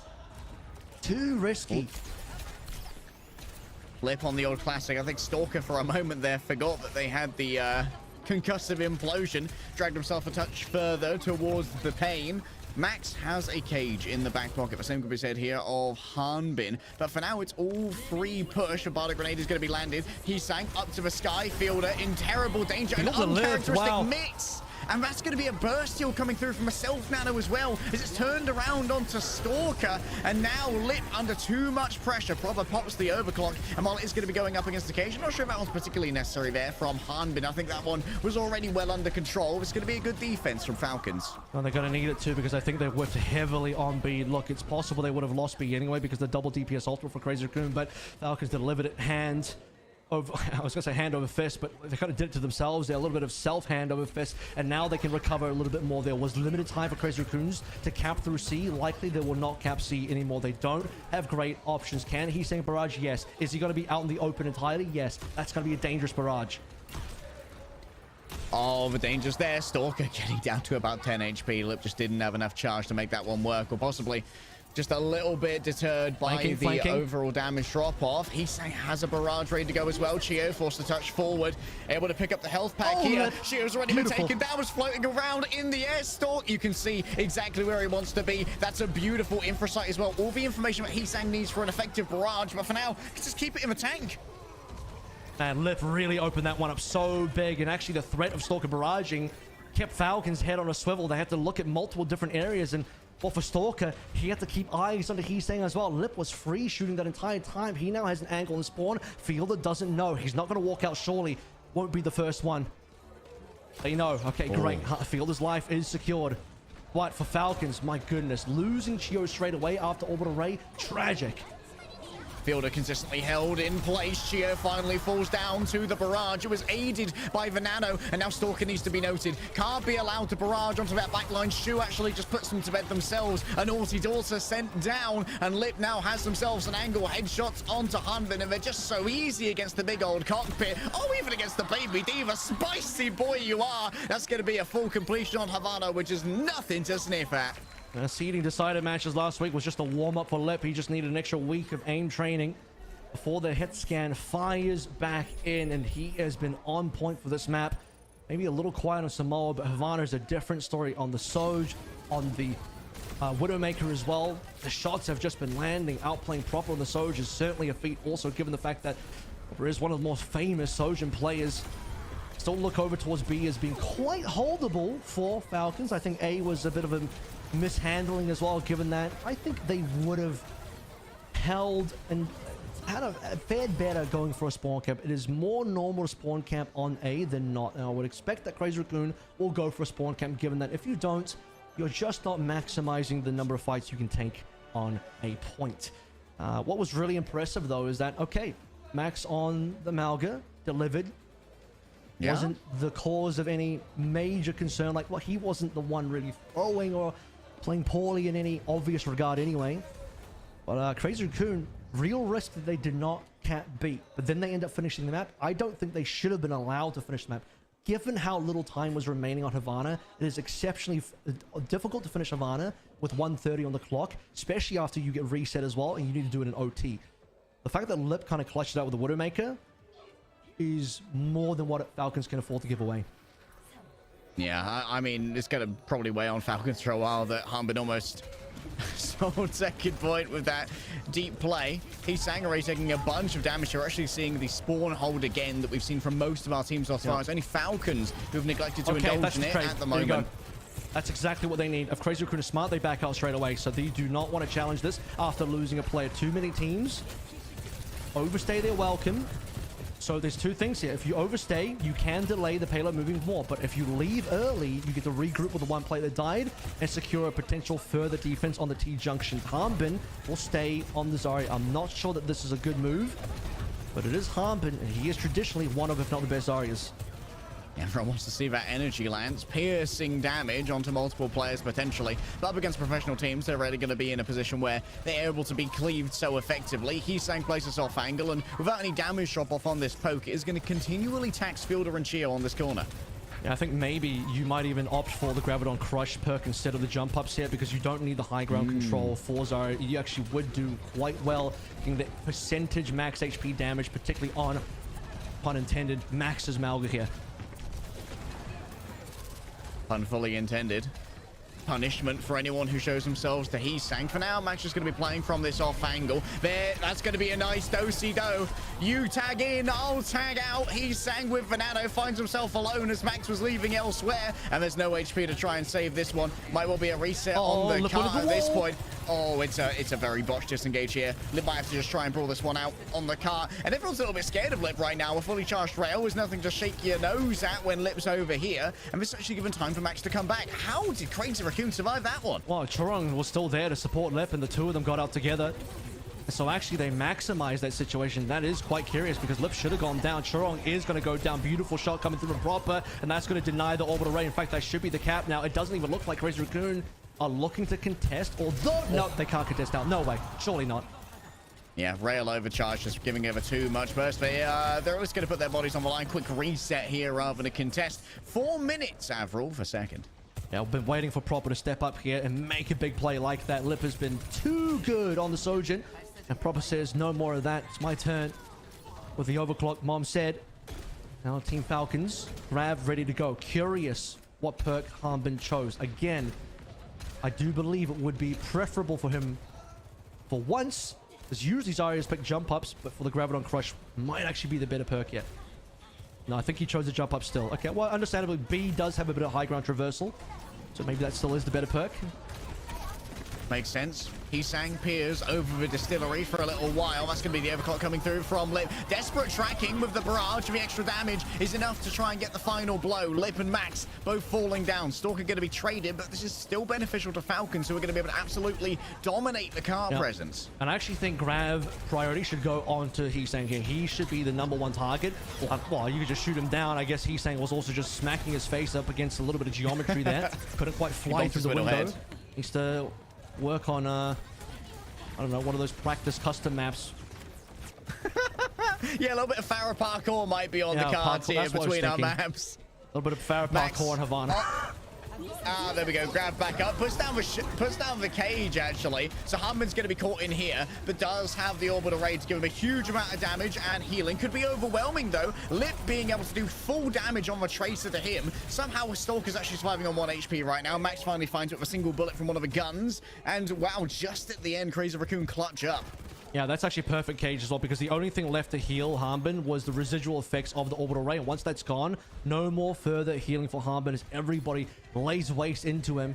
And the rest of Team Falcons scatter away as they kind of realize, okay, well, we're going to lose Harbin here. Given that, it's kind of over. Time is of the essence here. If Falcons want to finish this map, which they're required to do, you can't realistically do that unless you have some time left from B. And that might be the reality now because Lip's dead. 5v4. Proper and Stalker work in tandem to just cook Lip. Shu had no idea what was coming. Proper begins tearing through him. The MVP has returned. The prodigal son was missing for just a couple of moments. That's okay. We consoled him at milk cartons and we found him. There we go. He was able to take advantage of the initial Sojin release in 2022 to mark himself off as one of the best, if not the best. And now the Soldier's back in his hands. Quiet defensive phase for Proper, but on the offense, things are getting good. Max now matching over towards Zarya. Another brilliant Zarya player. It's the battle of the off tanks here. Harbin, legendary. Lip, even more so. Oh, that was filthy. Rancid and disgusting. Nasty flicks from Lip here. And now you got across a wide open expanse, which Lip is going to claim as his own. Question will be, Proper has the opportunity to match on towards a Widowmaker, far less of a famous Widowmaker player, but no slouch. I've seen plenty of his Widowmaker to know he's got the, surely the gutso for it. He's down early. Max under pressure. Give him a nano here for additional staying power, and yeah, the damage is overwhelming. Sure, of course, getting their own benefits off the back of that one, having already built up towards the perk, and Max finds Fielder and all the rest, apparently. It may be considered overkill to nano Max there. Haven't Crazy Raccoon won the fight? Many would say it's true. But losing Max means you cannot spawn holding, where you lose all this frontline pressure and payload control goes over to Team Falcon. So the Nano was correct in saving his energy charge and allowing Max to push forward and not having to wait for Max to respawn too far behind. Now Crazy Raccoon play close to payload, but we talked about this already. Will Proper go Widowmaker? We haven't seen Proper Widow in quite some time. And with the infra sight, Proper can't do much right now. I mean, the Mei bought out as well to try and isolate Max from these long-range heals of Chorong and Shu, force them into these more delicate positions where they could be punished. Shot. Yeah, Lip now. Have to respect Proper at least a little bit. Believe he caught the body shot there. You also see Fielder trying to weave in the sleep out to catch Lip, which would have been a free kill for Proper. Grab. Okay, that's Max surely dead. Yeah, so the grab onto Max. Stalker tries to relieve the pressure. Heesang comes in with the barrage, and while it does get one, no more than that. Falcons are on the move. And I still have just enough time as well. Unlike Hybrid, having some time here won't make a difference.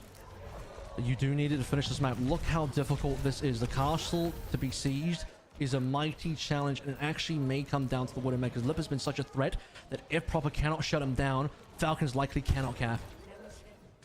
Nasty angle here from Proper on the left-hand side. A rare angle, actually, for the Widowmakers. Should have an angle onto Lip rather soon. For now, it's just going to be Hanbin catching a bunch of these headshots, and it's difficult to try and get through. Has Infrasight now, coming up very soon. Lip's going to look for it. If he kills Proper then, it would be really good. But Proper now, one more shot to enable the Infrasight. That's going to give his team the opportunity to walk on up with Lip cowering in fair.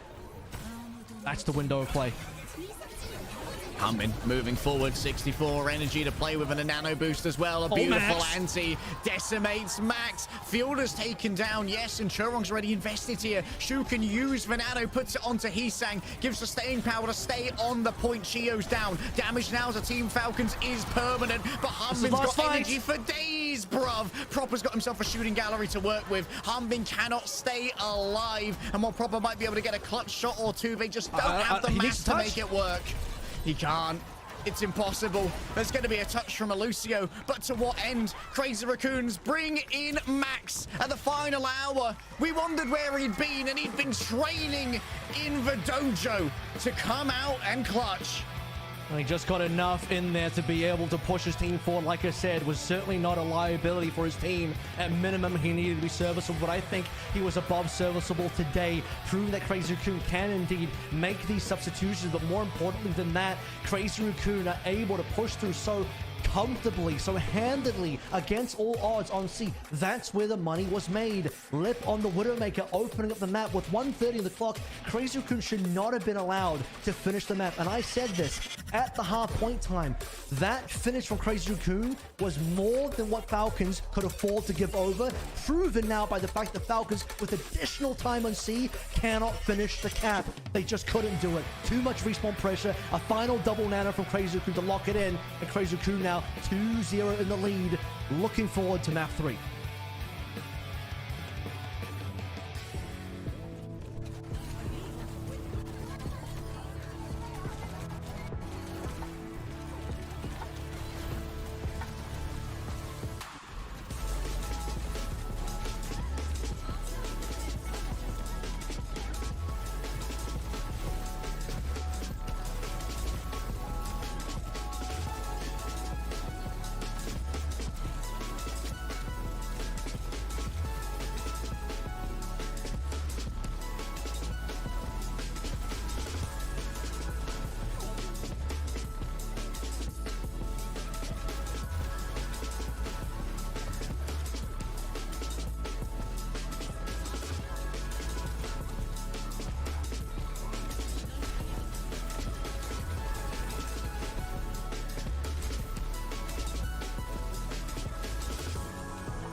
I mean, you took Shu to Havana during playoffs.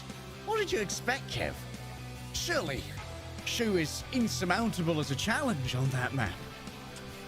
Actually, I think that map was mostly left to me, making the difference. Yeah? I think Shu was particularly good on Samoa. Pierre, he was decent. Never really a bad performance from Shu. I do want to point out really quickly, though, before talking about any individual members, when we actually look at this map pool, mathematically, we can confirm now that Gibraltar will be map 6. The reason why is Falcons being down 0-2. They would have to win the next 3 maps to even bring us to a match point, as it is a first to 4, which means 5 maps. And if Falcons win the next 3 maps, we do go to a map 6, which will be Crazy Raccoon's choice, and they will choose Watchpoint Gibraltar, which means the Han Binston, the legend of the Han Binston, the ill omen. I mean, at this point, it's a reality, but only if Falcons can actually bring this series back, and I do believe they have the capability to do so. Kings Row, famously, this is where Han Bin brought out the Zarya last week. He can do so again. Question now for Crazy Raccoon: you actually keep Max in. I know that's a crazy thought, but he did well enough in Havana, but not just because of that, but D.Va is going to be played by Harbin here, all but guaranteed. D.Va is probably going to be important for Crazy Raccoon as well. And then Zarya is potentially going to be a good pick here also. I mean, that does feed into Max's hero pool. It does make sense to keep Max in. I mean, the IQ bell curve, just counter D.Va with Zarya, bro. You can't just counter D.Va with Zarya, bro. Just counter D.Va with Zarya, bro.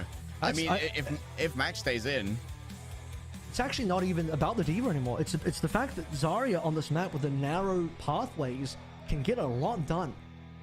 With the possibility of cleaving through with your laser, but not even that, but just, it's so easy to target down people when they can't run. It's harder for them to get away from you, harder for them to angle away from you and hide when everything is a straight line in this map.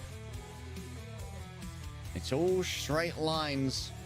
And it seems like a straightforward approach here for the side of Crazy Raccoon, but obviously this is one of the choices that makes the most sense for Falcons. Up against the wall, though, they likely weren't expecting to be so thoroughly rocked on Havana. Let's have a look at those bans. Venture on one side and Ramatra on the other. Basically moves us in a position to play D.Va. Max has retained his position as a starting player on this team for this map, given the reasons I listed. It does make a lot of sense. So with no Ram, we are going to end up doing something like a D.Va into a Zarya. The possibility of the hazard is ever so present as well, although for some reason I think this is going to be a D.Va matchup. If I was to guess right now, this feels D.Va to me. But Ambin is in. Malga possibility always still there. We were talking through the history of this matchup just before we started casting, Kev, and it seemed like Falcons recently had been getting a couple over on Crazy Raccoon. Their late game scaling in this rivalry seemed to be fairly strong. This is an uncharacteristic strong beginning from Crazy Raccoon in this particular matchup. We'll have to see if it can maintain. Team Falcons have a chance to try and turn it around here and now.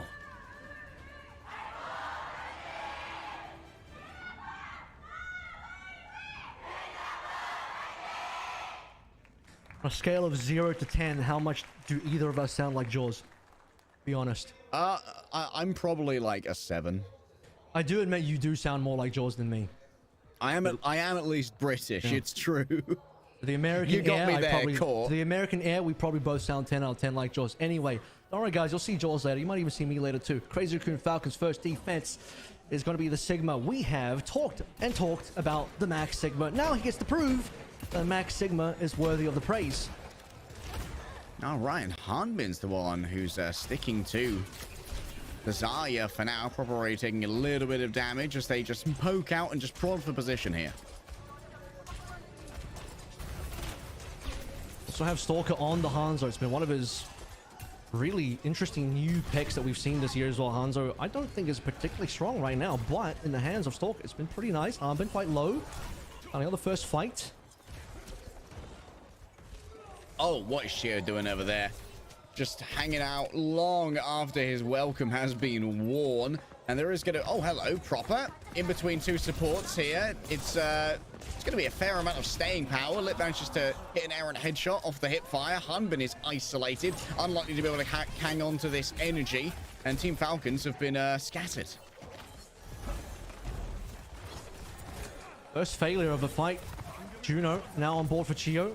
A reset on the ult charge there. Field at least has a lot of nano to play through, but kind of difficult to see where this is going to end up going. I think Hanbin with Zarya does have a reasonable matchup into Max if the shield can be broken. Shield break. Kinetic Grasp doesn't really do anything versus the laser. Shu's also nearly on nano. I think by the time Falcons end up playing through the nano, unless they can kill Shu, the counter nano is going to be really important. Which is why Proper's going for Shu, but he just can't find it. Nice. Suzu tries to be rescued on the disengage with the nano, but for now, spending so long of it climbing, just scouting out areas. Yes, it gains some space, but not much more than that. Oh, wow. Yeah, Lip is the hit scan god for a reason, baby. Stalker's already half. Heesang's able to finish that one off. Crazy Raccoon are looking impenetrable. Yeah, this is Lip on his way to a player of the match for sure. 3 maps in a row now. Has just shown how strong his presence in the server is. The aura is growing. And right now, Falcons, 2 minutes is already gone, and they've lost the big ultimate. Stalker's now dropped away from the Hanzo for a Widowmaker, looking for angles onto Lip, but I don't think he's going to find one comfortably. His team needs to make the space. Crazy Raccoon about to sit on 5 ults. This is potentially going to take until overtime for Falcons to cap, unless Crazy Raccoon make a mistake. Yeah, Harbin's essentially been observing thus far. Passive ult charge for my boy, just about to hit 60% here. A quick tap on point here from Proper, and guess what? The health bar is already decimated. We'll be able to dodge away from that dynamite. Heads up onto Lip. It's a nasty right click for Suzu's there. The pocket's so strong. Proper now in a 1 versus 2. This might make a little bit of space for the remainder of the team, though. Playing a pseudo tank right now, but Crazy Raccoon still haven't used any of the 5 ultimates that they have available. And there goes the Blizzard, isolating Hanbin, checking into the hotel and checking out permanently as Stalker finally finds a well-placed headshot onto Chorong, but I think the damage may have already been done as Field has been hunted down by Shu. Yeah, the fact that Shu was able to even get in melee range, I don't feel it. Got himself quite a fair bit up. Losing even one player, Chorong, doesn't even make a difference here, because on the Kirikou, you just simply TP back in. Good defensive wall as well, keeping Max alive. That could have been so huge for Falcons. Taking down Max might just give you the point. Okay, big investments here. Out comes the Ray. Stalker's down to Shu. It's a travesty right now. Everything's gone wrong. There's nothing. There are no smiles on faces. It's a disaster. A full hold. Hanbin's gone. Goodbye to all of your energy. You must have grabbed in the midst of all of that somewhere. There's still a nano blade in the back pocket. It's still not even 1 tick, by the way. It's a full hold with no cap percentage, which means Falcons can only go for a draw on their next phase. Now we've got the high and ball. I said this is one of the horsemen of the apocalypse. It's over. Yeah, don't count your horsemen before they ride, but there's still a nano blade to play with. Proper. Oh, no! Oh, it's an unreal choke. It's ungodly. Where are your hands? They're nowhere to be seen. Lip at least taken down. Stalker manages to hit one. Chorong goes after Proper. Winning out in the 1v1. There's no touch. Where are Team Falcons? That strategy does not work out. On paper, the Zarya into the Sigma can be fine, except for the part where the shield really just mitigates all that you can do. But the problem here was Lip and Shu. No times were Falcons able to impact the backline, and every time they tried, poor Proper, I don't even know if it's really his fault. He had to solo go in for these situations. Did he get bubbles? I'm not even sure how many, if any, bubbles he received. This was the best shot. He went on top of Lip, instantly throwing TPs in Suzu. Best ability in the game, very fair, extremely fair ability, by the way. Well balanced, Fun and fair balanced. ability. Definitely not an unbalanced broken ability. Saves Shu's life, Lip's life, and it's done.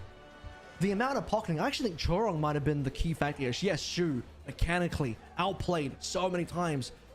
But the extra pocketing from Chorong, the extra Suzus, and Chorong by himself, by the way, also getting deep on the damage with the right click in the shurikens, little kunais. That actually might have been the real X factor here, keeping your carries and Shu and Lip alive. The fact that Proper was the sole diver here, I don't know. I didn't think Stalker did very much. People will have questions after this game. It's like, wow, did Proper throw? What did he do? Where are his hands? You even said. My question is, was Stalker existing in this map, or was he completely cosmetic the entire attack? Stalker managed to get one pick, but also like Hanbin, I mean, they've got themselves a tick here. It's technically winnable, but as far as I'm aware, this is King's Rover. It's might just be a formality. Did Harbin give any bubbles to Proper at all? I don't even know what he was doing with his bubbles. He couldn't walk forward. Supports couldn't get anywhere. Backline's untouchable. Now this is a cap. Let's already call it. It might already Map be 4, done. guys. Map 4. Yeah. Map 4. Let's do it. It's done. Would a 4-0 be unprecedented in a matchup between Crazy Raccoons and Team Falcons? Wouldn't be completely unprecedented, but it would be more unprecedented than not. Yeah. There's the cap. Well, that was to be expected. My goodness. Avril, I've only got 2 words. What happening? Yeah, whew. Everyone on Crazy Raccoon is giga locked in, tired of losing to Falcons, and it is looking very, very likely now, like unbelievably so, that Falcons will go home potentially without a single map. That was a dreadful attack all around. I think all 5 plays very much did quite little there. Again, many will end up blaming Proper for not being able to 1v5 the entire enemy team. It's not his job, guys. Come on. Bro's like no help out here. LeBron, no help in trying to 1v5 the enemy team. So, yeah, my question will still be, what were the other 4 guys doing? We had the POV on Proper a lot. He couldn't 1v5 the other team. Where were the other 4 members of his team? Cosmetic, unfortunate. Falcons, Cosmetic in the series, 0-3. Let's find out what happens on map 4.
Falcons bros, is it over? 3-0 right now in our first of 4 series against Crazy Raccoon. We were expecting a major clash of titans, but right now all I see is curb stomping a puppy, and there are only whimpers in response. Well, I think to be fair, the first two maps could have gone either way. It really is that King's Row that is the backbreaker. That one, you hide the names, you hide the score, you basically completely hide the HUD and the names, and you're looking at a complete stomping. Yeah, for sure, that was like a GM versus Black game, but at least on the first two maps, you got the taste of what the series could be, could have been, and God willing, maybe could still be if Falcons can start delivering a couple of maps, or we are staring down the barrel of a Crazy Raccoon 4-0. You asked a little bit earlier, like that, if it was unprecedented. I can say that we have seen Crazy Raccoon 3-0 Falcons before, but not a 4-0, because typically in these types of settings, when we get the opportunity to play 7 maps, it's usually a 4-1 or a 4-2. I don't see a 4-3 in there. There's not been a 4-3 before, so we could get a couple firsts here. We are either going to be, for the first time, getting a 4-0 finish for these two guys in a BO7, or we're going to get... Oh, well, you could also just get a 4-2, 4-1 as well. But what I'm saying is the potential to maybe get something like a 4-3 in there if we push it to map 7, but it would have to be a reverse sweep. And, well, if you remember the interview as well here, Harry, Moon was a little bit afraid of the Esperanza. Let's see if his fears are realized. I mean, we saw the entirety of Falcons leave the stage during the last break. They were likely having quite the huddle with 9K to try and figure out where things were going wrong, get a quick reset. Speaking of resets, Max leaving with a 100% win rate, by the way. 2-0 against Falcons, so that is not even farming low-tier teams, farming one of the best teams in the world. Junbin is back, and maybe we see some ball here on Esperanza. Well, see where the bans go. I think ball could potentially be a mistake. Falcons can't ban ball again. Malga ban is a possibility coming through from Crazy Raccoon. Although they do not have first ban, I think it'll be critical to see the direction Falcons go in first, because if they go for a tank ban, there is also a tank protect. The question here will be, is even going Malga that desirable anymore? Because I think this is more likely to be a Harbin Diva game than a Malga game at this point. Although, to be honest with you, maybe he should... I think he spent too long playing Diva this series. I'm actually beginning to believe that it actually could be preferable just to look at the Malga one more time, because that should still be a winning matchup for Falcons, and they need a winning matchup right now. Like, the Havana wasn't disastrous. They just had a bad read on an engagement and kind of lost second for no reason. But a couple of different fights here, a couple of different ults there, that could have been their map. Team Falcons going to be banning out Winston here, and Crazy Raccoon are going to answer with Farah being taken off the board. Yeah, so this is going to either push Junbin towards a ball direction or a hazard direction. And I also said, if you remember as well, just very briefly, brief moments ago, that first tank ban for Falcons is going to have a dual purpose of protecting the Malga at the same time. The Farah ban is interesting. I think Stalker definitely needs to be targeted for that, given that Farah is a big playable hero on this map that can do a lot, but Stalker has been also, particularly on the first two maps and particularly on the second map of Havana, was a huge factor on the Farah. Shutting that down is going to be important. This is going to now end up being still possibly a Diva into ball type of map, just because last time we saw Falcons versus Crazy Raccoon, that is what it was. Time will tell, though. Is it Diva or is it Malga? I think those are the realistic options for Harbin.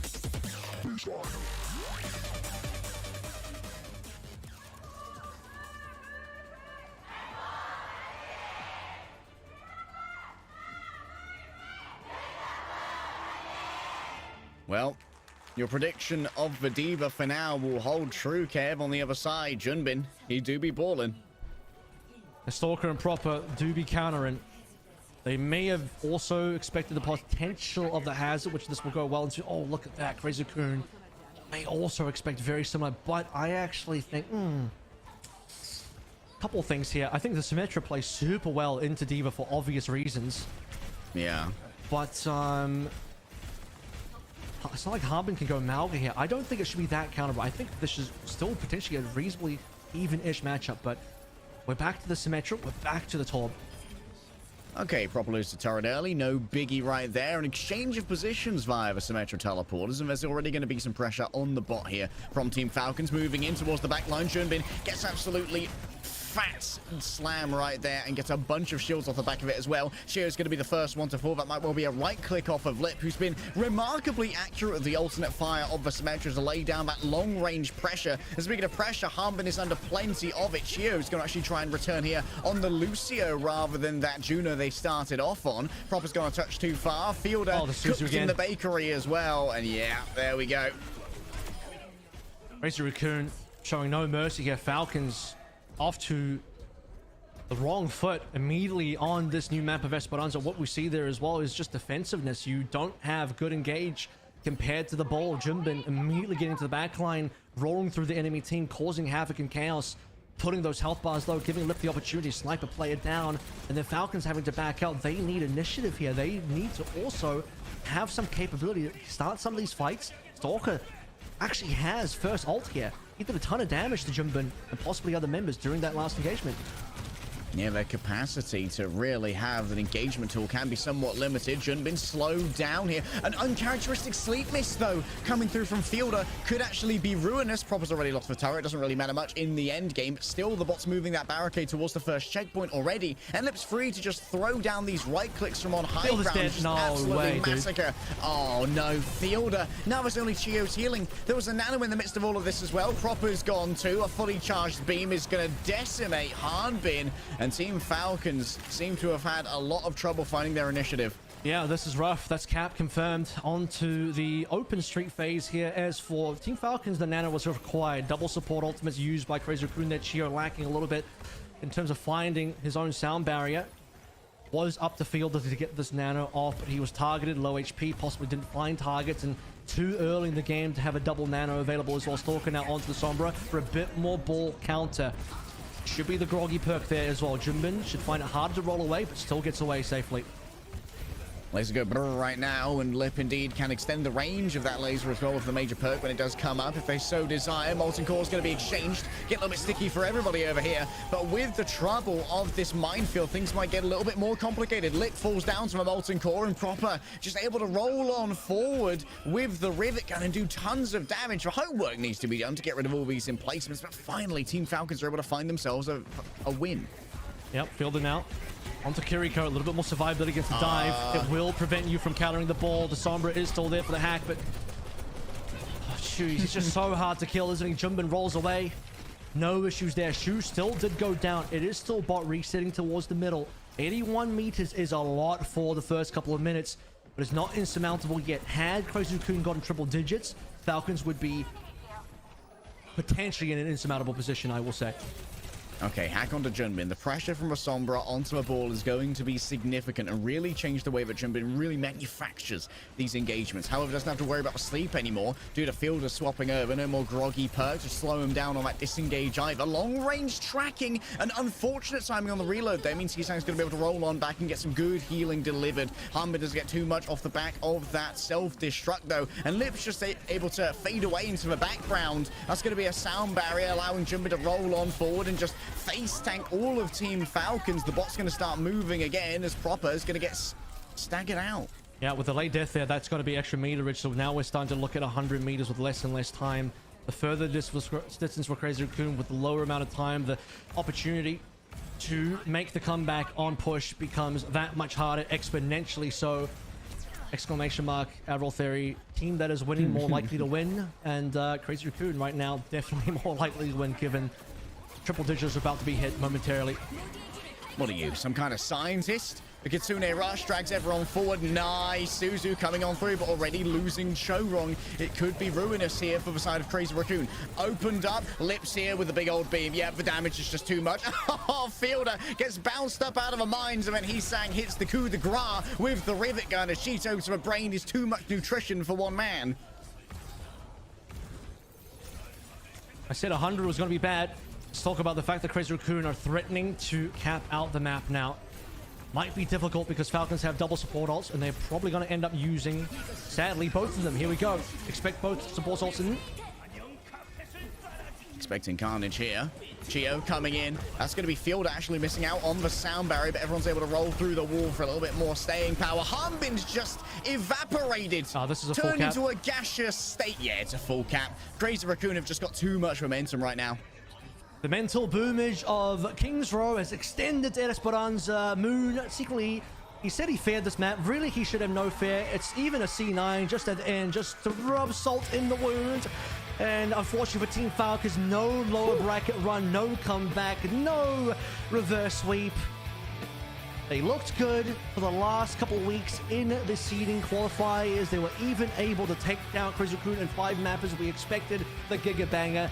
We got one in Wave versus Zeta, but unfortunately, this final match of the day ends in a bit of a whimper for Team Falcons, but for Crazy Raccoon, a dominant display that will give them all the confidence in the world to take on Zeta Division tomorrow in the grand final.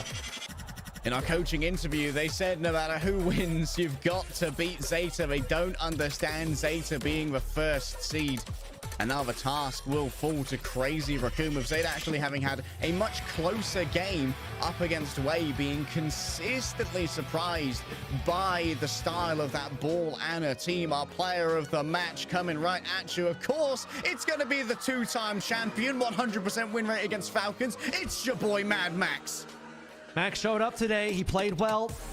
Was not a liability on the Amalga. Ended up more than matching on the Zarya, and then the Sigma. We finally got to see it. Well played on Kings Row, part of the success story for that dominant Kings Row display. Absolutely. I will say, I think Lip got maybe a little bit robbed there. I think Lip was definitely, even on the maps that Max didn't play, on all 4 maps, Lip got that first kill again on that Symmetra on map 4 for Esperanza. A ton of work on the Symmetra, despite not being particularly hard carrying here. Honestly, map 4 was a bit of a wash anyway, and everyone kind of played well, but I think the surprise factor of Max coming in and being able to prove his worth, not be any sort of liability of the team, despite realistically never having any game time. He basically hasn't been subbed in all year and barely ever got subbed in last year as well. To be a sub player, a substitute player, with a lot less game time than Jumbin, to then come through and cleanly win a couple of maps, including one dominantly so on Kings Row, is impressive. Yeah, really showing worthiness of that roster slot. Max came in and surprised, well, I reckon everyone, perhaps even Crazy Raccoons. They've been long-term believers in Max. Jumbin and Max have been a tank duo for 3+ years now, I reckon, and we finally started seeing a little bit more Max playtime, if only in this series. It was just dominance, in fact, over on Kings Row, just never even letting in Falcons, to a point where Falcons' mental boom may have been an unclimbable mountain. Yeah, I do think the Esperanza was pretty clear of a potential mental boom there. Shocking to get fully camped out there.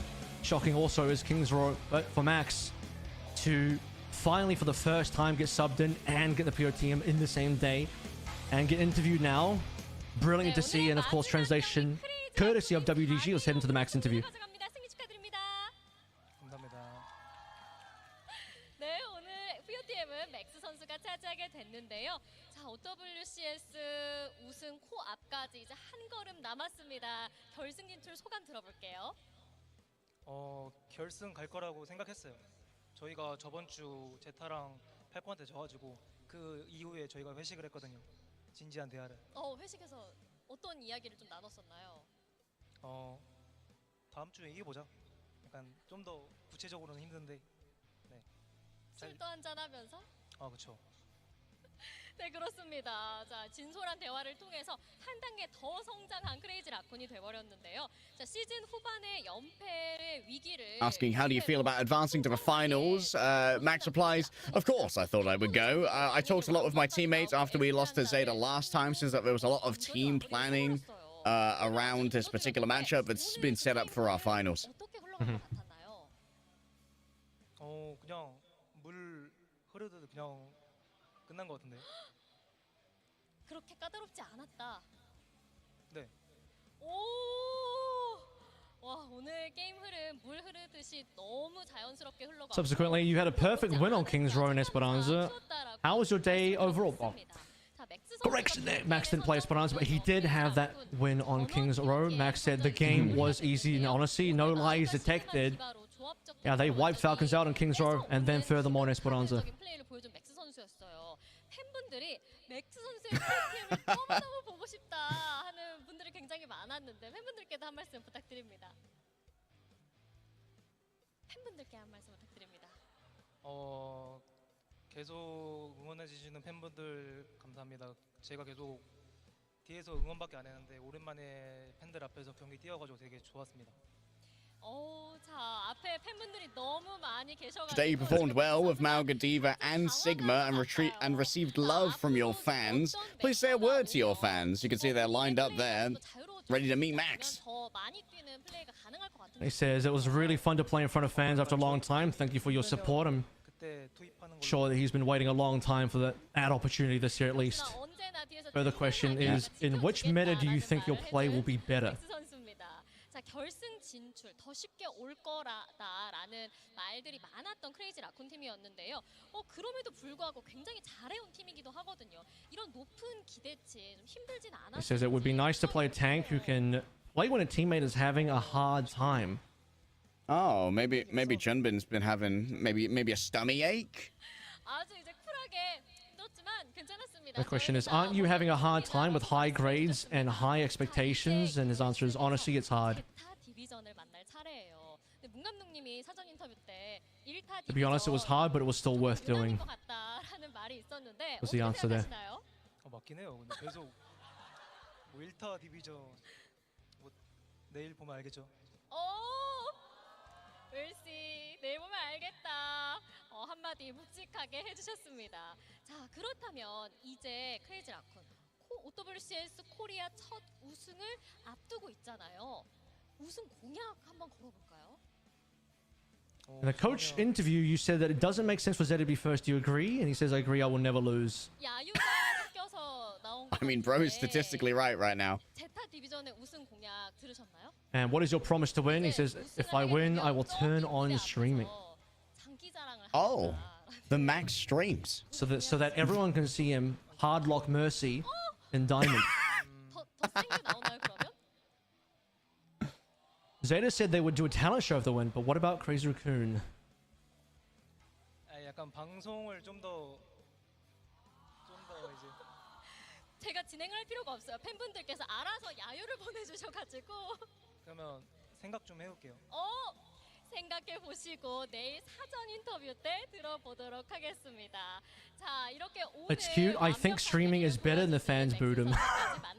I'll think about it further, is what he's then said. It's like I said, dude. You got to lock in the Mercy and Diamond, and the fans will love it. Here we go. Zeta Division versus Way, 4-2. What a result. And then, Harry, we ended with Falcons and Crazy Raccoon. Really, probably would have made more sense if we flipped the score lines, but yeah, here we are. Here we are indeed. If you didn't see it earlier, highly recommend watching Z Division versus Way. That wasn't just a good series, that was some banger Overwatch. Just a very unique way of approaching the game. Way are crazy when it comes to how Marker plays a flanking Ana style. It's kind of something right out of a content creator video rather than what I'd expect. It's good. Look at how the bracket is shaken out now. And now it comes down to just Zeta Division and Crazy Raccoon, a 1st to 4 champion tomorrow. We also have a fun All-Stars game to play right before that, as I can see on the schedule. So watch out for details on that one. It'll be some fun shenanigans, I'm sure, between different players in OWCS before you head into the grand finals.